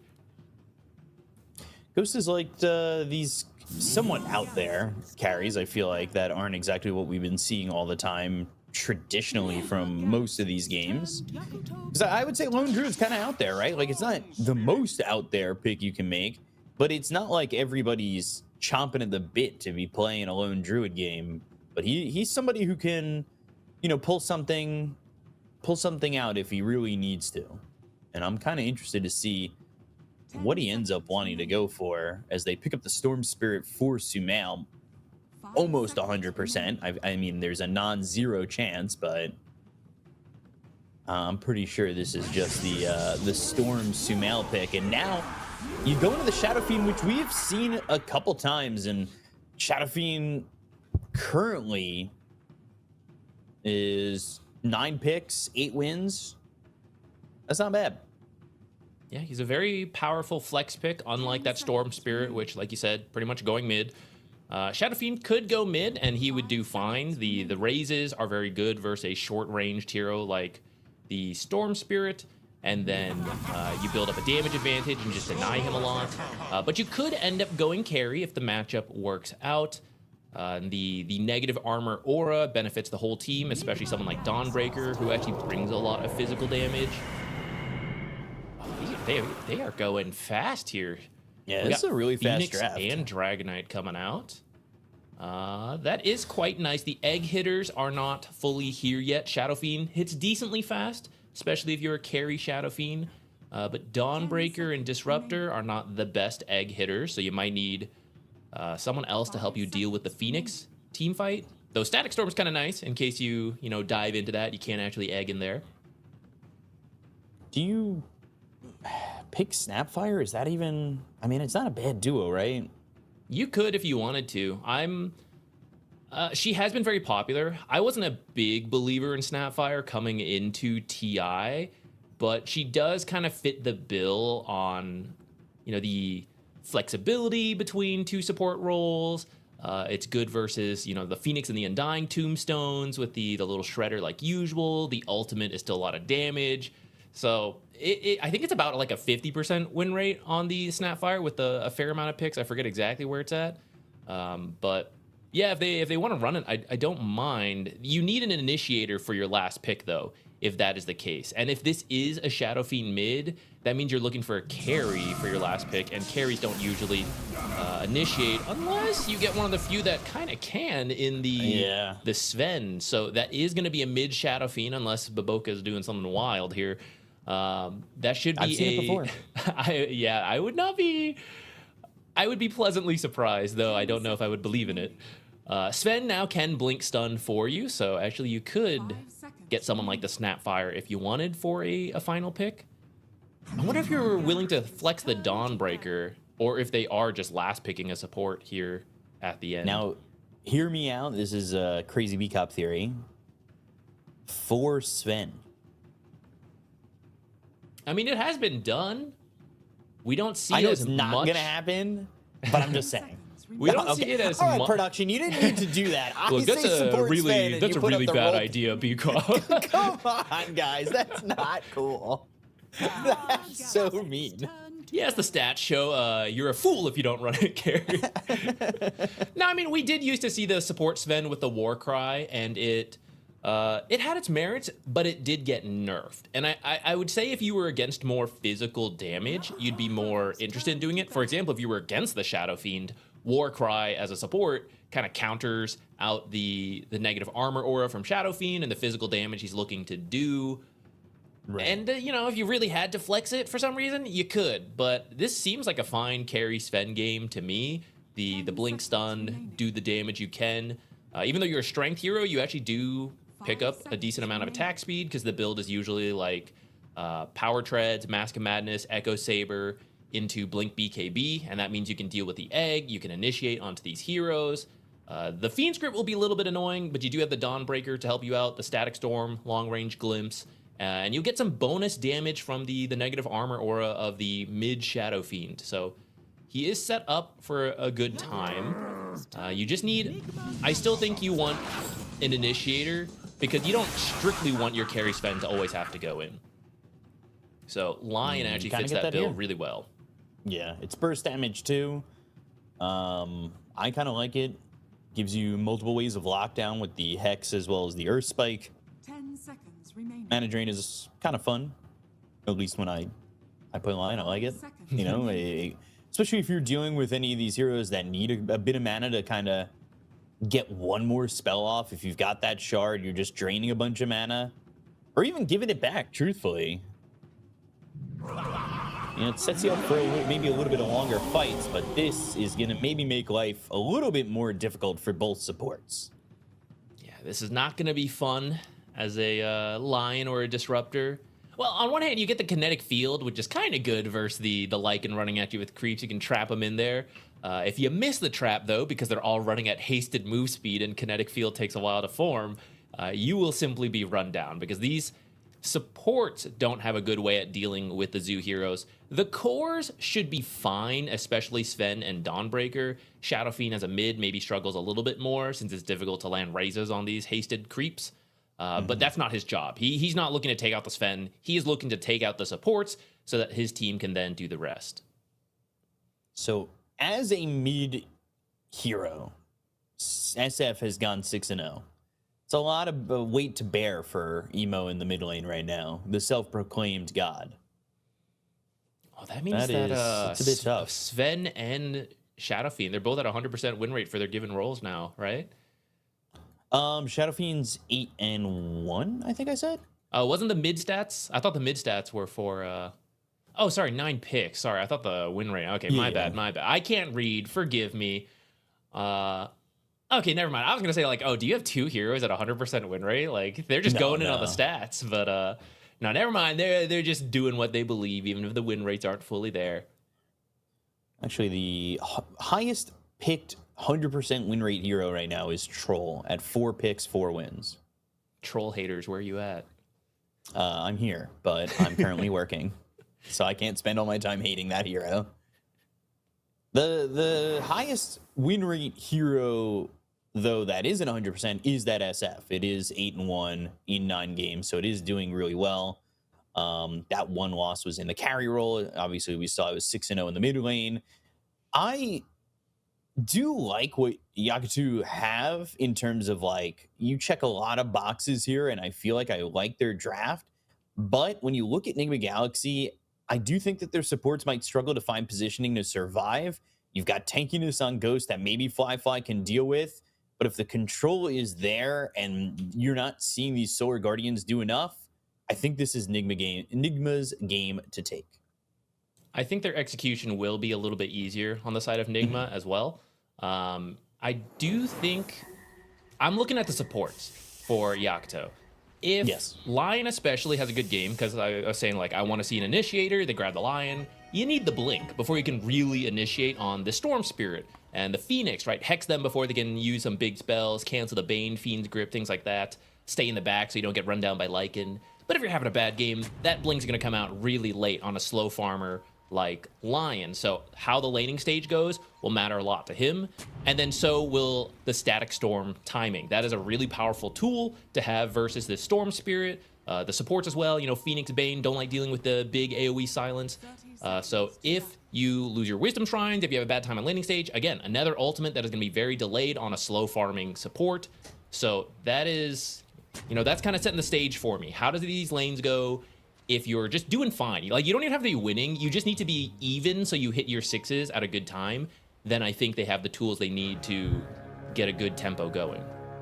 I feel like we say that a lot in a lot of these games, right? Like, it seems like the supports that are being picked right now are ones that heavily rely on getting a quicker 6, and it makes life tough. But they are going to fight at this bounty rune, and they will throw that Earth Spike on a Ghost. He might drop for first blood.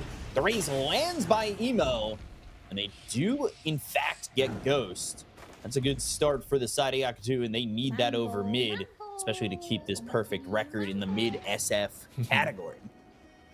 That is a scary hero to give first blood to, because not only do you enter the mid lane with a couple extra souls, so you get better damage, but with that first blood gold, you get your bottle sooner, you get your item sooner, and Shadow Fiend's a mid hero who can really get out of control, because as you get more last hits and denies, you get more damage to get more last hits and denies, and potentially really shut down this mid Storm Spirit, delay that level 6, which I think he's the playmaker for his team.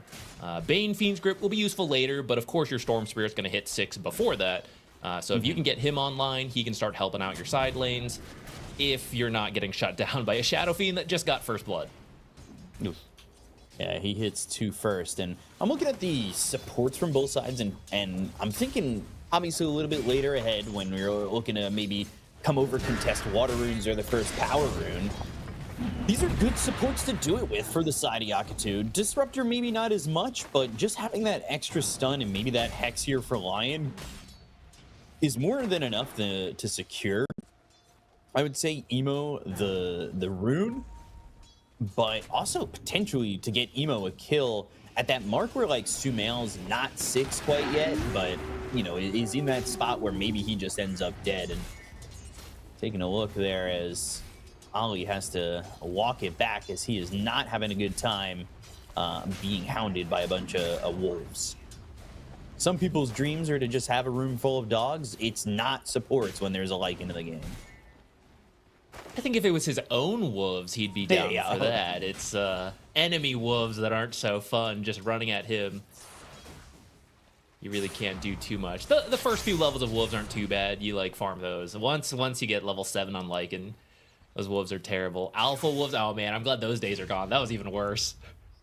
Oof. I shiver as a support player. What a room Imagine being by a level 10 Sumail. support just being killed by a wolf. Just out there. Yeah, we see. I like this from.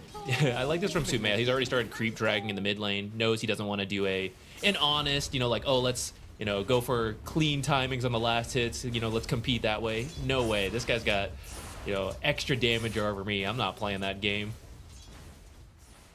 Sentry by Emo gives him a bit more gold as it finds that obs that was on the high ground. That's pretty nice, and a couple of raises land. Bottom lane, GH here with Ghost, and Phoenix definitely a hero that can make you suffer, but let's steal that Lotus as they did not want to fight the 1v1 with the Fire Spirits being thrown onto Bobica. Bobica does play, especially if he has a good lane, a very greedy style of 4. And sometimes an itemization that you might question, but I feel like Lion is one of those heroes that you're kind of stuck in the standard. There's not much you can get that I'm thinking that really deviates you too much. I mean, unless you go fist Straight to death, and then but he didn't this game. It's a Essence Eater, boring, boo. But I think it makes sense. It's a good game for it, especially the Storm Spirit, right? He zips in. Any mana you can remove from him is useful. Might as well do a little damage in that time as well. I say he hasn't gotten a point in it yet, which is fine because he's only level 2. But sometimes if Lions really want to mess with you in your mana department, they'll get extra points in mana drain early rather than some of their other spells. So we'll see if he wants to do that. But as you were saying, it doesn't let you play as greedy as maxing your stun first. Yeah, I've now we're seeing Lion hit level 3. I've seen some different variations where it's mana drain maxed out, but against honestly Phoenix DK, it's not like the most important thing. Having that extra bit of lockdown might lead you to get a kill on the Phoenix if you can get that Earth Spike and then land a Starbreaker behind it. Especially you go from that level 1 to 2, it is another extra 65 damage on the Earth Spike there too. Top lane looks like it's just been pretty quiet. I mean, honestly, the game's been quiet since the first blood at the Horn. Like, this has not been much aggression, but I don't really see lanes in which that we're going to see too much unless it is bottom. Like, if there's one lane that I think it's going to happen in, it's bottom. Yeah, which I think this, slow, even game is good for Yakutou supports. But I will say, I was worried about Sumail in that mid lane dealing with the first blood Shadow Fiend, but I like what he's done. He was doing the creep dragging. He just shoves out the lane and then comes over here to jungle. So, I mean, if we look at the net worth, yeah, Shadow Fiend's a little bit ahead, but a lot of that is the first blood gold, which means through his efficient farming, he's kept up, and it looks like he should be getting a Lion kill here with the help of his GH supports. is here too. Thinking about maybe save but him? it's just too late. Yeah, Storm Spirit's doing perfectly fine. Ooh, and the D ward too. So even what you came over here for, to place this ward, to have this vision on the Storm Spirit's gone. I mean, obviously that's why he's there, but like, it does feel pretty bad. Yeah, it's a good read on what should happen, but it's actually just slightly late and maybe a little unlucky with the supports coming in, or arguably a good read from Nigma. Hold that thought. Omar sticking around a little too long, gets killed. But when in trouble though, Sumail went top. He's gonna get this kill onto the Sven. They know that both supports went over there towards mid, and they're vulnerable in the side lanes. That's a good pick off by Sumail. I'm really impressed by the audible called. Like you said, like to just go back into the jungle too. He had 6 before Emo did, and now he's using that earlier timing to get a kill and seeing the moves over mid to get not only a kill, but getting a kill on the opponent carry. Well, they still want to punish him a bit. They want to go for this. They want to try and steal this out. Not easy. Uno doesn't have a lot of mana. It looks like they're debating, like, do we really want to do this? I'm not so Just take the wave, sure. we'll leave. So they're going to back out. But you do force a bit of rotations. Everyone had to back out to make sure they secured the Wisdom Shrine. Dawnbreaker gets their own on the other side. So you don't steal it, but, you don't really lose anything for that play either. Turns into an early lead for the side of Nigma Galaxy, which is, not too bad if you're the side of Yakutou. And Fly getting a bit of a solo lane so far. These supports have sat over mid, and they are looking to maybe just stick around for this 8-minute power rune to try and give Emo a bit more over in this mid lane and maybe get a kill or something like that. But we've talked about how you kind of need these level 6s and these supports, and with them sitting mid and splitting this experience and not really doing much or not really being in a lane, both these supports are level 4. GH about to hit that level 6 marker, and it was the Dawn that took the shrine over in the dire side of the map, and that leaves them, getting Dawn half of that shrine and one support getting the extra experience. And even with them here, they don't control the power rune. It goes to Sumail. He gets an arcane rune. You need to be careful now if you're the side of Yakutou. Yeah, these supports on the side of Nigma are a lot stronger pre-level 6, right? Like, no one wants to fight into a Phoenix or a Bane. Not when you're like a Disruptor and a Lion that really just don't have a lot of damage. So you can bring the heroes, but you can't actually face off against the supports on the other side. And while we've been so caught up in the mid lane, the action happening here, I gotta say, Sven's off to a bit of a slow start, and actually so is the Dawnbreaker. The side lanes struggling a bit here with heroes that are usually quite stable. I suppose their supports have left them for quite a while. So maybe that adds up to some of the difference, but I would have thought they'd be able to stay in lane, you know, versus the Dragon Knight and the Lycan, like everyone just farms. So I am a bit surprised to see such a gold diff already. Yeah, Bobica is going to get caught here. There's really not much of a place for him to go with Noob right behind him. And it forces Sven to go back further into the jungle where he pops his God Strength and is just trying to farm. I'm more surprised, I would say, that Beyond doesn't really have the farm. A 1v1 versus DK shouldn't be awful, right? Am I just not seeing where that ends up being that bad? I mean, you certainly can't kill him like you might other carries, but yeah, I would have thought you should at least be similar farm. Granted, Dragon Knight has some good damage, so you'd have to fight for the CS, but you know, this 1,500 gold difference is a bit more than I think should have happened.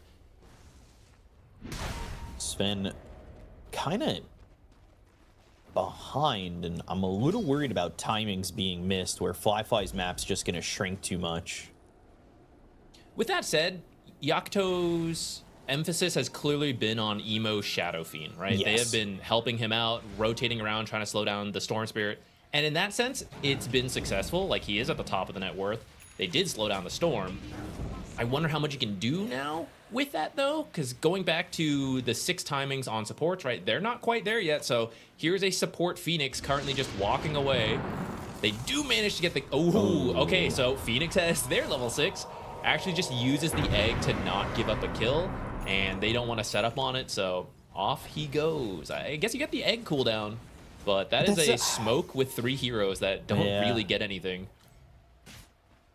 And the thing about that, too, is like, yeah, that cooldown's kind of long for level 1 on Supernova. It's 2 minutes. But those 2 minutes are probably going to be spent on both these supports for Yakutou getting their level 6s. And they're actually using that Sunray to try and go and get a kill here onto Emo. The Solar Guardian will keep him alive. He'll look for the Requiem. He does get it off, and maybe they get a kill here onto the Bane, and they do. But the glimpse back onto Sumail. They don't have the damage for Morsh. Still shapeshifted is Noob. But that's a good save to keep Emo alive, especially like you said, they're keeping emphasis on Emo mid. And they need to keep that advantage that they have with SF at least alive. They had everything going to help him out. Fortunately, the Dawnbreaker has her level 6, so she was able to come in. And then Emo has raindrops. He's got that Sister Shroud. So all the extra survivability to keep him alive there long enough for the rest of his team to show up. You get a return kill on the Bane. That's not the worst, but using that many ultimates and bringing that many heroes and not getting the Shadow Fiend, and in fact, he's just straight back to farming stacks that are prepared for him. That is the part that, you know, you're a little sad about on Nigma. Mambo, mambo. A stun here as it's another power rune for the side of Nigma Galaxy. Thinking about picking up the haste rune, but holds it for Sumail to bottle up. So he's, I think, gotten every power rune. I think there was an illusion rune for Shadow Fiend. That's part of what helped him survive that last one, too. So he got the worst rune, but a good rune when he survives. But having that's how the illusion rune and... feels, right? Yeah. It either sucks or you're like, oh, this is so good. Meanwhile, every other rune feels so strong. All the time, yeah. Especially with the changes to regen rune. Ever since those one's happened, ridiculous. It's like, they gotta nerf that one further. Yeah, take that out of here. Make it the OG. Just get regen rune to... You get hit, it's over. Don't mess around. I'm all for it. I'm in the Overlord soon for Noob. He's happy with his farm. He's only 500 gold behind the Shadow Fiend. But Sven's catching up. Yeah, he's quietly farming away. I mean, it is the nice thing about Sven, right? You have the natural cleave. You get that Mask of Madness, Echo Saber. So your farming speed in the jungle is all pretty good. And looks like he's got a stack of Ancients for him with this God Strength. Gold. But I will say the fact that a Sven is behind a Dragon Knight at the start of the game is pretty good for Dragon Knight, who is not nearly as fast of a farmer with the, you know, he doesn't have that free cleave anymore.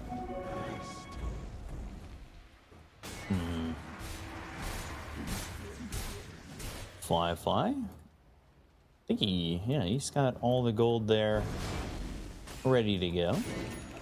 Does he want to fight with this? You have no god strength. You're probably going to have to wait for the next timing on that to maybe want to go. And I guess hopefully by then you've got yourself that blink dagger, but that's not going to happen in 60 seconds. So do you wait for the god strength? Do you wait for just the blink dagger? I guess that's also what comes your way. As this is an Earth Spike and a finger, maybe the kill, but he's so quick.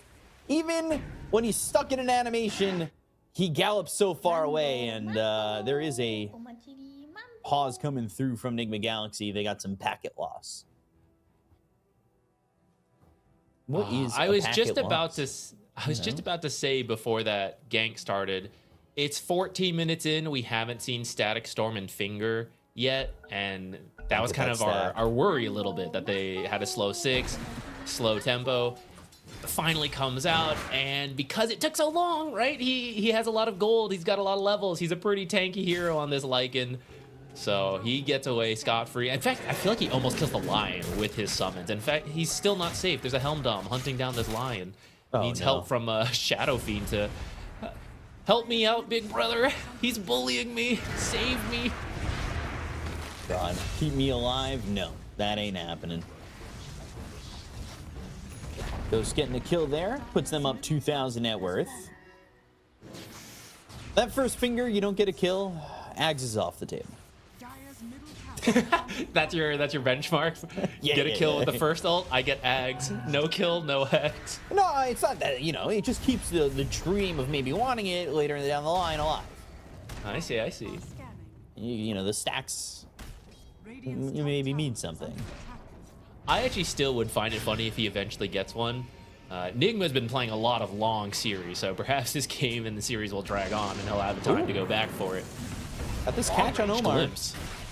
Yeah, throws down that ward, grabs that vision, gets the glimpse onto Omar. It's not the quickest kill. Oh, God, if he had somehow found a way to get himself denied by skeletons, more power to him. Fortunately, the skeletons on their own aren't too strong. They buff up others, but relatively weak on their own. Thank God for the two of them, because that was a long kill for just the Bane. Only took a little while for him. Another shapeshift, because they've got this wolf, and it does see Bobica, and look at the damage on a Bobica immediately, but the Requiem comes in, the race is on to Sumail, and this is Bobica dead, but it's Static Storm. Oh, Sumail just walks out of it, the kinetic field not up in time. Sumail will survive this all, and Beyond now needs to run. They're looking to get this kill on the Emo, but a Starbreaker from Beyond stops Noob, and that will let Emo survive, but Beyond is going to die. The kinetic field did not keep the Storm in the static. Otherwise, I think you at least get a kill onto the Storm Spirit, which is pretty good. But instead, you end up running away on this. Your most farmed hero, Shadow Fiend, or was. Sven just passed him since he didn't join the fight. He's been quietly farming. Trying to get to the Blink Dagger before he joins in, which, I get it. If you're just trying to run in this fight, you're chasing a Lycan, chasing a Storm Spirit, you're going to get Fiend's Gripped, right? You're just going to be controlled in these fights, so you did need this Blink Dagger. But that means Nigma had free reign in that last fight. Smoke up, though. Blink reveal. You got to find something. It's been a very slow game for them so far. Can they do this? I think Bane caught sight of that. Yeah. This seems super difficult to try and jump into. Smoked by Nigma Galaxy. But these heroes aren't committing yet. There's still 40 seconds till Dawnbreaker has an ult. And they'll go for Fly. They've got the lockdown, and they've got the kill. They make that look easy. Fly never even has a chance to go into the God Strength. Both these supports are looking pretty fragile, but Ali able to get at least behind the tower, but Sumail's right there with him, and he gets a triple kill. Well, that is some much-needed recovery for the Storm Spirit. He's been the focus of the Dire. They've been trying to bully him. They've been trying to shut him down, but what can you do? Amplify damage into a triple kill. He is back to where he needs to be, and they're going to get a tier 2 off of this now for free, and then just head straight back to Roche. You tried to stop us. All you did is give us free kills. Now we're still going to get Roche. Yeah, why not, right? Honestly, the Sven in this game is giving me similar vibes to the Sven Nigma had in their last game. as Omar. Requiem does go off. That Fiend's Grip's not going to do enough, and that glimpse is going to pull back a dead body as Emo finishes off Omar. Not a bad kill to get. That off, they might actually be able to find a fight there because the tier 1 is still up, so the other heroes rotated in, but Fiend's Grip just a second too late. Ooh, he is in the river trying to find something. Stormhammer with the glimpse into the Static Storm. They have found themselves Ghost. This would be a big kill to get. They go to the finger, they get the kill, and they'll take out the DK. That's a second one. Is there anything more on the menu, or was that the final course? It's looking like dessert might be GH and Will. A 3-course meal here for Yakutou. Now you should get the tier 1 tower finally. A little late, but better late than never. And then maybe you push, farm a bit, go straight over to Tormentor, but you won't have your ultimates besides the Dawnbreaker. So I actually don't know if you could fight it. I think as they respawn, Nigma is going to be saying, like, that's ours for free, head straight over there. Which is what I thought they were going to do prior. Yeah, I guess they had a little bit of time, right? They were trying to play fast. They made that play top. You send the Bane bottom. Bane is one of the best heroes at going on its own because between Nightmare and Fiend's Grip, it is so much time. You can find someone, start locking them down. Your team can finish what they're doing, you know, take a little break, start the TP in, walk over, and you're still being Fiend's Gripped in that time. So they sent Omar down there. That's why they ended up moving down there, but didn't quite pan out the way they were hoping. It's like 12 seconds of blocking. And actually, it might be Nigma who end up getting themselves this Tormentor while they lose GH. It's Noob taking it alone and getting a shard here for the Bane, who can start picking up farm duty now with this Brain Sap upgrade. It's always nice to have. Yeah, the build right now is Aether Lens straight into the Aghanims because it makes it a lot easier to use the Fiend's Grip, but also really brings down the cooldown to less than a minute, or a little more than a minute. A little bit more than a minute, and it's a BKB piercing ult. Very good versus a Sven. So, yeah, a bit more farming speed with that shard. Feeling good going into this the longer it drags out, which has it's been a lot of their games. Yeah, a lot of their games have kind of gone along. They've followed this back and forth cycle. Ups and downs and ups. It's quite tough to have a good cardiogram when you're a Nigma fan. As you continue to watch the spike rates. That's why people like the team, right? Yeah. The ups and the downs. yeah, sure. All right, Blink Dagger on the Lion. Last time they had the Blink on Sven, it led to them being triple killed. Hopefully this Blink reveal goes a bit better for them. And that is Bobica's first item. That Blink Dagger coming in. Ooh, boy. I mean, he does need it. We identified in the draft, right? He wanted to be the initiator, but he needs a good start. This is what happens when you don't have a good start on the Lion, and why it's usually a little safer for cores to be your initiator. This is a 21 minute Blink. Smoked up. Nigma looking for their opportunity to go on a fly-fly with the instant hex from Bobica, as well as the finger and the Earth Spike. Ollie's gonna run. The kinetic field is down. They've used the Fiend's Grip onto Beyond, who came in with the Solar Guardian. They get going to Ollie. They'll take out Beyond. 2 heroes dead. Fly-fly never popped that God Strength, but it doesn't look as though he really could have done anything with it. But the quick 1, 2, 3 ability usage there from Bobica onto the DK that really didn't even feel it was kind of interesting.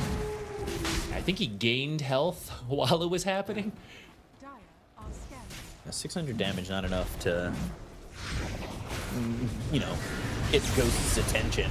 Although another Blink in and another Dragon Tail. Requiem flies through. God Strength used. Fly trying to get the damage up for the Nightmare. Now the Supernova, they get the kill to Bobica, and now they got to run on the side of Yakutou. They're going to try and get out of here. Ollie looking to step forward, sacrifice his life, throws down the Static Storm. They also get Roche at the same time. Ollie running away, but there is a ball lightning right behind him, and Ollie will die here to Omar and that Brain Sap. Every time they try to... Oh, guys. They're leaving it for... They know they chased everyone out of here. Give it to It's not the banner. Oh yeah, no one cares about that. Just leave that in the pit. No, I mean, they keep trying to contest Roche on Yakutou Bros, but Nigma is ready every time. They're getting extra kills. I feel like they were baiting Roche for the last 5 minutes, getting, you know, 6 kills, something like that off of this. Looking to just bait them in, gain that net worth lead, 9,000 net worth lead now, and one more for the road. Yeah, this could be an issue. 2 more for the road. Oh boy. Sumail, here with Noob. Beyond should be pretty dead, and they get him and Fly. I mean, that is another double kill here for Sumail. He is 8-0-3. Should be able to get this tier 2 mid pretty easily, and then that's the last outer tower, so you still have some time to chip the high ground a little bit. I don't know if you want to fully commit to it, because you have a lot of time on this Aegis left. I think you could siege a little bit with the remaining dragon form time if you want, and then as they respawn, just back off, wait for another pick off. They've been very successful at that. They have good vision. You have these invisible wolves to help you find targets as well, right? Just get another pick off, and then go off of that, which seems to be the plan. They are backing off a little bit here. They back off, but it is putting pressure on all 3 lanes, right? Ghost is, well, not really pushing the lane at the moment. He was thinking about pushing it a second ago. You've got mid pushing in, top was pushing in, Noob's kind of backed off of that. He's gonna farm up a Blink Dagger, also looking for a BKB. So they're just, yeah, like you said, resetting the timings, get us back in there. We're trying to set up some deep wards to help them see when Yakutou Bros were leaving their base. But they know the game plan, so they're putting down sentries, trying to remove those deep wards as they farm as a group. This is kind of what you need to do when you're in this situation. You can't afford to be picked off. GH is close, but they just do not see him or Ghost. Circle comes through from Ghost, kind of giving an idea of where they might be. And they are kind of set here on Nigma Galaxy. Not hard for them to kind of join the fight with the 2 heroes that are out of the group, with both the Storm as well as the Lycan. Lycan shapeshifts, runs in, but the ball lightning in from Sumail could secure a catch. They don't go for anything, and they will back up on the side of Yakutou, as they will go all the way up into the high ground and still continue to try and defend. But as we've learned in the past, as we've learned at times, no lead is safe for Nigma Galaxy, it feels like. But I really like where they're at in this game. I'm not gonna put that on them. I think they are in a very secure position at the moment.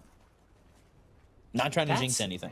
That's the hype of it, man. If I told you, if you could see the future, it just wouldn't be the same to know, like, oh, this team's gonna win, you know? Like, do you go back and watch old games you already know the results of? Rarely. That's the exciting thing. Like, is Nigma gonna win this? Is there gonna be a throw? That's the hype. That's the fun. That's the excitement. Right now, they're just trying to play off their vision, which, you know, props to the Dire. They have been doing a good job removing things, placing their own vision, trying to play around this, but the hunt continues. Heading top. They may find Emo as he clears out this way. Oh, fast blink out. Gosh. That could have been brutal. Sven had just taken the Twin Gate bottom. This is now, what, a minute? Yeah, a minute left on this Aegis. Lincoln's soon to be completed here on Storm Spirit. Not much targetable that'll make his life difficult. They are TPing down bottom. Omar is here, ready to go for Fly, but another quick blink and another escape. Gosh, it doesn't get tighter than that. That was close.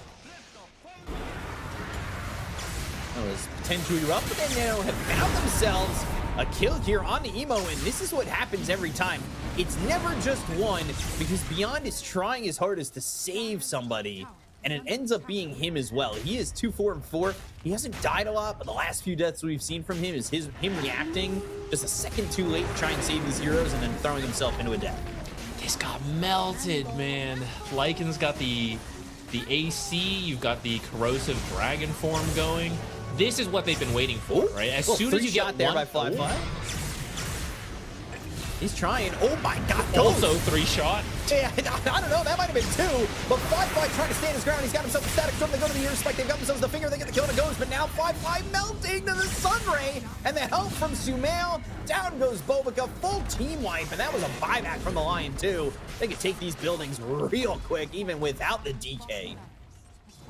And this is why Nigma was so patient with that Aegis. Even though you could probably siege with the creeps and with the dragon form, they know if we just find one good pickoff outside of the base, then we'll destroy it in, I think that was 5 seconds to finish a tier 3 tower. So they knew it was that easy. They find a pickoff at the very end. Now they're in a good spot. They're trying to stagger some death timers here. That's another kill onto Shadow Fiend. And maybe Buyback even feel beyond. good on him, honestly. Beyond Sunray, burning, Oh my nowhere goodness, the to damage. go. Supernova with the Sunray. 2 sets of racks are taken, and Yakutou still holding on to the 2 letters that hold them from their ancient being destroyed early. Might not have to hold him very much longer. This is the last barracks going down. There's no real reason to back out. This has been going on so long. You know, the shapeshift is back up. Dragon Knight, who died earlier, is about to respawn and TP to the outpost. Join another fight here. I guess you get one more defense on the side of Yakutou. It ain't gonna be easy. Wondering if they wait for Roach. The timer is relatively close. Baited by a creep? Yeah, Fly's out here to get 250 gold. Meanwhile, Ali's dead inside the base. They pop the BKB. They look for the damage on a noob, but they don't have it. Fly getting chased, but now Earth Spike Finger Noob's dead. That's something, but the BKB pop by Sumail looking over at Fly. Still the damage, not enough. Bobica, Fly, and Ali die. They'll call GG. Beyond will die a second time, and Nigma Galaxy will take game number 1. It was very sneaky from Noob, hiding in the trees like that. Dude, you're just playing support. You're not even saving your own base. This wolf just pops out of the trees and kills you in 2 shots. What a tough time. That's why Lycan is such a powerful late game pick. Like once you see the supports can't deal with Lycan, you just pick the hero, you run the creeps at him, you run your own hero at him. It makes your life so easy. And that was a rough game to be something we talk about in the draft, right? Like this is going to potentially be a really rough game to be both supports on the side of Yakutou with the Lycan. But it's not just the Lycan as you clearly see here. It is Storm Spirit. It's Ghost as well. He melts these heroes, and there were fights with glimmers of hope here for Yakutou, but they just do not end up having the damage at times to get more than just 1 kill. I think the early game really set the pace of this. Even though it felt like maybe a slower paced early game, the focus was clearly on the playmakers. They're trying to shut down the Storm Spirit, and in doing so, they would activate their line and the Disruptor. But really good moves from Nigma, really good laning from Sumail into the first Blood Shadow Fiend. He still goes even to start. He actually was behind in net worth, but the thing about Storm is you just need the level 6. And so we saw him make those plays. He killed that Sven, and while he's online, the line and the Disruptor are not. And that just meant from, post laning, it felt like they were always behind. All the plays they tried to make were read by Nigma, who got, pretty good counter fights like every single time. I'm trying to think of one fight that Yakutou had go cleanly for them. I can't really think of any. Yeah, it never really was that clean for them. And you take a look at the numbers, and Fly never really having a chance to kind of express his item net worth, and he's lower than all 3 cores on the side of Nigma Galaxy. Ghost had a really solid game, but Sumail, after the audible that he made in that lane where he was struggling and ends up going 11-0 and 11, like, man, this is a standout performance for me, for somebody who can really adapt to what was going on so well.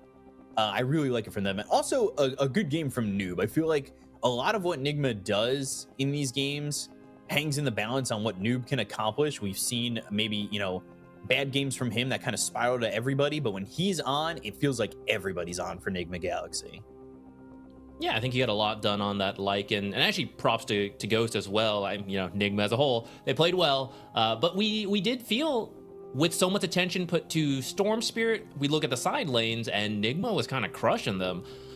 in a way that I don't think it should have been, because it kind of ended up as a one-on-one in both side lanes, and both Noob and Ghost crushed it with the situation they were given. So I think just a very good effort from Nigma here. You know, that last series, game 3, they weren't happy with it. They're like, yeah, we take a break, we'll figure out what went wrong, and they certainly did. This looks like a much improved team in a 1-hour break.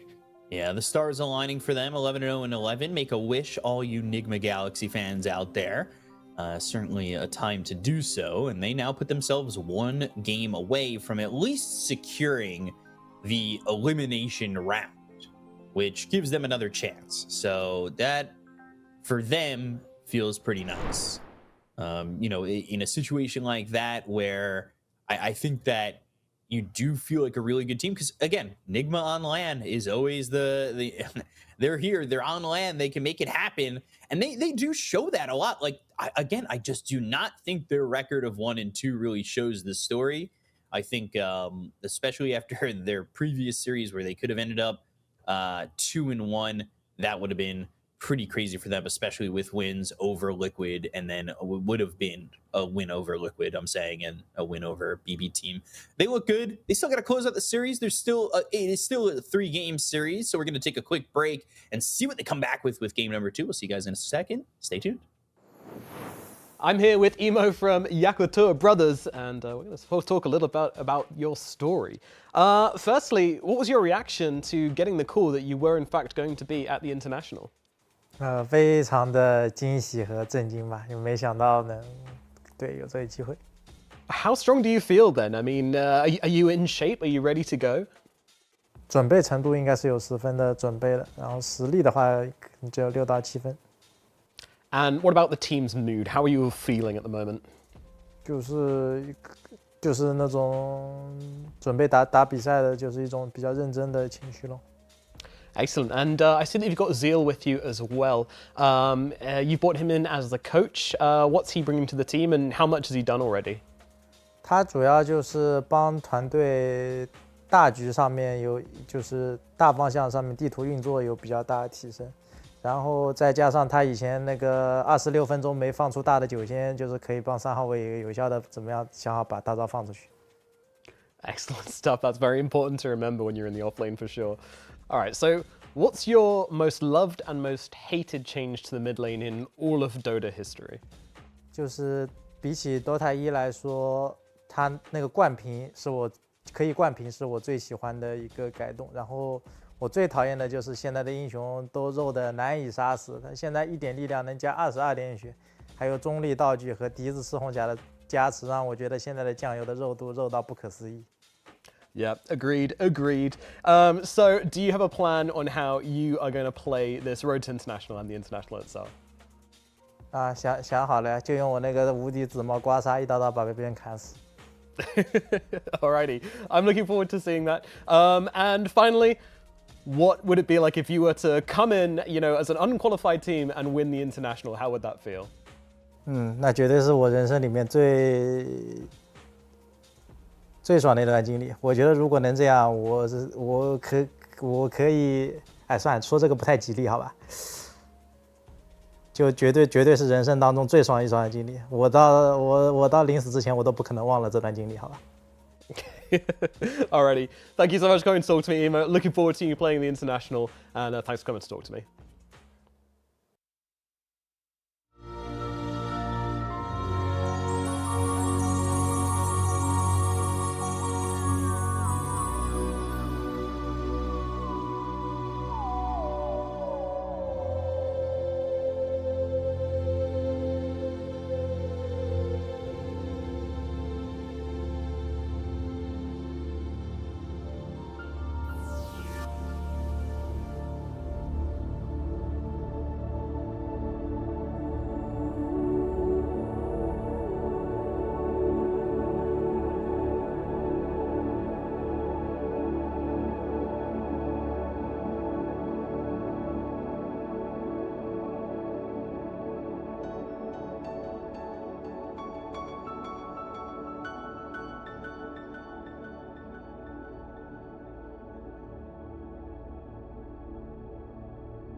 Hello, everybody, and welcome back here to the road to the international playoffs as we've got ourselves the group stage ready in this Swiss stage, group stage, playoff stage, groups, things, matchups going on. It's just Dota. All right, we're going to scream Dota at the top of our lungs.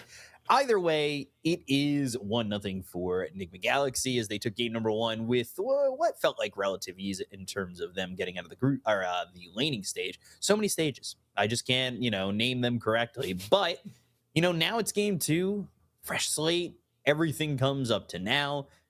I want to see a better laning stage when it comes to after this draft, but I think you can't really have these two supports that rely so heavily on 6 if you're Yakutou and need to kind of have that pressure early. It felt like they missed a couple of timings with the Sven, with those supports, and it just kind of fell a little bit flat in that timing. One of the things that I've noticed in Dawnbreaker teams is one of those supports isn't getting that shrine. We see so many Dawns trying to steal the opponent's shrine, or so many Dawn teams, I should say, because Dawn's not trying to steal it because they're getting their own. But usually Dawn's the one getting their own to get that quicker 6, which means one of your supports is going without 6, and then they're also trying to steal the other shrine to make sure that they can kind of make up for that. And I find that to be a little bit of a problem with some of these lineups that end up missing the mark with that.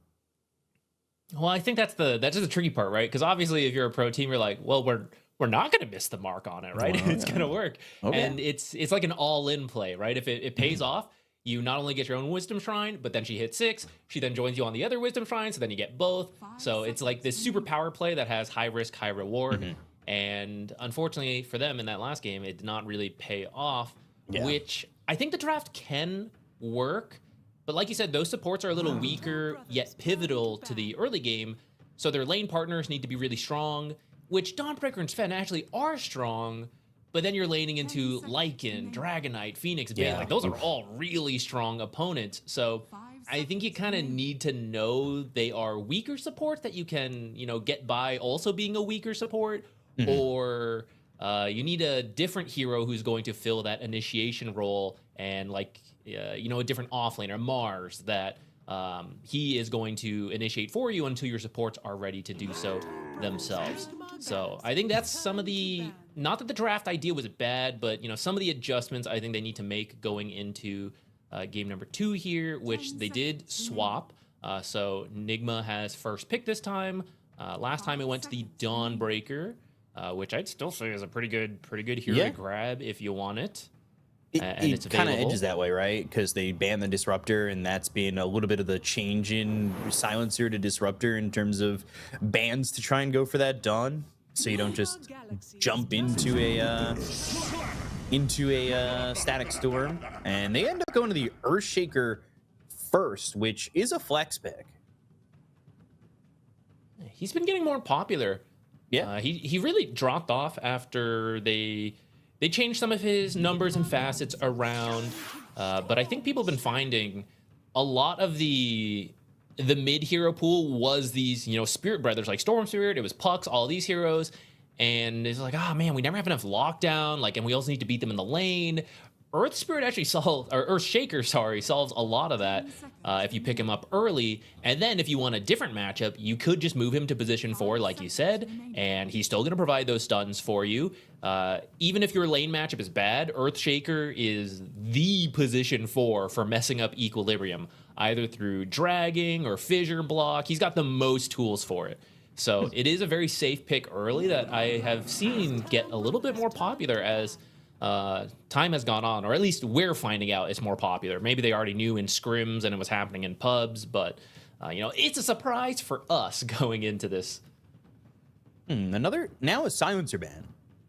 Makes me think that this is probably support, or actually it doesn't need to be, right?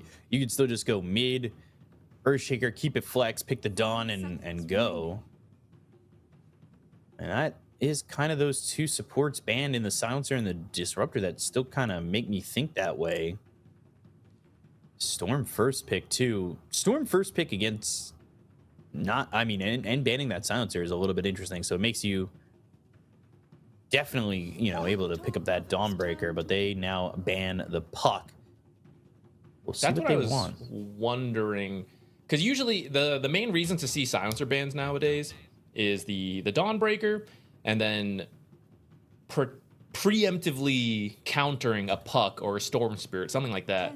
Right. So even though they had the Earthshaker response, which we were thinking, maybe that's your mid matchup, or sorry, they opened with the Earthshaker. Maybe they were still thinking, move it to support, end up taking a Puck in the mid lane, and let's ban out the silencer in case we choose to do that. But also the Dawnbreaker, right? She's actually still in the pool if now Nigma wants to grab it for themselves. You don't have to worry about that silencer pick. 5 seconds remaining. Good amount of time to think about what they want right now.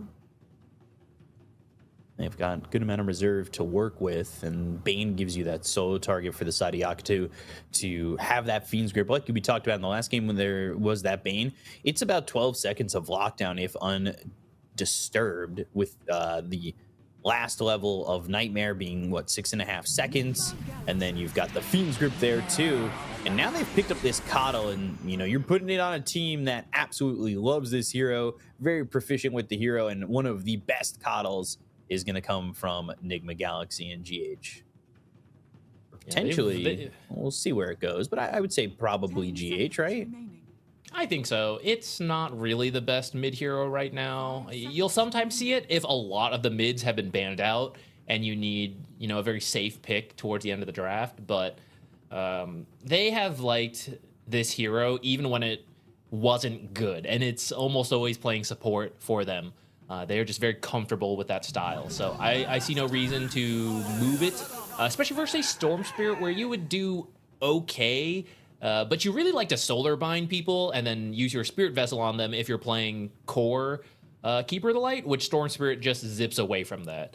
So I don't think you really want to be unable to threaten the enemy mid unless you build, like a fast Orchid, something like that. But then it's getting, I'm really deviating from the build for my counter pick. You're like, why am I doing that?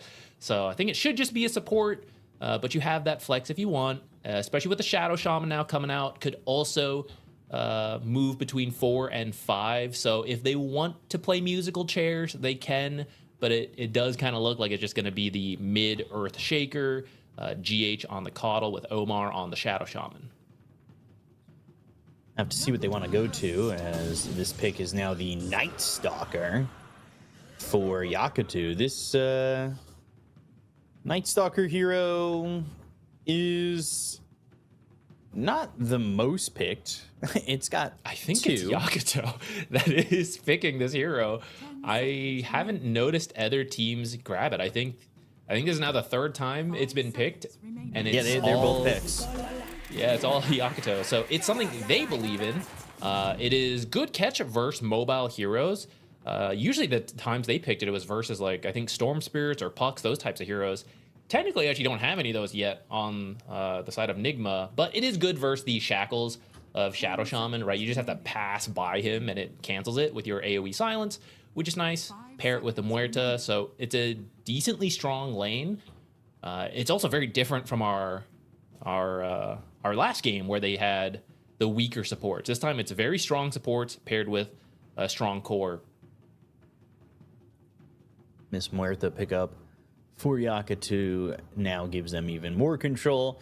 A hero that sometimes buys Rod of Atos. We see sometimes the Ags that makes those dead shots brutal to work against. I mean, it makes things kind of tough against those initiating heroes that try to blink in and make something happen, where they try to blink in, get hit by a dead shot, and all of a sudden they're in trouble. But even having that extra bit of lockdown, a Storm pulls in with the Vortex, you've got the calling, you've got that silence. This is not going to be an easy game to really execute for the moment for the side of Nigma Galaxy. I find that with this lineup from Yakutou that things might be dicey for Nigma Galaxy so far. But they do pick up this Templar Assassin. This is a Ghost go-to, and I kind of like that. He doesn't need to do much to really execute in terms of just getting out damage. Get that Meld Strike out there, hit those right clicks, get a trap down, do something to really, make things a bit more uncomfortable for the other side. I also really like the idea of one, you have the trap silence, which is very good versus the Fiend's Grip.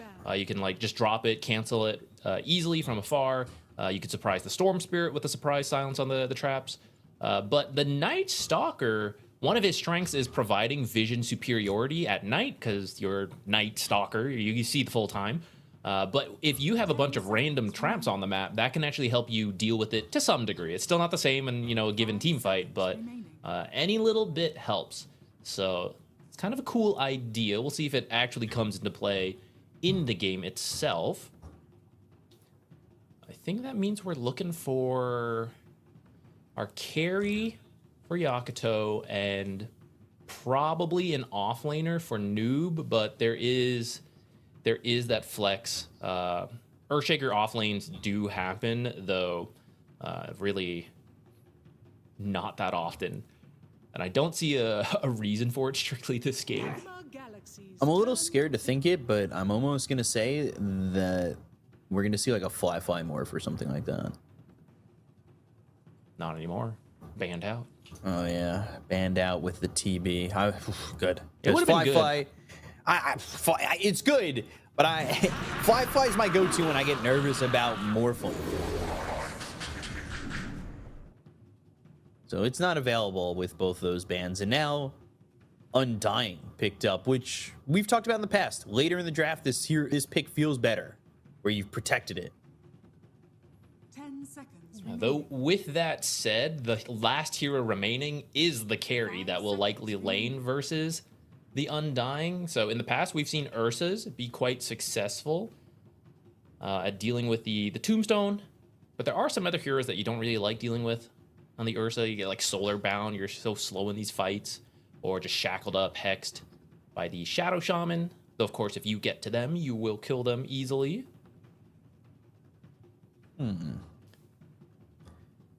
Hear me out, bad prediction. Actually, let me see if it's been picked before I say something so stupid. No, it hadn't been picked yet. All right, Medusa makes sense. Never mind. Good. Glad I didn't say anything.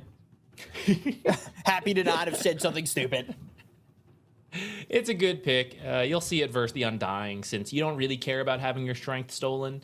So you should be able to lane well, which kind of would have thought last game as well. And then Nigma kind of got them in the side lanes. So hopefully this counter pick is what they need to improve that, in case your supports do run mid a lot again, which I would say there's another good game you could do that for. Get your Storm Spirit online while also slowing down Earthshaker. He provides a lot of stuns, but you need to get to the Blink Dagger.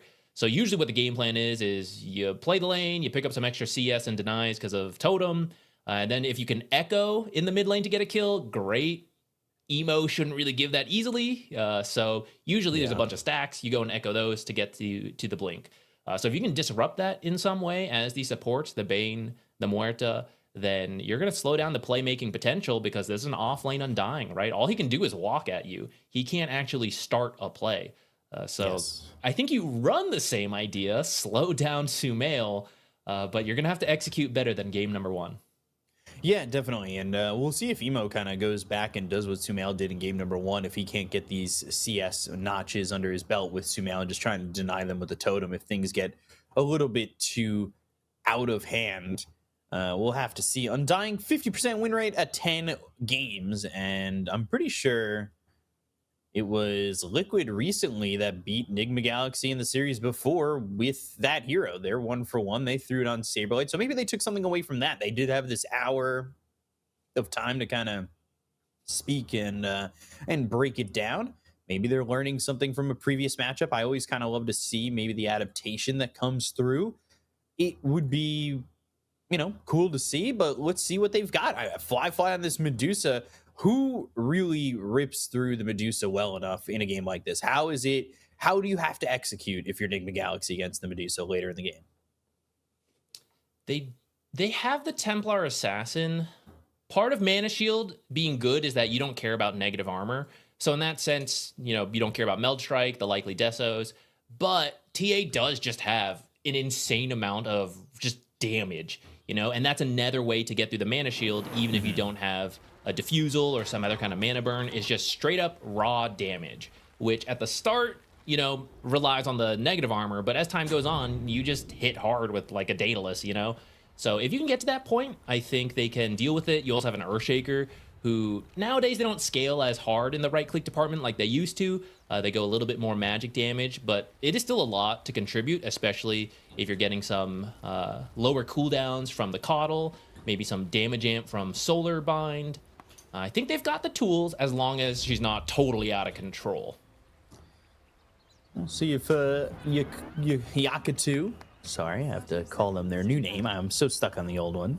But Yakutou can get that done. What they can do here before the horn with this smoke, and I'm wondering how the lanes end up going. I'm kind of worried about Emo here, as he is, you know, he had a good lane last game. Like, it wasn't that bad from him, but he ended up being the one that had to make everything kind of happen in that early game as Fly got slowed down. Maybe that's not the case this time, but it is another case of maybe a carry not being available to the lineup of Yakutou to try and get things done.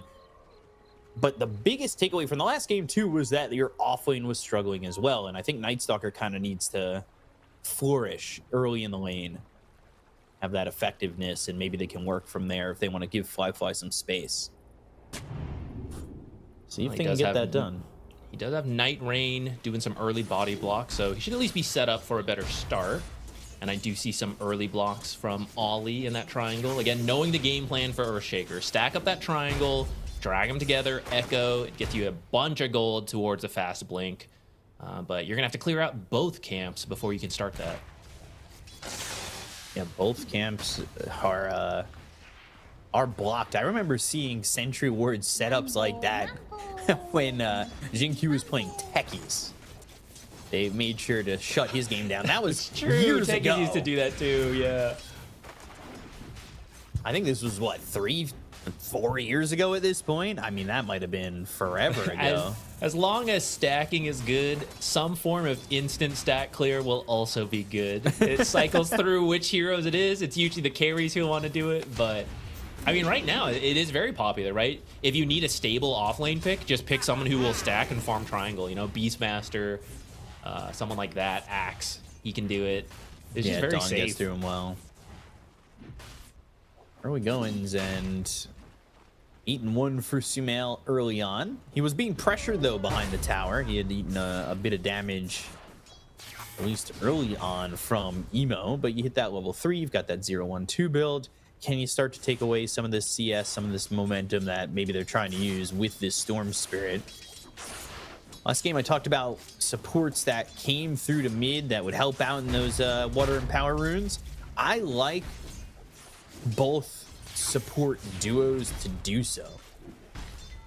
They've both got control. I mean, the dead shot is pretty brutal from a distance to maybe secure a rune for the side of Yakutou. But we'll see how it goes. We'll see which teams end up being more fortunate as we get to that 4 and 6 minute mark. Meanwhile, Noob losing that courier to Ollie, and it did have quite a bit on it. Courier kills can be surprisingly impactful. I think it's one of those things, you know, if you look at the top, pretty close. Yeah, Omar actually looking like the one who's going to end up dead here, and it will be first blood for Bobica. Again, I like to say that this guy plays pretty greedy, and on a hero like Muerto, where you could turn in this core 4, I wouldn't be surprised if he's got a good start to be all in on trying to be that core 4.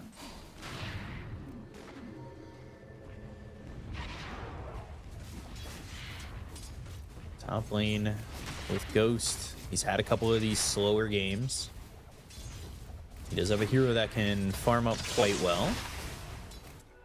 We'll see if they can give him that opportunity to kind of stabilize here. Omar dying isn't the worst thing in the world, but mid also looking at 2 heroes that, well, want to get to their first bit of impact pretty early on. Emo, though, can probably do that quicker with him just needing that level 6. A little bit harder for Earthshaker. Yeah, he just needs 6 on the Storm, which usually part of the reason Earthshaker's good is you pick up those denies. But I'm actually noticing a lack of denies on that last hit chart. Emo doing quite well, so his 6 timing should be perfectly fine. And that means you're kind of missing the point of the early Earthshaker. So The stacking into the blink, that's another thing they're gonna have to work on. GH has come over twice, maybe 3 times, but has Ollie to mess with him. So there has been blocking and unblocking in these camps. And right now, we were talking about shutting down the Earthshaker. I'd say they're doing a great job. Ollie just walking right by GH and taking that water rune. Both these sentries still exist here in this triangle. This is devastating. Oh, look, Sentry doesn't cover it. It's This is the right change out to of the range. Okay, I actually think this will be changed in the future because we in the past had spawn boxes that didn't cover. It couldn't be covered by one single sentry, and then they changed a lot of the spawn boxes so that one sentry would cover it. Then as part of, also Shadow Shaman's dying up here. Oh, maybe not. No, just kidding. But then as part of trying to balance things out, they increased the spawn box of the ancient camps on both sides to be a little larger to make it harder to stack insane amounts, which is still pretty doable. But that means that now these sentries can no longer cover the whole box unless you put it in the middle of the box and then deny it, but that always feels bad. Yeah, never the greatest usage. As we see the Shadow Shaman die again. Oh, like, I don't want to be a concerned worrywart here for the side of Nigma Galaxy, but it's 5 minutes in and they've got a 2,000 net worth lead here on Panic, Yakutou. Nigma fans, panic. Yeah, I'm gonna hit them right in the heart rate with panic early on.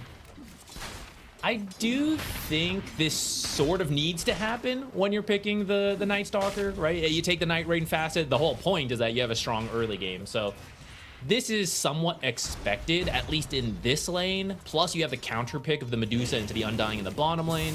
So I'd say it's not too worrisome yet, but you need to bounce back in this daytime phase where Night Stalker is weak again. We need to see Ghost recover. I don't expect to see that in the bottom lane because it's still Medusa versus the Undying, but at least your TA needs to start to do well before the Night Stalker hits 6 and threatens a kill. So GH is gonna potentially now get this D ward, but if you look at the ward really quickly, Ollie put this sentry here just out of range of knowing that he had to put that cliff sentry in, so he knew the range of it, knew where to put that other sentry, forcing GH to place another sentry to open up the camp. And all right, Ollie doesn't have a sentry, but I thought he was walking right back to do it again. That is some cyberbullying if I've ever seen some. They want to see me go up steal a Wisdom Shrine. Yeah, they're gonna come for the Wisdom Shrine. They drop down that tombstone, a free 125 gold there for Ollie. They get the kill on a GH, and now they'll finish off Omar. Both supports dead on the side of Nigma Galaxy. They're trying to get at least something here onto Ollie, and they use that Echo Slam, and we'll get the kill onto Bane. So it's a 2-for-1 using that first Echo Slam, and the Wisdom Shrines both going the way of Yakutou.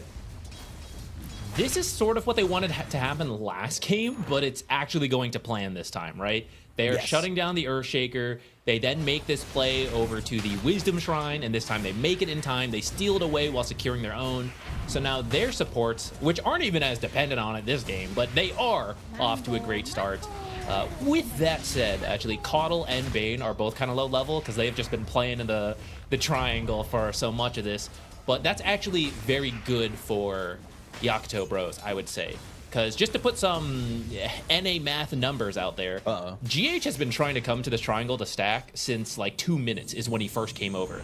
And this is the first stack that has succeeded here at 8 minutes after this endless sentry war.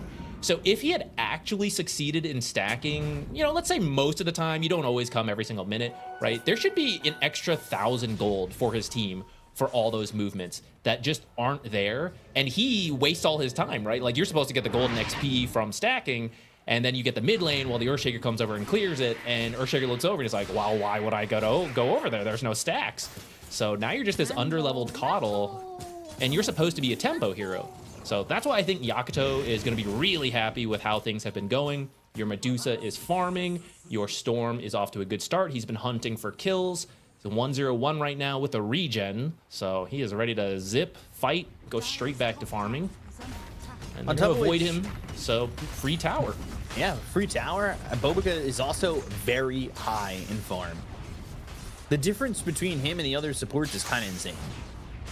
Rarely do you see a support doubling the net worth of the other supports like this. It's usually like a Chen, someone who can easily farm the jungle while making plays. Muerta, not known to be the fastest farmer, so like you said, a lot of this is off of kills and just good laning, and being given time in the mid lane while the Storm Spirit, who has been enabled, moves around so much. Echo Slam got used in the triangle to grab a couple of stacks here for Sumail. Like you said, he was missing out on about 1,000 gold from himself because he'd be the one taking those stacks, right? The team gold is, you know, of course, GH getting a bit of gold for making the stacks.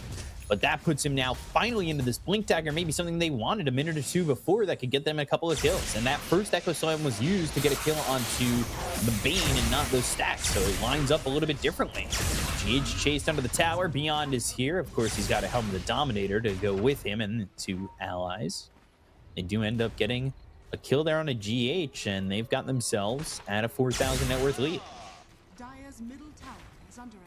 Yeah, the blink timing on Earthshaker is actually still pretty decent, but it's because he had to skip some of the early game items we might otherwise see from a mid Earthshaker. So it's now very do or die. You have to find successful plays with this Blink Dagger. Otherwise, your own game is going to struggle because Blink doesn't actually help you farm compared to the other items like the Power Treads you might have gotten.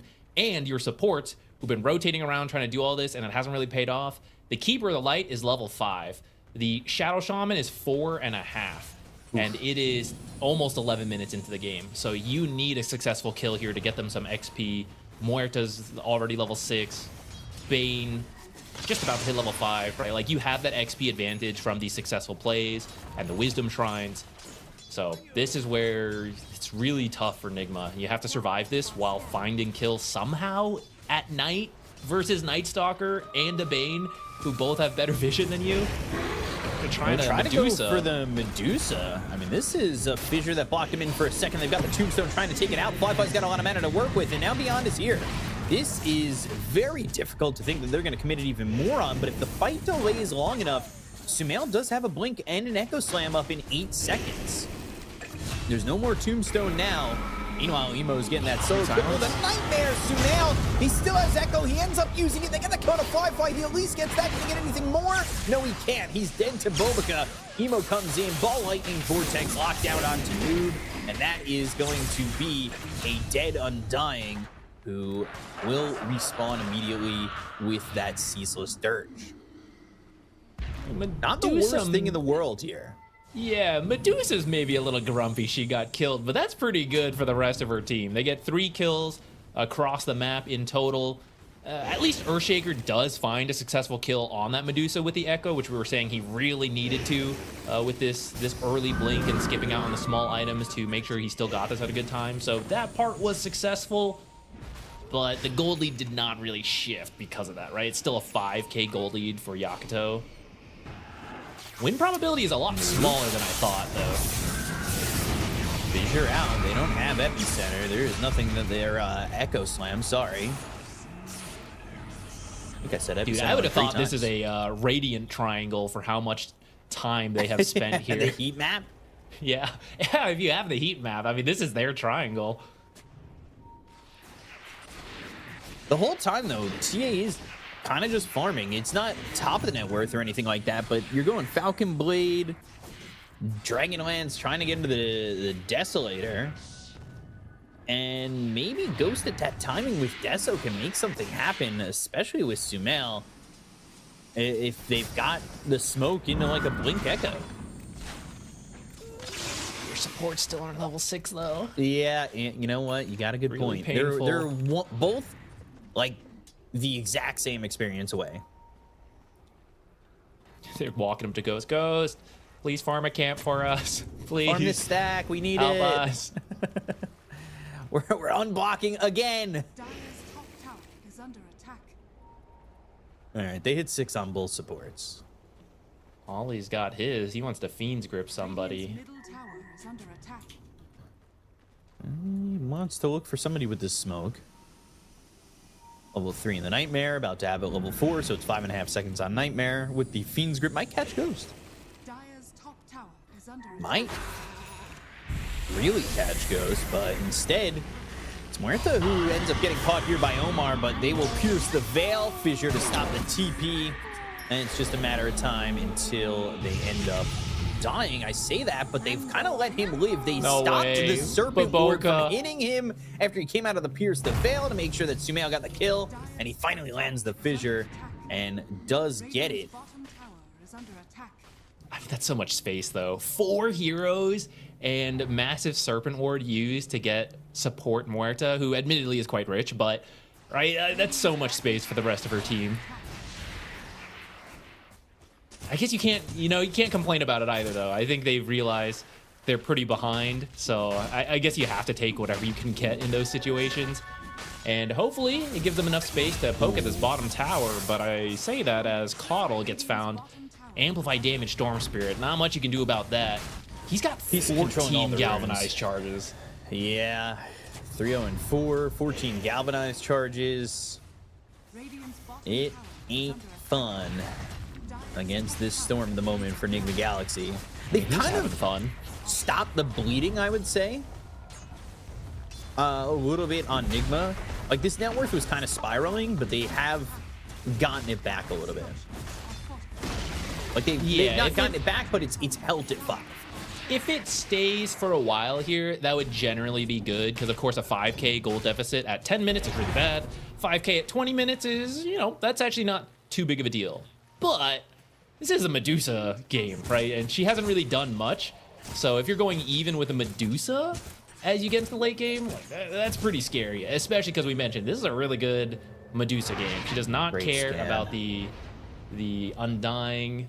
The TA is okay, but in my head, that was because TA was more farmed, right? Usually TA is picked as a very strong laner who goes really fast. She is behind the Medusa, who's taking some ginormous stacks right now. Oh yeah, guys, this is our triangle over here. I forgot. And nobody's We've got one too. They're gonna try and go again, but Beyond's the one who ends up getting spotted. He's got a shield rune. He's got an extra 900 life just free to his disposal. That is not what you want to walk into. And despite the fact that they've been blocking the camps, the stack totals have been equal. But I mean, just imagine that hadn't happened then, right? He's probably sitting at 16 to 20 stacks or something for how much he has tried for his team. Very, very true.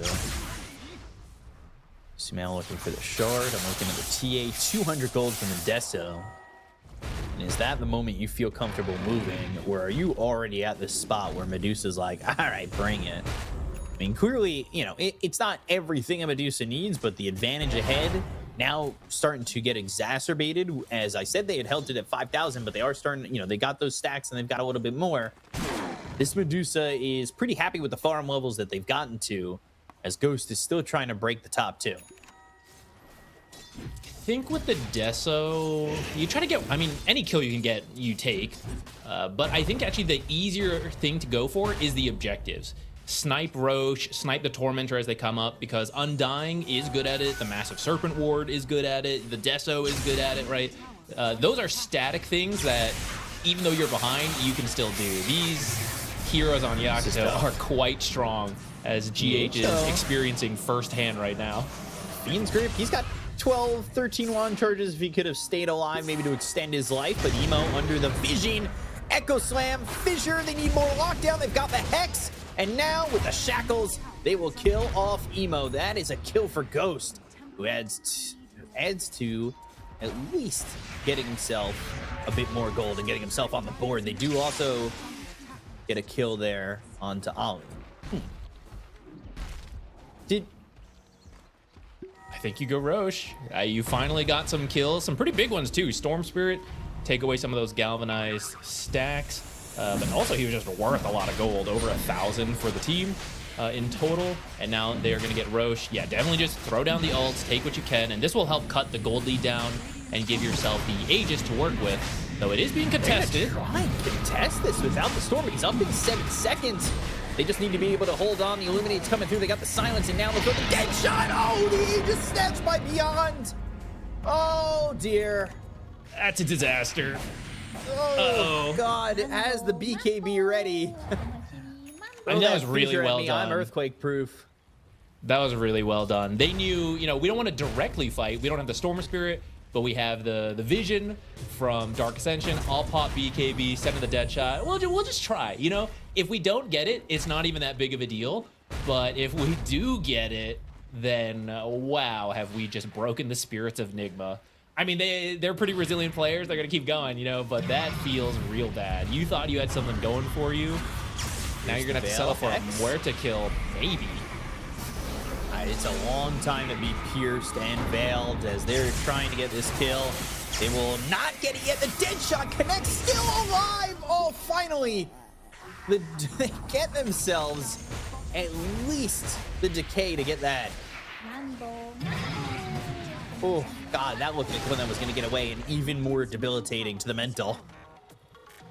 Yeah, I mean, when you have to work that hard for a Muerta support kill, which you kind of predicted. She's been doing pretty well. I see a Dragonlance queued up. She got the Atos, got the drums. Like, I fulfilled my job as a support. It's time for some damage. I'm going to start right-clicking, guys. Oh, wait, Ghost, you know, I was looking, he got that first kill on the Storm, but it must not have been while Storm, somehow with the Desolator, must not have been while the Storm was corrupted by Deso, because he didn't get charges for that. They're going to chase. They're going to go Fissure, Totem, Noob, trying to survive, goes into the Flesh Golem, throws a decay out, only hits on one of these heroes. They've got the Shackle. It is on the Beyond. They do give a Tombstone seemingly for free. It's 200 gold there for the Medusa. Fiend's Grip on a Ghost. He is in trouble. The Echo Slam comes out, but now they go to the Stone Gaze. They hit the X, and it doesn't mark the spot for them to finish the kill just yet. Nobody dead on the side of Yakutou just yet. And now they will get Sumail. They will get the kill onto the Earthshaker. They will take the Aegis away from Beyond. There is still a lot coming here from the side of Nigma to try and go for Fly. But the Nightmare isn't enough to get the save. Ghost still going in. He's got 4 heroes around him. No help! Where is your team? Oh dear. Ghost is in and nobody sees him. He needed a lens of truth to help him out to see where he was at, and that is unfortunate because Fly, who seems so vulnerable at the moment, was the one who got that kill. The Gorgon's grasp, they're going for Noob. He is still surviving. They hit the Hex on a Beyond, but he is able to walk away. Oh, dear. I don't even know if you need to push that hard at the end. The start of that fight was already really good. That was a little risky to chase that hard, but, you know, they get out. It works out. I gotta say, that was really good execution from Nigma, especially the Earthshaker. Sumail was very patient, knew the Fiend's Grip was gonna come out. He's like, I'm gonna go Echo, I'm gonna cancel it, gonna line up this Fissure. So close to getting a quick double kill on Storm and Bane, and then you turn it around. But they just lack the damage because they're 7k behind. And if he had that Kaya in that fight, right, that's probably the damage to finish the job, and then you get a winning fight.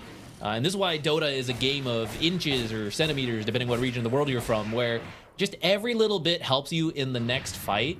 And, you know, it's Nigma on the back foot, so this fight does not work out for them.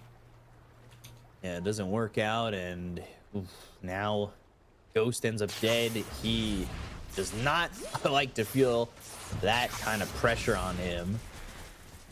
And you can see the net worth is starting to split between not only him and the Medusa, but the other 2 cores on the side of Nigma Galaxy. You can see Sumail's kind of struggling a little bit to find gold. But of course, the big fact that they do have themselves a Muerta that is getting a bit of net worth under their belt. They go to the Hex. It's onto the Storm. They're chasing Omar. They've got Beyond nearby, but Omar is not going to be the one who ends up getting got. Sumail needs to maybe try and escape this. He throws a Fissure and a Totem to clean up a creep wave TP attempt. Oh, God, Emo. So close. You said game of inches, game of kilometers. I mean, that is, woo. You do have to take those. You have to take those risks. You know, there's another world where he does get caught, and it's like, oh, why did he do that? That's so bad. But, I mean, when you're this far behind, you have to delay them from pushing. You have to cut these creeps. And, of course, it's risky, but, I mean, you're not going to catch up if you don't take any risks. So you just need small things like that where you barely get away. Like, that's how you slowly come back in a game of Dota where you're this far behind, which is going to continue being tough because here's the Tormentor taken, and it goes over to the Bane, which is much better than the Muertas. Well, maybe Baboka doesn't think so. You know, he's building towards right click. He wants that shard, but you usually don't have any stacks this early, so the farming speed on Bane will go much better for your team. Nigma's trying to find them on the retreat after the Tormentor. You know, they're all low from doing it. Can you get a quick kill? But a very good escape from Yakutou, and Nigma, a little unlucky too, chose the path that no one took. Definitely the path less traveled, especially by the Radiant side. Throw down the Giga Ward to try and grab a tier 2 tower. They've got this Deso, they have the damage to put some hard hits on it, but will anybody react to try and defend this? Doesn't look to be the case. There's that back door for a moment. Creeps come in, and that is a tier 2 tower for the side of Nigma Galaxy. I don't think they're too worried about defending that. I feel like they're closer to their own timings and they needed to wait for their own skills to be up. They're actually smoking now. They've had a chance to heal up. They want to go while some ultimates are down. And Knight is up now, right? You don't even have to use your Dark Ascension strictly. Well, now you will, but you were hoping at the tail end of the night to find it. Beyond 2,200 gold. Ooh, yeah, another kill here on a GH. And they will find Omar. They've got the dust ready. And they will get both supports on Nigma Galaxy. I understand GH being here. He's been here a lot, trying to get some farm, trying to push out these waves with the Illuminate. You got that +1 with Omar in the vicinity, though, and you know, how many heroes need to be that far on the other side of the map? In a way, I think you want to, again, going back to you are behind, you need to force them to go back, which they did, right? That was a lot of heroes coming to their own half of the map. But because they are so far ahead, you know, Fly's free to, okay, I'll be over here farming. You know, I'm okay, like, moving away as soon as the fight ends. I'm not scared of running into their heroes. So it's not that bad either, making that play and getting support kills. Especially as you're just biding your time. You're waiting for the second Roche. You're going to finish a Scotty on Medusa. Curious what he decides to build on the Storm. Oh, there we go. BKB. I was thinking BKB makes sense to line it up, but maybe he wanted something else. Something a little greedier, perhaps. No, it's going to go for the safe BKB.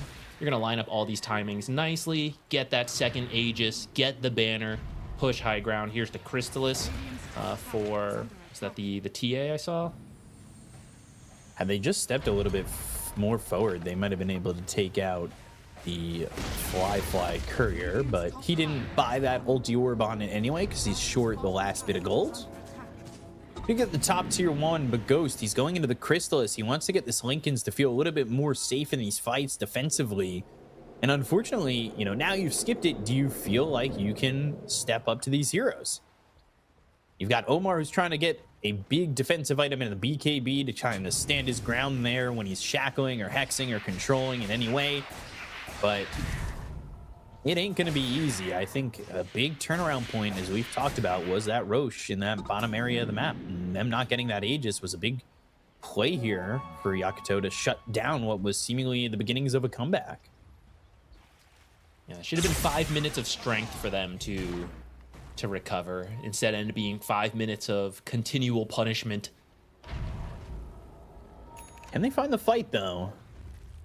These traps are down, the smoke, they go into the triangle, maybe they can get them from behind, but they know exactly where Ghost is, and he doesn't really have a way of escape. He actually went further towards the tier 2 tower, putting him away from his team, and that means he's dead. His team was wrapping around the other way, which means they cannot get there to save him. That's the strength of the Night Stalker. You pop ult, you see everything you need to see in these fights. So even though he does get a fast blink away on the TA, you just can't out-blink a Storm Spirit Zip. You get run down. And like you said, I think even if he goes towards his team, you probably still can't take that fight. So, I don't know. Maybe it's better that it was just one hero. They're going to try, though. I'm not sure about this. This is rough. But she does a lot of damage. damage. That Beyond dies very quickly. So they at least get one. And they're delaying the Roche. Getting Beyond. Does it delay the Roche enough for Ghost to be back? That was it's gonna be 1 minute till Roche goes top, too. So this timing is going to be interesting. Okay, I was not a believer in that, but between the damage amp of Undying, I don't know if there was a Solar Bind in there, but they all landed spells at once and just deleted the Night Stalker. Yeah, I was not expecting that at all. And they're pulling Roche, just trying to get it away from Yakutou, who are definitely sitting there. Deadshot lands all his health immediately in on that Ghost. 1-2 seconds right there. Pulling Roche, they've got the Hex, it's on the Muerta, ball lightning into the Vortex, pierce the Veil, they want to get this kill into the Muerta, but he's got the Rod of Atos, there's the Hurricane Pike to get some distance. Fly walks in, Roche hitting on Ollie. And there's the stun onto Noob, he needs to be careful. Ghost doesn't exactly have the damage to get the kill into Fly very quickly at all, but Roche is still here, and he's going to start moving in 5 seconds.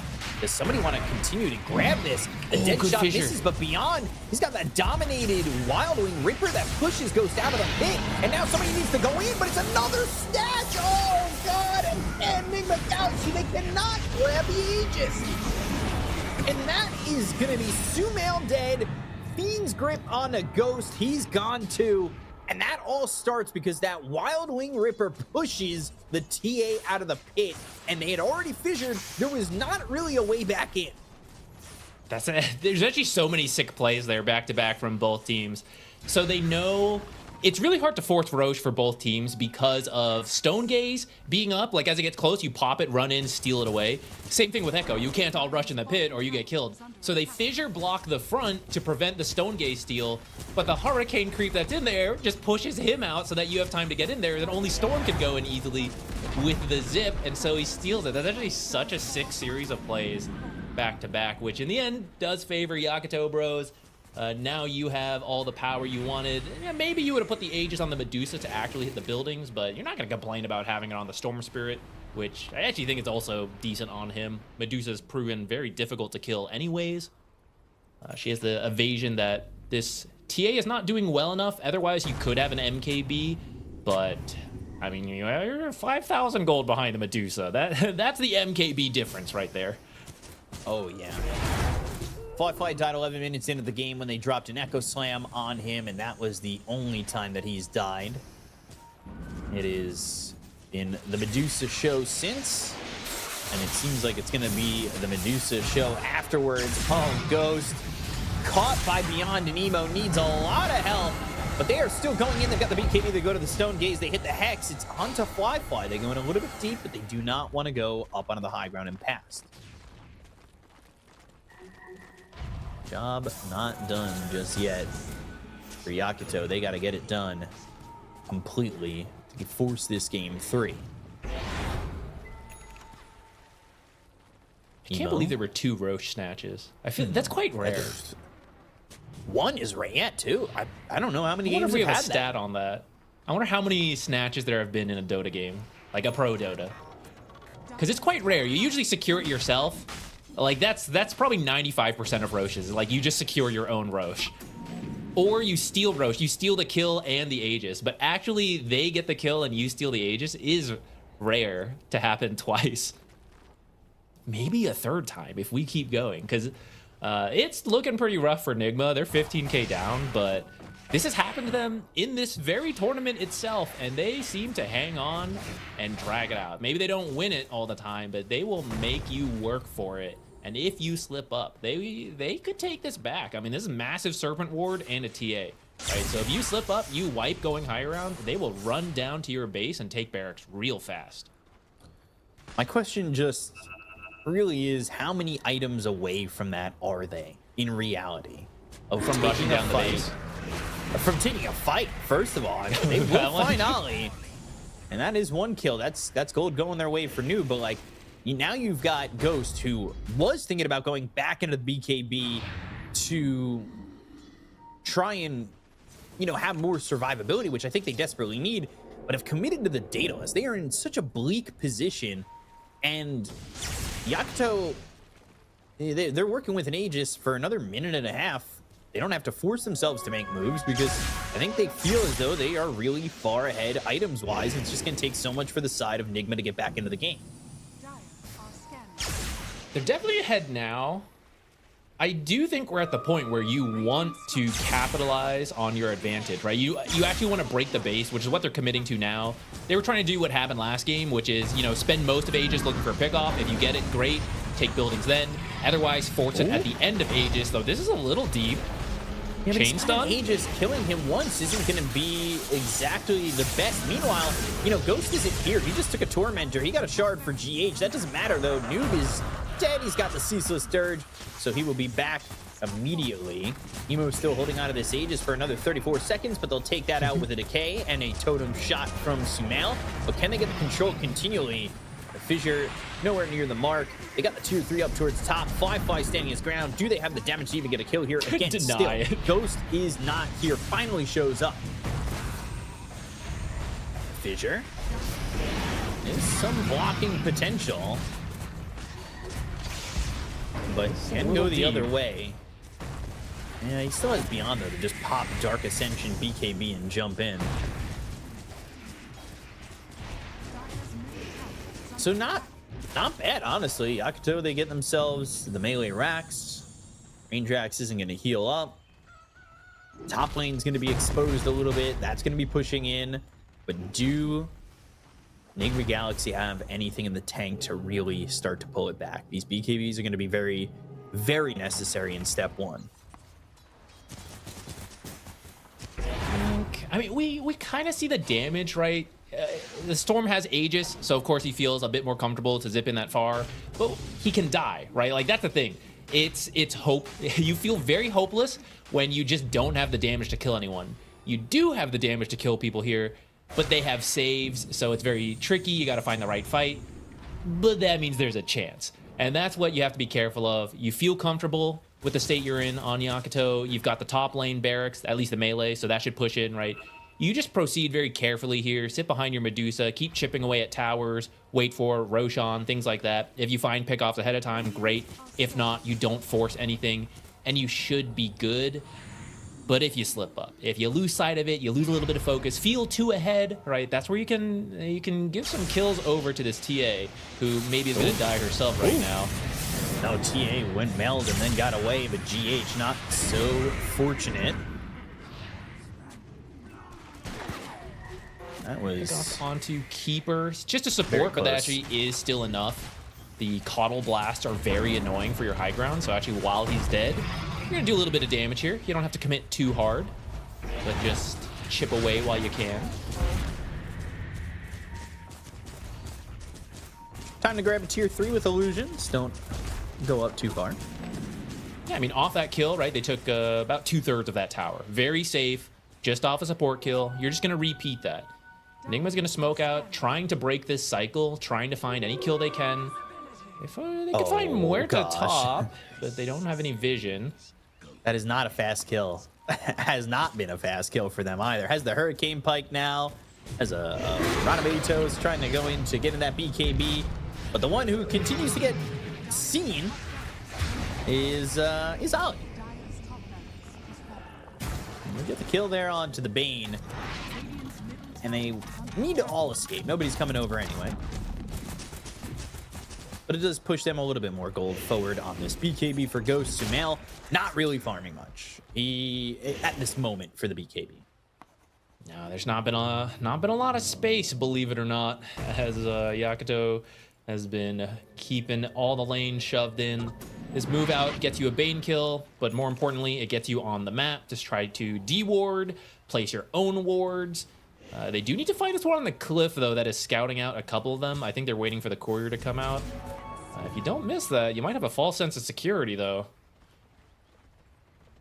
Ooh. This is Seeing GH, but they back off a bit. They back off that ward. Roche potentially up at this moment, but not up at all. At least not yet. Will there be a third snatched Aegis? That would be crazy. Every Roche is snatched. I don't even care which team. I would love it. Let's see a third snatch. That'd be crazy. I'm manifesting right now. I would love it, but it's really tough because this is looking quite secure for Yakutou Bros. They have really good vision set up. That cliff ward is still there. Who could be? It would have to be like Earthshaker blink echoing and grabbing it, but he doesn't have a BKB, so he might get stunned on the way in. Let's see. They will look up at the high ground again. Hex hit, BKB from Omar, ready to just go and stand his ground. Now Fly turns this one, and that's the BKB used by Omar. The fissures have crossed paths, but this isn't really doing enough. They nullify Ghost. They got the Vortex. Here comes Beyond. Ghost saved by the Soul Rip. Oh, coming back towards the side of Yakutou and ends up gone. They just cannot help him enough. That was an unfortunate force step. I think multiple happened at the same time, so he spun around. I'm not sure exactly what happened there, but went in the wrong direction. That's going to be... Well, Fly stuck in a weird spot, but had enough range to take the barracks at least. Can he get out of here? Manta's out. Ooh. Can they clean up anything from this? Fissure on it too. All right, maybe they can get something, but there's the Nightmare, and that's Noob being sent back. The Nightmare has been so good. It's why Bane and Ringmaster are very good versus Shadow Shaman, or actually Fiend's Grip as well, if it's like Ringmaster versus him, because that was the BKB reveal from Shadow Shaman. They were trying to get a lot off of that, like, let's lock her down, let's kill her. They can't stop me because of this BKB, and he's not going to Fiend's Grip me. Oh, he just Nightmared the Medusa, and that ends the Shackle BKB. Right? That's why that save is so good, why you just sit behind Medusa, let her hit the buildings. They secure mid. They're going to go reset, get this Roche. It's now the third Roche, so you're going to have a Refresher Shard. I guess you give that to Storm. 2 BKBs, 2 Hexes. That's pretty good. You have Echo Slam. Do you have to contest this? Well, you've got to. Otherwise, we're not going to get a third snatch in this game. The game's going 60 minutes. Come on. Oh, yeah, okay. You're right. You're right. What am I saying? They're not going to make it in time for this. This is falling pretty quick. Disappointment, unfortunately, for all the Aegis stealing fans out there. How many fantasy points is an Aegis snatch? I don't even know if that's even it may not be counted. Criteria. 10,000. All of a sudden, maybe I'm catching up. Well, with the Aegis now secured, the last Aegis was on the Storm. They're gonna go for the Shrine. But I think you wanted it on the Medusa, which they have it now, so they can just sit behind her. They're not quite behind her yet. Okay, now here they are. Waiting for the damage. 8 ain't coming. Hex reflecting the nullifier. Ghost There's is dead some again. damage. The story of the Ghost was quite short. No and this Ghost. trip to the Shrine was short as well. 80 seconds. I don't think you're defending this last set of barracks here. Really aggressive banner placement, though. Easy 200 gold, but that means you're going to get Hex to reflect the nullifier again. Again, Fly in a very vulnerable position, but he's got an Aegis this time. BKB's going to be popped by Boca. They go to get the kill onto Noob. 2 heroes, no buyback, and this is your bottom set that's going to be quite vulnerable. You do still have a ranged barracks with 66 health over mid, so if they get just the bottom, it's just the bottom set of racks and not mega creeps just yet. But there's Zemo coming in with Refresher. They've got the double Hex on to the Earthshaker. Sumail ends up dead. He'll buyback immediately. They're looking to get the Fiend's Grip and the kill on a Noob, and they will. He is dead for quite some time. The Ceaseless Dirge ceases to exist. That's gonna be the last barracks secured here. Yakutou looking like they've secured their way to a game 3 here in classic Nigma fashion. They'll hold on until the very last moment. You know, maybe something possesses Yakutou to lock into the Fountain S5 to get a massive blink echo. I think that's watching that's step the LGD one. replays. Step 1 of a 6-step plan to get back into this game. Oh, Ghost gets the BKB off, but that has not looked like it has mattered all too much. The Lotus is what helps out too, but Ghost steps in for a split second and then just kind of steps melts back out. Yeah. Yeah, they're just sitting behind Medusa. No mana, but 2 minutes on this Aegis. I don't see a way to kill her twice. Again, outside of perhaps bringing her to the fountain somehow. Everybody buy 4 staff. Now that would be a hype play. 5 4 staff into fountain. Gets the Aegis kill off the Psionic Trap. But you're not going to have this ward anymore. Can they kill Medusa for a second real time? Ball lightning in deep, not catching anybody, but the throne is exposed. They should be able to get the kill here on Anub. He still doesn't have the ceaseless dirge. The calling is down, the blink is forward, the stone gaze active. They are looking to kill off all these zeros on the side of Nigma Galaxy. They get the kill on Omar and Ghost. The throne explodes, and game 2 goes to YB. I really like that early game from Yakutou. I think the jungle antics, you know, Bane and Keeper just fooling around in that triangle, blocking, unblocking camps. I think that was so good for Yakutou. It completely slowed down Sumail, who his own landing stage was not the greatest versus the Storm, but then, you know, I thought, like, oh, I'm gonna have stacks to fall back on. Absolutely no stacks. They go off that play into the Wisdom Shrine, and from there, they always had the level advantage.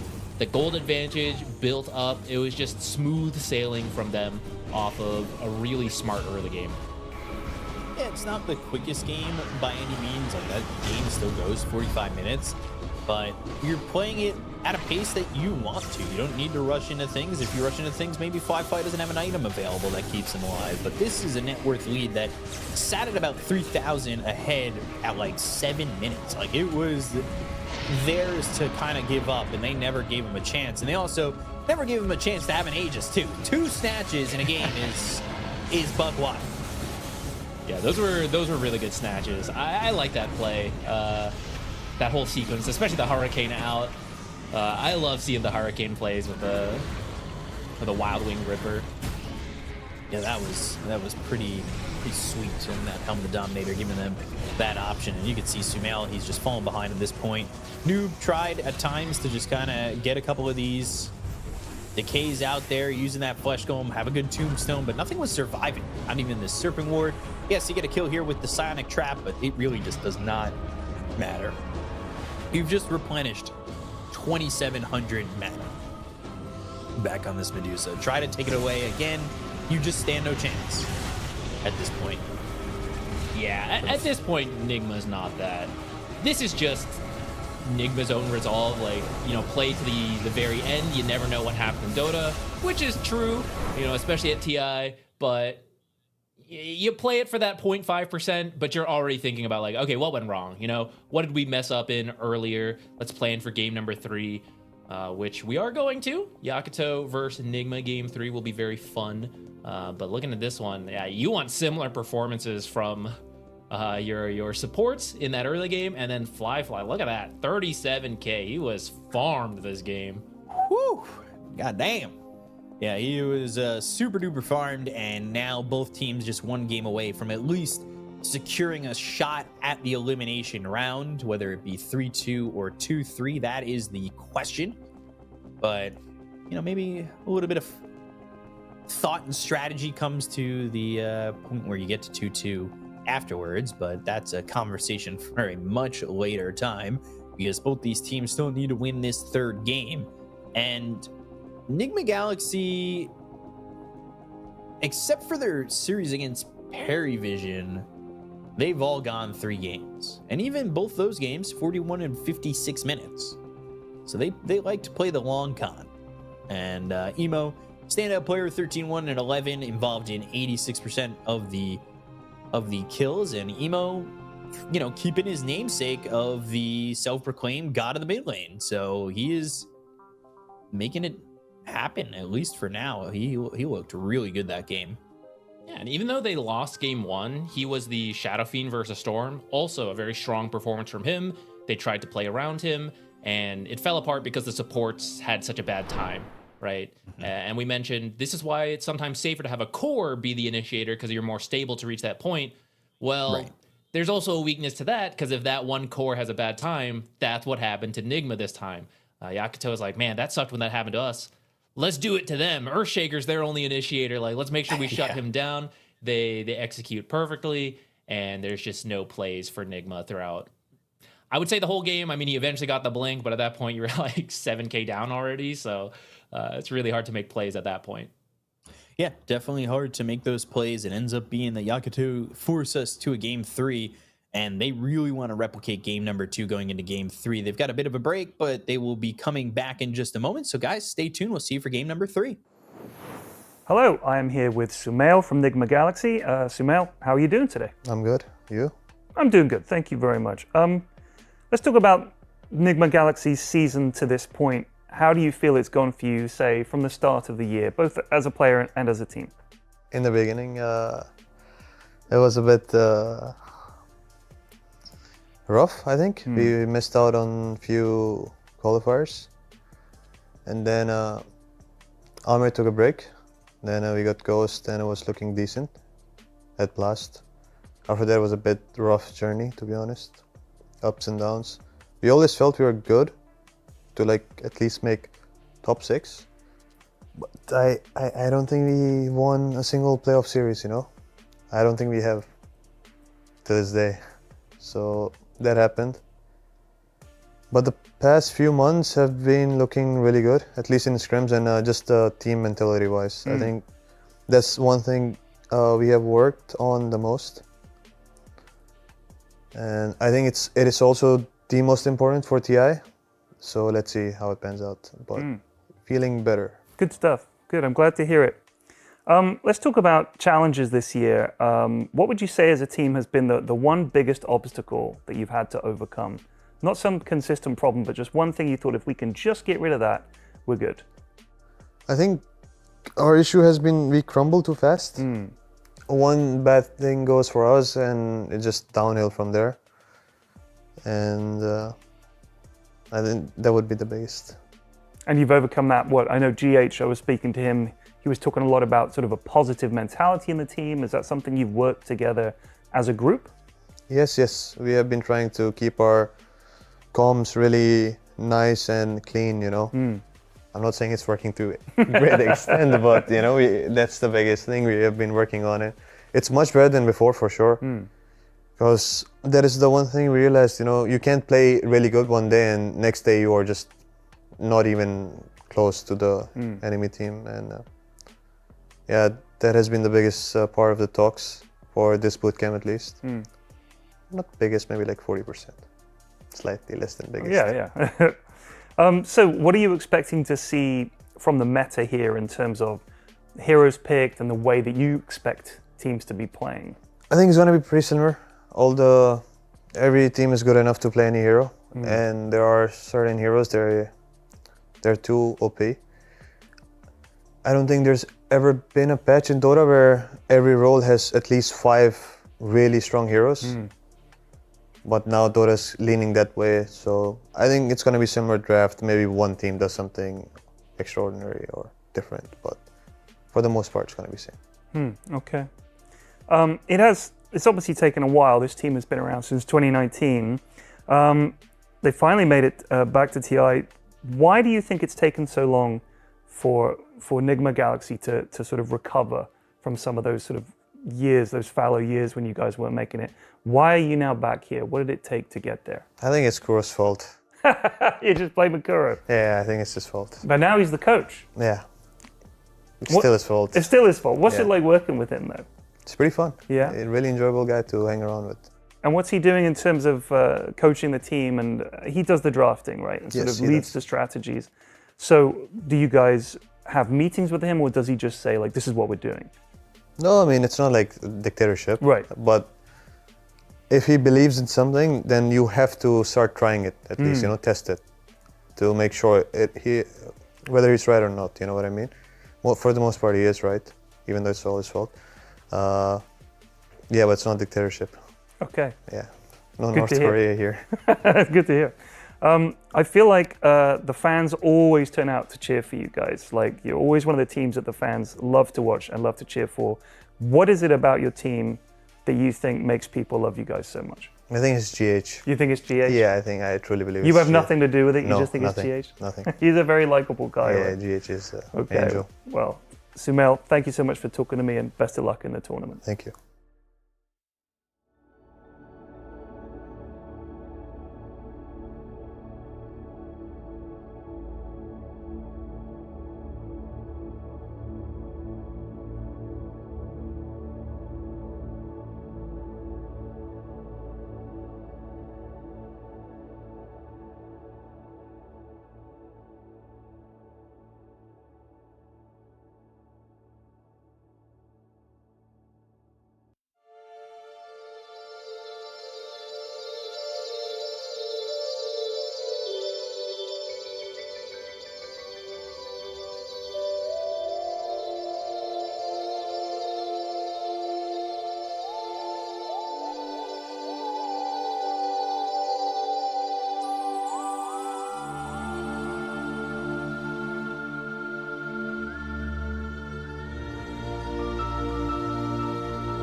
Hello, everybody, and welcome back to the final series of the day here with Nigma Galaxy and Yakutou Brothers, as they are all holding hands right now as a family should to try and win this third game. But Nigma Galaxy, they're looking to take games 1 and 3 because that would move them definitely into the elimination round, and both these teams want that chance to get there. So they're really putting it all on the line. Should be getting into a draft soon enough, but Zach, I am very happy to see a game 3. I'm always a big fan of it, and both games were different sides of the coin. Like, I want the middle of the coin. I want where both these teams look like they're doing well, and we go back and forth. all parts of this coin. I'm just spinning around in my hand. Yeah, I feel like the same concept won both games, which is the team that had the initiation enabled was able to take control of the game and just go from there. In game number 1, it was Nigma coming ahead, getting the support levels, having their mid just make the plays all over the map, make space. Flip that, like you said, the other side of the coin for Yakutou Bros in game number 2 in the Storm Spirit that they stole away, which makes me curious going into game number 3. Is that Storm Spirit going to be in that first pick spot, or is it going to be banned out here? Or you see the Puck ban, the Night Stalker banned out preemptively. Those are two heroes very good versus the Storm, and it is Yakutou Bros with the first pick. So yeah, there it is. There is the Storm Spirit banned out. Won both games. Can't go against stats. Undefeatable hero. Yeah, unbeatable in this scenario currently, but we're getting it out of here, and it leaves open one of the heroes that we haven't really we didn't really see in the last game, but it was the Dawnbreaker. It also leaves open Natures and Naga Siren, two heroes that have a very high contest rate. Though amazingly, no hero. We're only into the second day. No heroes have 100% pick and ban, which happens a lot. That there's just one or two heroes at the top that are just so strong, but that shows the balance of the game. Admittedly, a lot of the heroes have like 98% pick ban, so it's still quite high. There is that Nature's Prophet picked by Yakutou Brothers first, and then the kind of immediate response of going into the Lycan. And we saw game 1, Lycan noob played really well. I'm ready to see it again. Both these picks are definitely, I don't know, I like to see it. They're definitely hard to deal with if you're a support, though. Yeah, I think that's the question now. How do you deal with this? For the Natures, you kind of want to... I want to say you want to force it to be support, because I think core Natures is even more obnoxious to deal with. Since he reaches that level 25, you've got that endless TPing everywhere, which you'd love a hero like Storm Spirit who can zip around and catch him, and since you kind of banned a lot of those out, it means the core Nature's Prophet could be a real menace. I think the Lycan helps with that, since you don't actually have an escape on the Natures, so you can easily be run down by the Lycan and his creeps. Bat Rider can also find you, flying through the trees, burning them down, doesn't care about Sprout, knocks you out of Sprout, lassos you. So two heroes really good at finding and catching the Nature's Prophet while he's trying to split push, while he's trying to farm far back in the jungle. You could still run him core. We'll have to see what the rest of the draft is, but if you already want to move him towards support, pick some different heroes, I think that'd be fine. All right, interest coming in. Also, with the pickup here of the Bat Rider, we've seen previous Nature's Prophets like to sprout BKB TP out, but you don't have that option anymore. Life ain't that easy, so I like your idea of maybe seeing this kind of fall down the position line. Chantress, 7 picks, 43% win rate. She's a strong laner, which you need versus this Bat Rider and the Lycan. Lycan, farming up to that Helm Dom, that's when he really hits his timing, so you can steal away the wolves if you want. You're also just very annoying, harass him down. The Bat Rider wants the lane to go well, so it can be free, so he can go stack and farm. And as soon as you do that versus an Enchantress, your offlaner is getting bullied. So it's going to force you to stay in the lane a little bit longer. You're not going to get that super fast blink that you like to farm for. God, I love that animation for Pango. Big bowling fan over here. I'm a bowler myself. Oh, nice.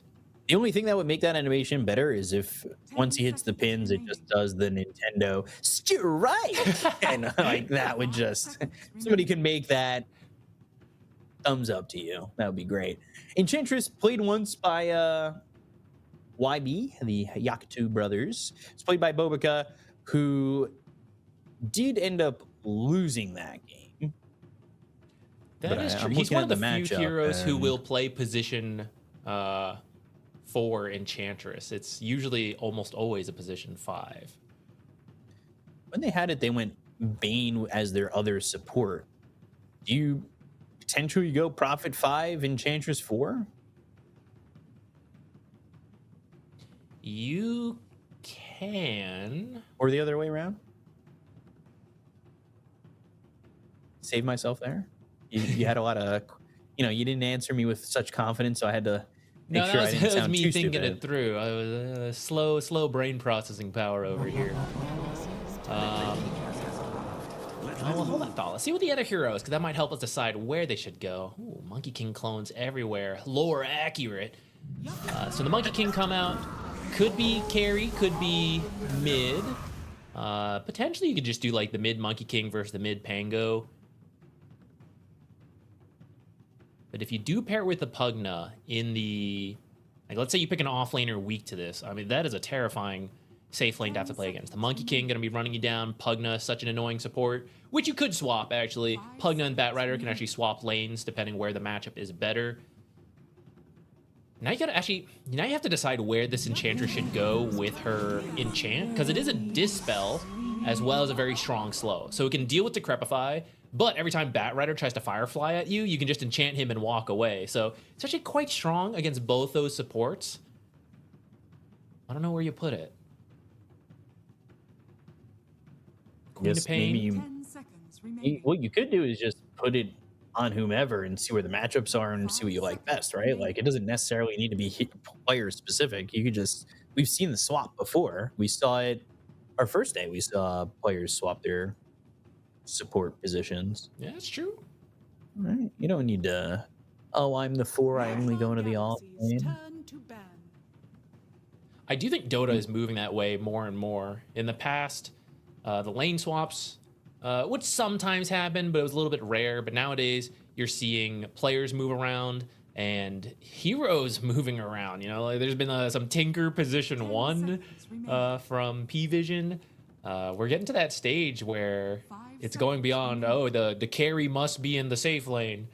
We are getting into the wild ages of Dota. It's my favorite part of Dota is the wild ages. So I'm super down for whatever we get here and wherever we get it, because I like to see that variability where players can just, their heroes can just go wherever they want. Let me have that. Let me enjoy supports being so good they could be cores, and cores being, that's what facets open up, right? Yeah, and I think this game, Nature's support transitioning into an eventual core looks pretty good here. I think Spirit Vessel is really strong versus Pugna and the Monkey King. You can also help find the Monkey King, and it's less dangerous. Like if you're a core, you want to be farming real deep, and they've got so many heroes to go find you, and you don't know. And if you get killed, that feels really bad if you're the carry. So I think you just make this a support Natures, pick a new carry. That's what Nigma is also thinking. So they're banning out some last pick carries here. They ban out that Weaver. Could have been a 1, could have been a Bobica 4 Weaver with the Prophet going 1. Seen it before. Bobica loves playing that. Guys, production, well, let me fantasize a little bit over here. Come on, guys. No, you're right. You're right. Support Weaver's doable. Clearly, no team wants to do it right now, but it's doable. This is happening too much. I'm giving away my bracket real easily. Where's the Phantom Assassin right now? I ban it every game.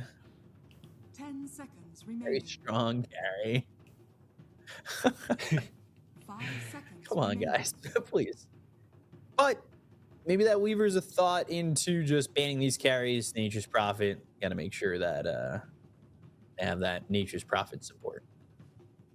I think some of the idea is that your catch is not that great. Right now you have Boundless Strike and you have Lasso, right? You don't want to be dealing with a Shikuchi Weaver time lapse and all that. It's a huge pain, especially when you've already got to deal with the Queen of Pain, even the Pango, right? So actually grabbing a Spirit Breaker here. So it is going to be a carry Nature's Prophet unless we're getting real wild. Likely a position 4 Spirit Breaker with the 5 Enchantress, which is going to give him a lot of lockdown. You're going to be able to chase this Monkey King, maybe even this Lycan running around, get to the Pugna in the back line. I like the idea, but your laning stage is kind of weak. We've seen it decide a lot of these the games this series is that you have the idea of the support being good later, but you just come out of the lanes too far behind and never really get to do it. That last pick, SF mid, and it puts Ghost in the safe lane. Monkey King, Ollie does end up going on the Enchantress. That puts Bobica on the 4 position. Spirit Breaker, Fly on the Nature's Prophet. Who are you liking? And I don't say it like that as a pun on Lycan. Well, you should have intended it. It was a good one. I had to be honest. So if I would just looked at the draft, I would say I think I like Yakutou Brothers draft a little bit more. Feels like it covers more of the bases. You know, Spirit Breaker's going to go charge someone. You're going to have a core Nature's TP in. I do think that's what scares me a little bit is if this core Nature's gets hunted down by Lycan, Batrider, and Monkey King. But following our trend of how does the lanes go, I'm thinking about the mid lane, how pivotal it has been. And I think the idea of the Shadow Fiend is that, okay, Queen of Pain, you know, kind of bullies a lot of heroes who's left in the pool that hasn't been banned out. Shadow Fiend, you know, push the lane in, just jungle. This is where Spirit Breaker can be quite scary, though. Spirit Breaker plus Enchantress, great roamers to come mid on a very immobile mid hero. And then if you want to, like, really get this guy, Nature's could TP in, too. You could have 4 heroes ganking Sumail. And it's what they tried game 1. It didn't quite pan out. Game 2, nailed it. Absolutely nailed it. And I feel like game 3, maybe you go for it again because you know how much momentum he typically brings. But maybe then Noob gets space on the Lycan, and we saw how well he can do in game number 1. You know, give this guy space. Yeah. He was microing all over the place, running down heroes. It was tough. I don't know. Gonna be a fun game 3, I think. I think so too. And I'm looking at these drafts and I see the lack of lockdown for both these teams. You know, a Lasso, Boundless Strike. Meanwhile, potentially Sprout, Rolling Thunder, a charge in there with an ult. Maybe Enchantress has something in the back pocket for you. But this is, you know, 2 teams that are going to kind of roam free in these fights. So the benefits of that, in my opinion, probably benefit, and I agree with you, Yakutou, more. Quap not feeling really much fear, and maybe Fly is just able to position however he wants, and if Beyond's in the fight knocking you up, I don't know if Nigma Galaxy have the tools necessary to deal with it. Okay, quick. Will into existence the 60 kills at 20 minutes endless bloodbath game we were hoping for in another series. No, they're scattering. I thought we were going to have a 5-on-5 at this first bounty rune. Come back, guys. Unfortunately not. Come back. No fights for us. But before the horn, or I say that, the smokes end up getting broken up in the top area. The Dominator already queued up for Lycan. What is new? I'm curious to see what Bobica wants to build. What's his Spirit Breaker build? Because he goes a little bit different than everybody else on everything that he enjoys. So we'll see what he ends up going for in GH. Take some damage here from Emo. The bounty runes will be 3 for the side of Nigma Galaxy. And, you know, that's quite a nice start, at least here for Nigma, when they got to try and make these lanes secure. Charge coming through on a Ghost, but this is just the charge. Not really the most effective thing in the world, but Beyond going to block this creep wave. He wants his creep wave to go under the tower, and it will. And meanwhile, top Fly-Fly already at about half health. I like the emphasis on the bottom lane. The Monkey King can be a lane dominator versus Pango, who's a melee hero. You do have 2 escapes, but you're level 1, so you've only got 1 right now. So I like this creep block to get yourself to a level where you're no longer scared of the Monkey King. So far, so good, as long as you don't get punished too hard before you hit those higher levels. Fly-Fly just gets burnt out. Just a flame break and Noob running him down. Okay. This is why flame break's really good. It just, you know, puts you out of position on these immobile heroes. Lost a lot of his health while the Enchantress was bottom trying to set up the Pango, so maybe a little bit too far up now being punished. At least he's able to TP back right away so doesn't miss too many creeps. That is not the start you want for Yakutou at all. Fly-Fly trying to get revenge top, but this is just not turning into anything. At least not at the moment. And another flame break. They want to go. They want to find something. And they'll put some heavy damage here early on to the Enchantress. Things already proven to be a strong lane here for Nigma Galaxy. And dealing with this Sprout, everybody's got their Quoing Blades, right, guys? Yeah, everybody's got them except for the SF mid. So they're all ready, just in case. This top lane, we'll see how Ali does, but he is hurting. Mid, taking a look, 11-2 to the 9-1 of the Queen of Pain. Emo had a good game in the last one, and we'll see what he can do here in this game number 3. Picks up that water rune and eats a couple of raises. There's another one. Pops the water rune, TPing away. Oh, God. That was scary. I just picked up a water rune, filled up, sipped up, let myself get hit by 3 raises, only to be forced out by TP. Show the answer on the board. It's Emo mid. That I was not expecting. Sumail forcing the enemy mid to go home. Now that's something I was expecting. That was not the manner I thought it would be, but that's massive. I mean, he's doubled up his CS right away. And I know this was the counter pick. I don't think SF is supposed to shut down a Queen of Pain this hard, right? You're supposed to, like, bully a little bit, get more last hits because you have good damage, and then stack and farm those, not force her home with triple raise. Triple raise, I'll be honest, Emo kind of stood there. I'm just saying. Sometimes, and now he's eating it again. There. Sometimes we get stun locked with just raises. And Emo not enjoying his time.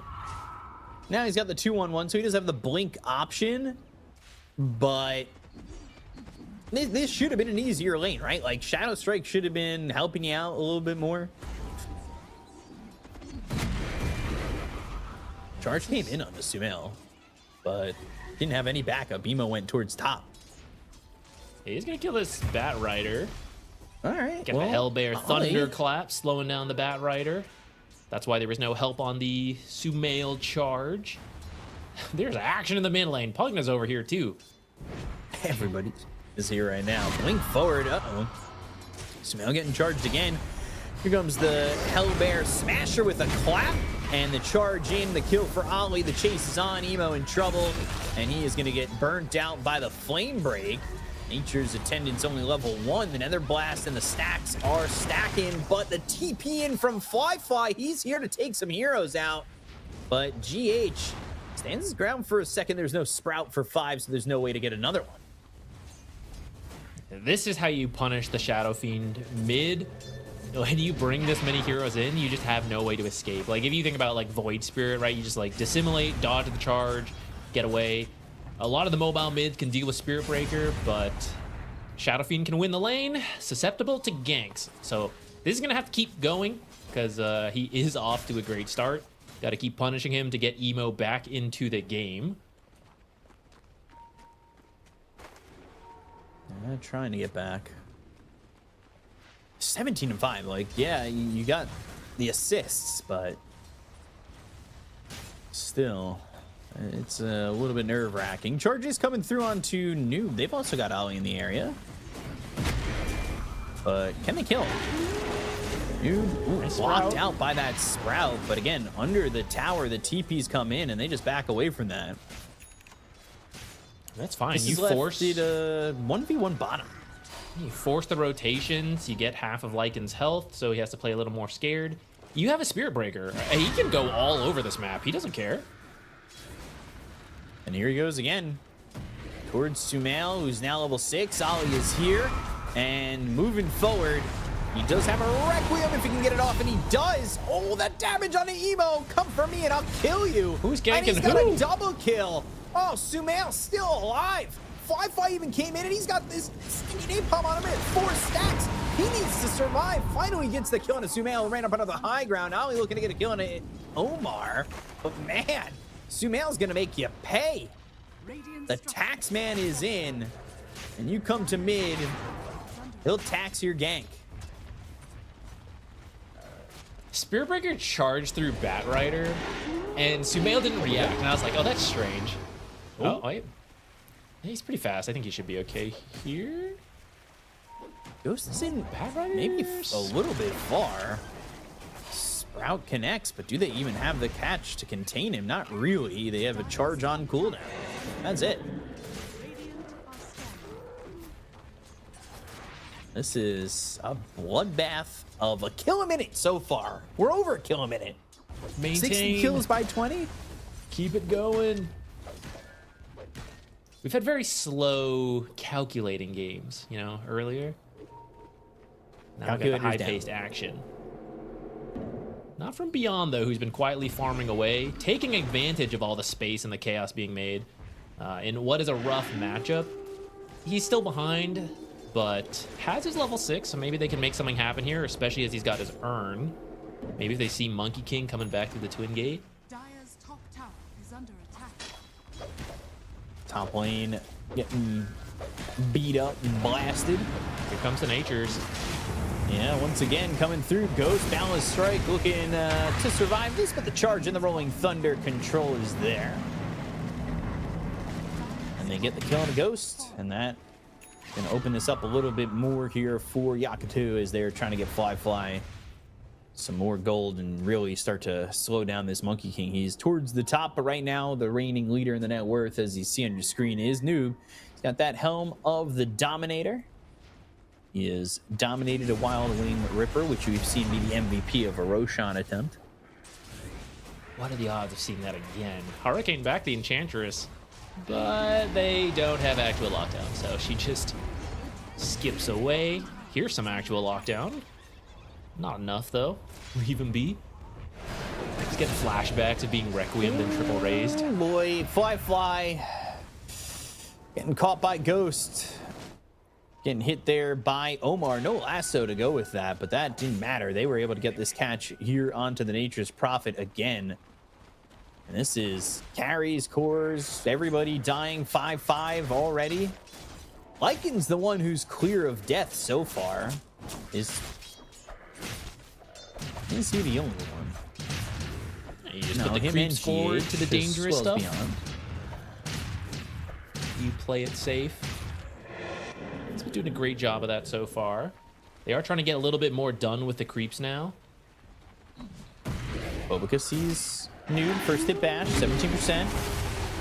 Goes into the charge. There's the Wrath of Nature, not really doing a lot of damage here onto Noob. They actually want to focus some gold to get here on the Dominator. Creepy-Mo gets an extra 100. Beyond sitting here bottom. He's going into a Spirit Vessel first. Ghost wants that Echo Saber. Sumail getting close to the edge of his life. He's looking to go Kaya Yasha. Things are slow, but for the moment, benefiting Nigma Galaxy, who are up 2,000 net worth.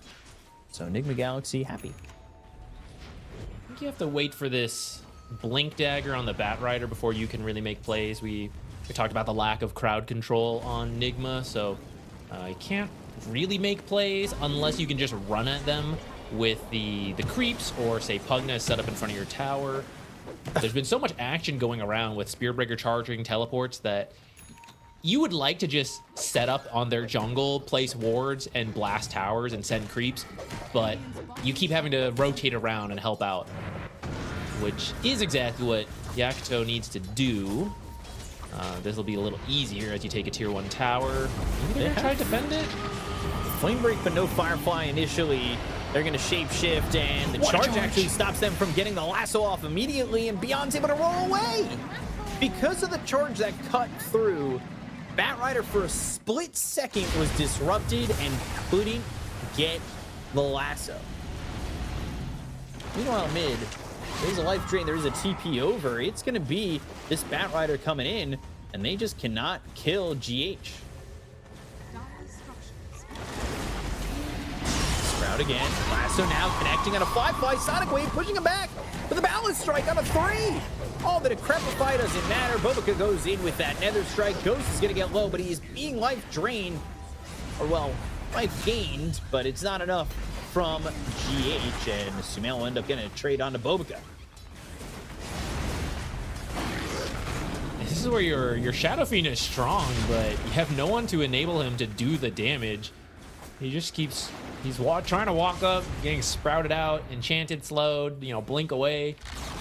Can't actually do his damage. They'll at least deny the tower for their efforts, but you lose the Monkey King and you ultimately lose the tower, which is still what Yakutou wants. They want to be able to charge freely. They want to be able to teleport wherever they want. Right side, Noob still free farming on his way to the Helm of the Overlord. Only needs 1,000 more gold. It's going to be pretty good timing. Then you can start forcing some objectives a little bit easier. Roche for the Shadow Fiend that has been on, you know, the target of so many ganks.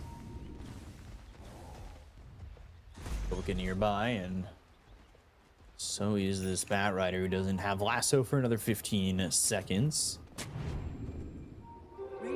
Ollie, he's going into the Solar Crest. You end up denying the bottom tier 1. What is Bobica going for? Yule's first. That is the first item. He's also got that Kobold Cup. Things slowed up a little bit. We'll see what is the next move for either of these teams. What do you expect coming in from Nigma Galaxy as they wait for this Blink Dagger on Omar? Well, he's really hoping to get an Invis kill here with Requiem, but they're suspecting it. They even put a sentry down. All right, that's going to be the cue for Sumail to get out of here. I think Nigma is just waiting for the Blink Dagger and Helm of the Overlord on the respective heroes. Blink Dagger on Bat, Overlord on Lycan. Yakutou is trying to find plays a little bit more. They don't really have to wait for much, right? You just charge an isolated hero, teleport in the natures, whoever happens to be there of the remaining heroes helps out. So if you can just find scattered heroes, you're good to go. Force stuff out like this, that's fine too. Off just the charge too. He doesn't know. Maybe trying to come towards mid and get this kill on Emo, who right now thinks, hey, it's just wolves. I mean, he didn't see the other heroes, so he doesn't know if that charge is going to lead to the roll, to everything else, so he's just popping it early, playing it safe. Monkey King is here. Balance Strike stops the Rolling Thunder. And that ult doesn't really lead to anything for Noob. Now on cooldown for 80 seconds. He's going to have the Helm of the Overlord in a second, but not the best feeling in the world. Lasso. That connects. Monkey King is here. Beyond trying to get out of this, but another Balance Strike stops the Rolling Thunder. And with the Wukong's command and having that lasso, they will get that gold on Omar to push him close to this Blink Dagger after they get that kill. They need a little bit more, and Omar's been trying to farm some stacks. Sometimes he's been the beneficiary of his own stacks. Sometimes Ghost comes over and says, all right, I'll take these as he's farming them. This game, I think you do want to give it to the Batrider in the interest of getting this blink. Can he be saved by the Pugna save? Charges coming through. Ooh, knockdown Ghost. Sonic Wave hit on a 3, but the Requiem goes off, and that Fear hits on a couple. Flame Break connects. The raises are there. Emo is dead.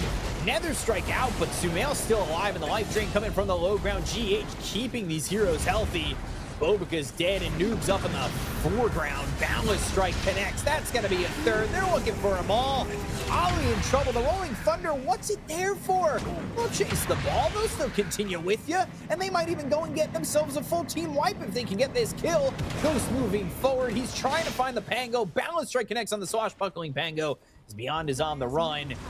Do they have enough to catch up? No, they will give up chase, but that is 4 kills for the side of Nigma Galaxy. That is GH did so much there. You commit onto his teammates, but he just sits behind them.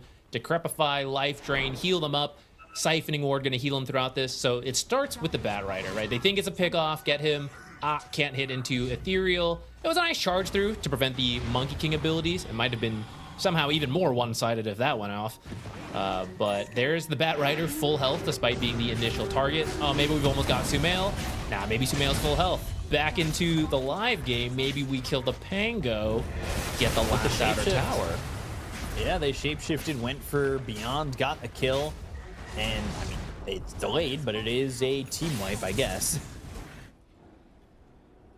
Blink Dagger now for Sumail. You've got this Blink Dagger flying out for Omar that just got delivered, and now you have that to follow up and have that lasso. You can just play aggressive at this point with Ghost getting you that vision. Yeah, this is what they were waiting for. This is the timing they need. You scout with the Wolves, get your own wards down, see what you can find. Ring around the rosy. They don't quite catch sight of the Queen of Pain, so she's out for now. We'll settle for an Enchantress, though. Rolling Thunder, not going to matter. Ollie's still dead. Ghost gets the kill. They go to the they go to the Wukong's command to maybe deter anybody from coming in with that Rolling Thunder. That is... Well, that's it. It's just an Enchantress kill. I'm starting to really love this voice line. Stockholm.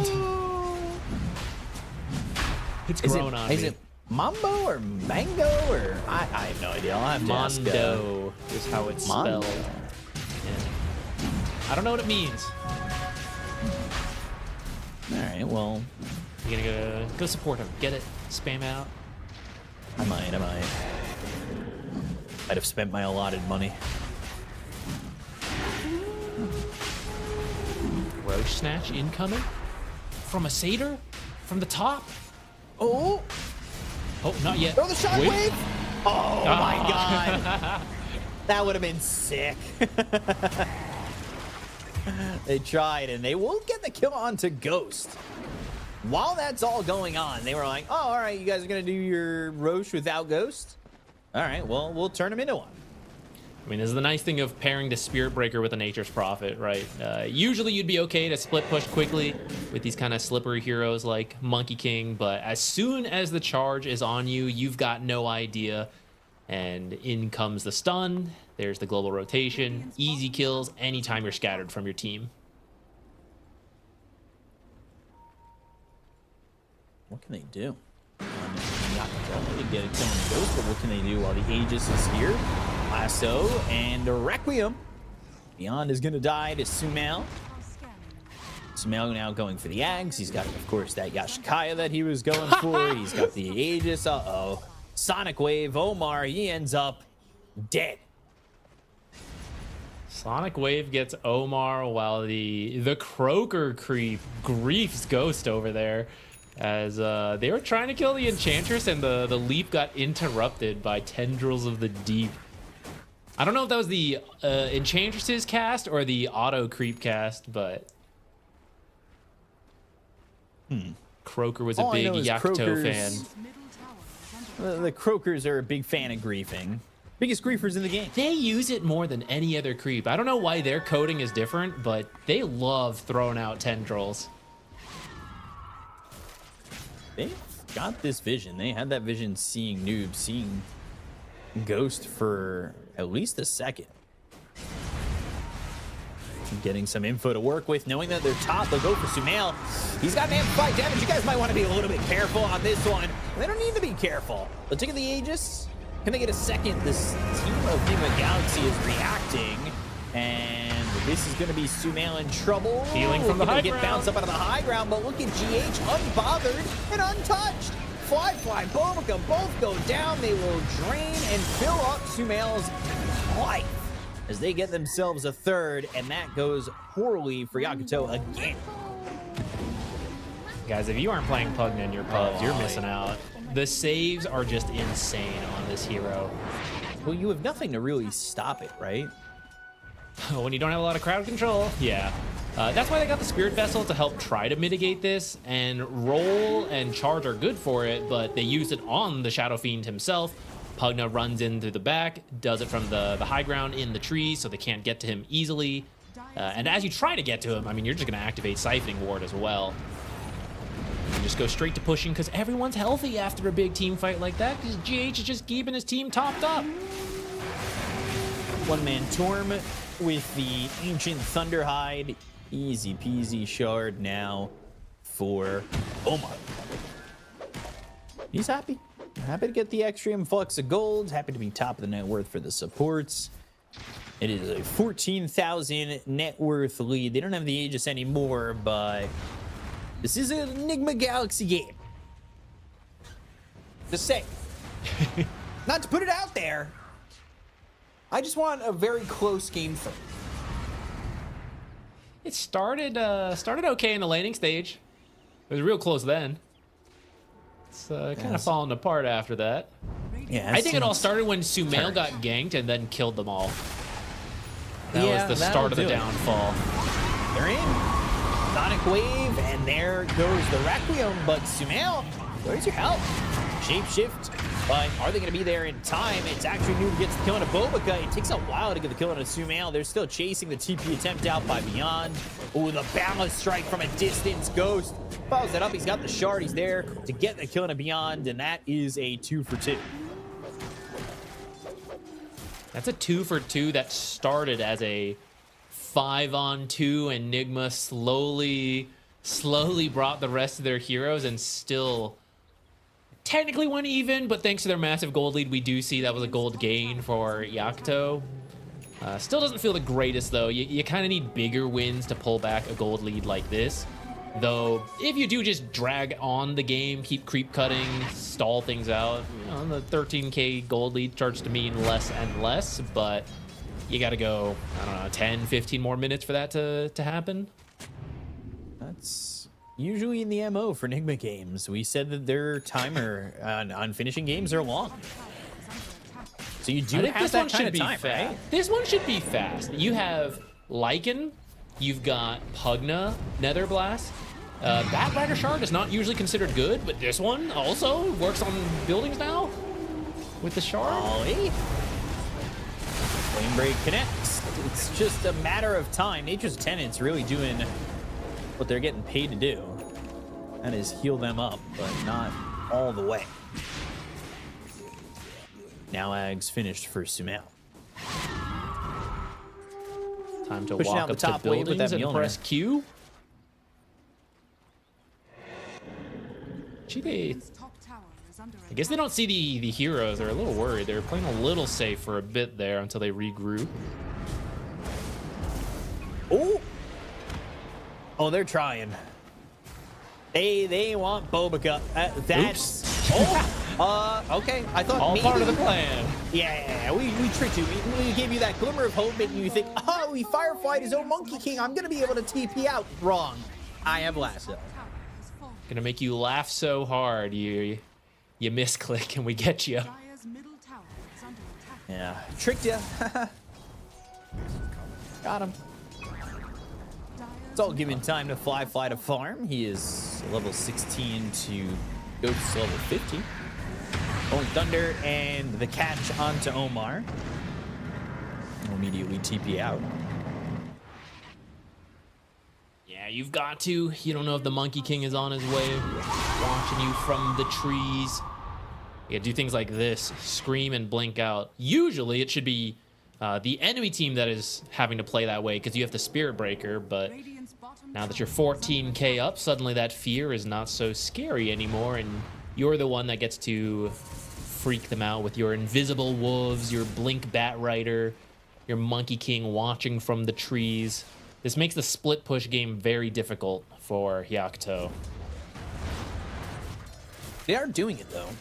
They are finding some success in pushing it all out.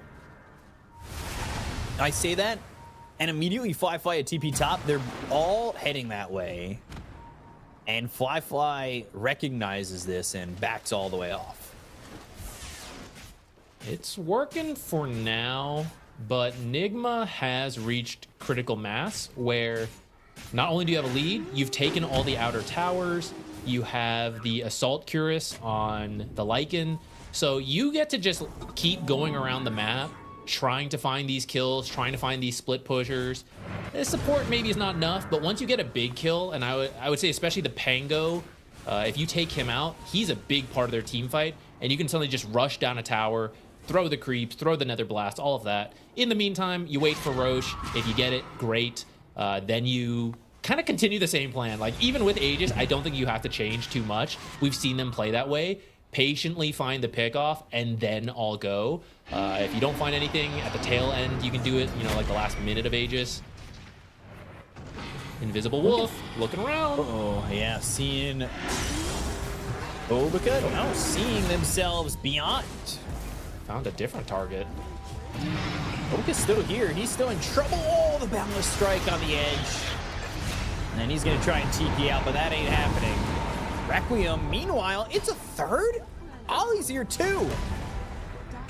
Nature's attendance, but the raises stack up, and you end up dead. That, I didn't expect 3 heroes to be close enough where they're all dying. Yeah, they should be a little bit more scattered. You know, like someone dies in the top part of that jungle, as another hero is waiting in the bottom part of the jungle. He just saw 3 of his allies get caught there, and he's in that area. That's why he thought surely they'll leave this area now. After killing us, they're going to go push. But I suppose Nigma wants to wait for the Aegis since it's close to being up. You know, I mean, they don't know the exact timing, but they know it could spawn. So they hadn't actually left the area yet. Prophet closing in on a Revenant's Baroche. And like they smoke up. Sonic Wave on cooldown, though, for 35 seconds. Dire are scanning. It ain't easy to get a big team fight without that. Time to rack up those Aegis snatches. Shrine available to be taken. They'll throw down some sentries and get themselves the shrine on Emo. He is level 18. He'd love to have that level 20 minus 45 second Sonic Wave cooldown if he's going to be pushing out the creep waves with it. Would put that on a 35 second cooldown. Quick math.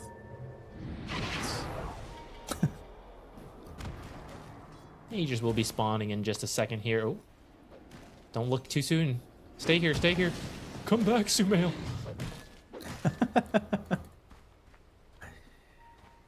That's okay. Just about to be up. There it is. Roshan has arisen.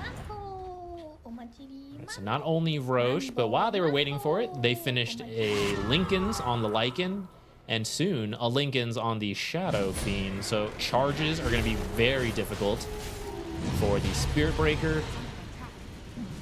GH, all the healing in team fights. He's now got a Guardian Greaves as well. Roche, and doesn't look like anybody is going to contest this. And then they just end up smoking away. So let's see what they can do with this now that they've got this Aegis to work with. They'll push out the mid lane. GH has the Nether Blast ready to just push out and make things happen. Bottom is being pushed by Ollie. They are trying to take a tier 2 tower. Maybe they could stay out of the grasp of this Nigma Galaxy lineup. They are smoked and waiting for somebody to show over mid or top. They're like, hey, you know, guys, we're pushing. We've got a banner. Somebody show. I want to blink in and lasso here. The tier 3 tower. Ooh, blink in. Omar looking for the lasso. Finally throws it out. Nature's attendance happened, but Nature's attendance didn't do their job to keep him alive. Rolls up, Beyond Zin rolls up for a second, rolling Thunder 5-5 from a distance, trying to do the damage, but he just doesn't have it. Goes with the double as Ollie and Bobica both end up dead. Noob's moving forward, and this is looking like the beginning of the end for the side of Yakutou in this series. Requiem flies out, just touches this Pangolier, but they don't get anything more after the supports to start. Maybe this is the time for Yakutou to try and turn it to get something of their own. You're dealing with Sumail having an Aegis, and these heroes being able to escape pretty quickly, and that just doesn't turn into anything the Dire side can really make happen. Yeah, I'm not sure you can. I mean, you'd love to find something as they retreat, but clean retreat from Nigma. I was going to say they all get out. I actually see GH hanging around, but he catches sight of Queen of Pain at the last second, turns around in the tree line. So now a clean escape for all of Nigma. You break the high ground. You still got plenty of Aegis time. 3 minutes. The Amplify is bottled up. Once you get the cooldowns, you just go again. Yeah, cooldowns and go. You are also currently holding on to a Amplify damage on Sumail. Rip through these heroes in a heartbeat. They got some time to take the Tormentor first. In that time, they're going to try to find a pick off. Oh, they are going to get the Bat Rider. They're going to get the Bat Rider, right? Yeah, you say that, and they do. They do get themselves another Tormentor. They do get a shard here for GH. So he's got that Nether Ward, increased cast range, and Life Drain can now target your Nether Ward. Refracting Life Drain. Probably won't use it too much.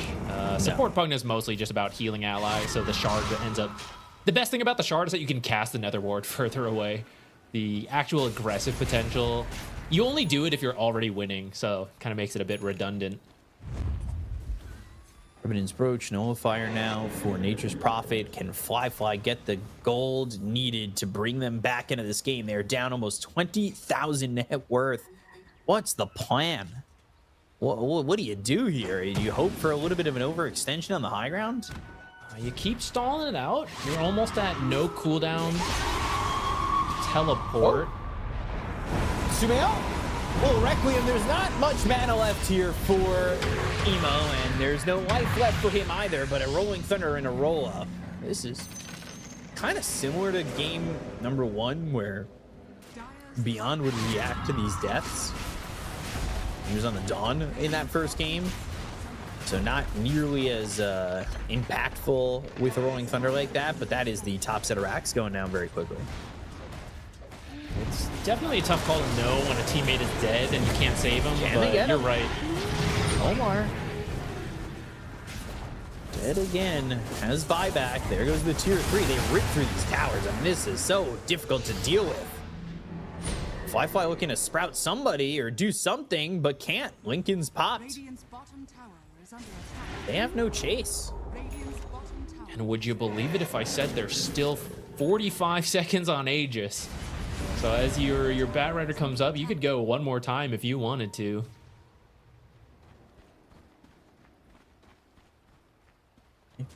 Probably could. But why not wait for the Bat Rider? Bring him back into the mix. Yeah, you're not too pressured to force the end, but this is kind of what Yakutou needs to do. You just got to drag the game out. But they have now lost several barracks, which is what they were hoping to delay as long as possible. But I'd say if you can get to level 25 on Natures, your odds improve a little bit. Just because you can suddenly farm so much more effectively while joining any number of fights. And they have great tools at catching you, but I don't know. It's still kind of what you need to have a shot at coming back here. So 3 more levels to go for the Nature's 25. Oh. You were kind of saying it like he was level 24. No, yeah, you still got a while to go. All right. Well, I mean, probability, by the way. maybe Nigma wipes. You know, he kills 5 heroes, gets it instantly. Right. I mean, you never know. Hex on Noob's going to make that very difficult. Refresher Orb is also going to make that more difficult. Still somehow 17% chance that Gaben is giving them seems high. Late game Natures, it's a menace. And technically the supports scale really well too. Spearbreaker and Enchantress, They just happen to be really poor, so you don't feel it right now, but we got any greedy enchantments, maybe? Again, this requires a wipe. This requires a wipe to get them back into the game. Smoke breaking from Ollie. It's going to cost him his life, but it should get his cores out of here. I say, Lycan's actually on the hunt. He's going to find them. Uh-oh. Gian needs to start to think about getting out of here with potentially a Rolling Thunder, but the lasso connects, and that is also Bobica going out of position for a second, but no Rolling Thunder. He's in. Noob's still in. He's still in. Sumail, Also this is in. the Axe Requiem, and now they're going to go and find Fly pops the beat.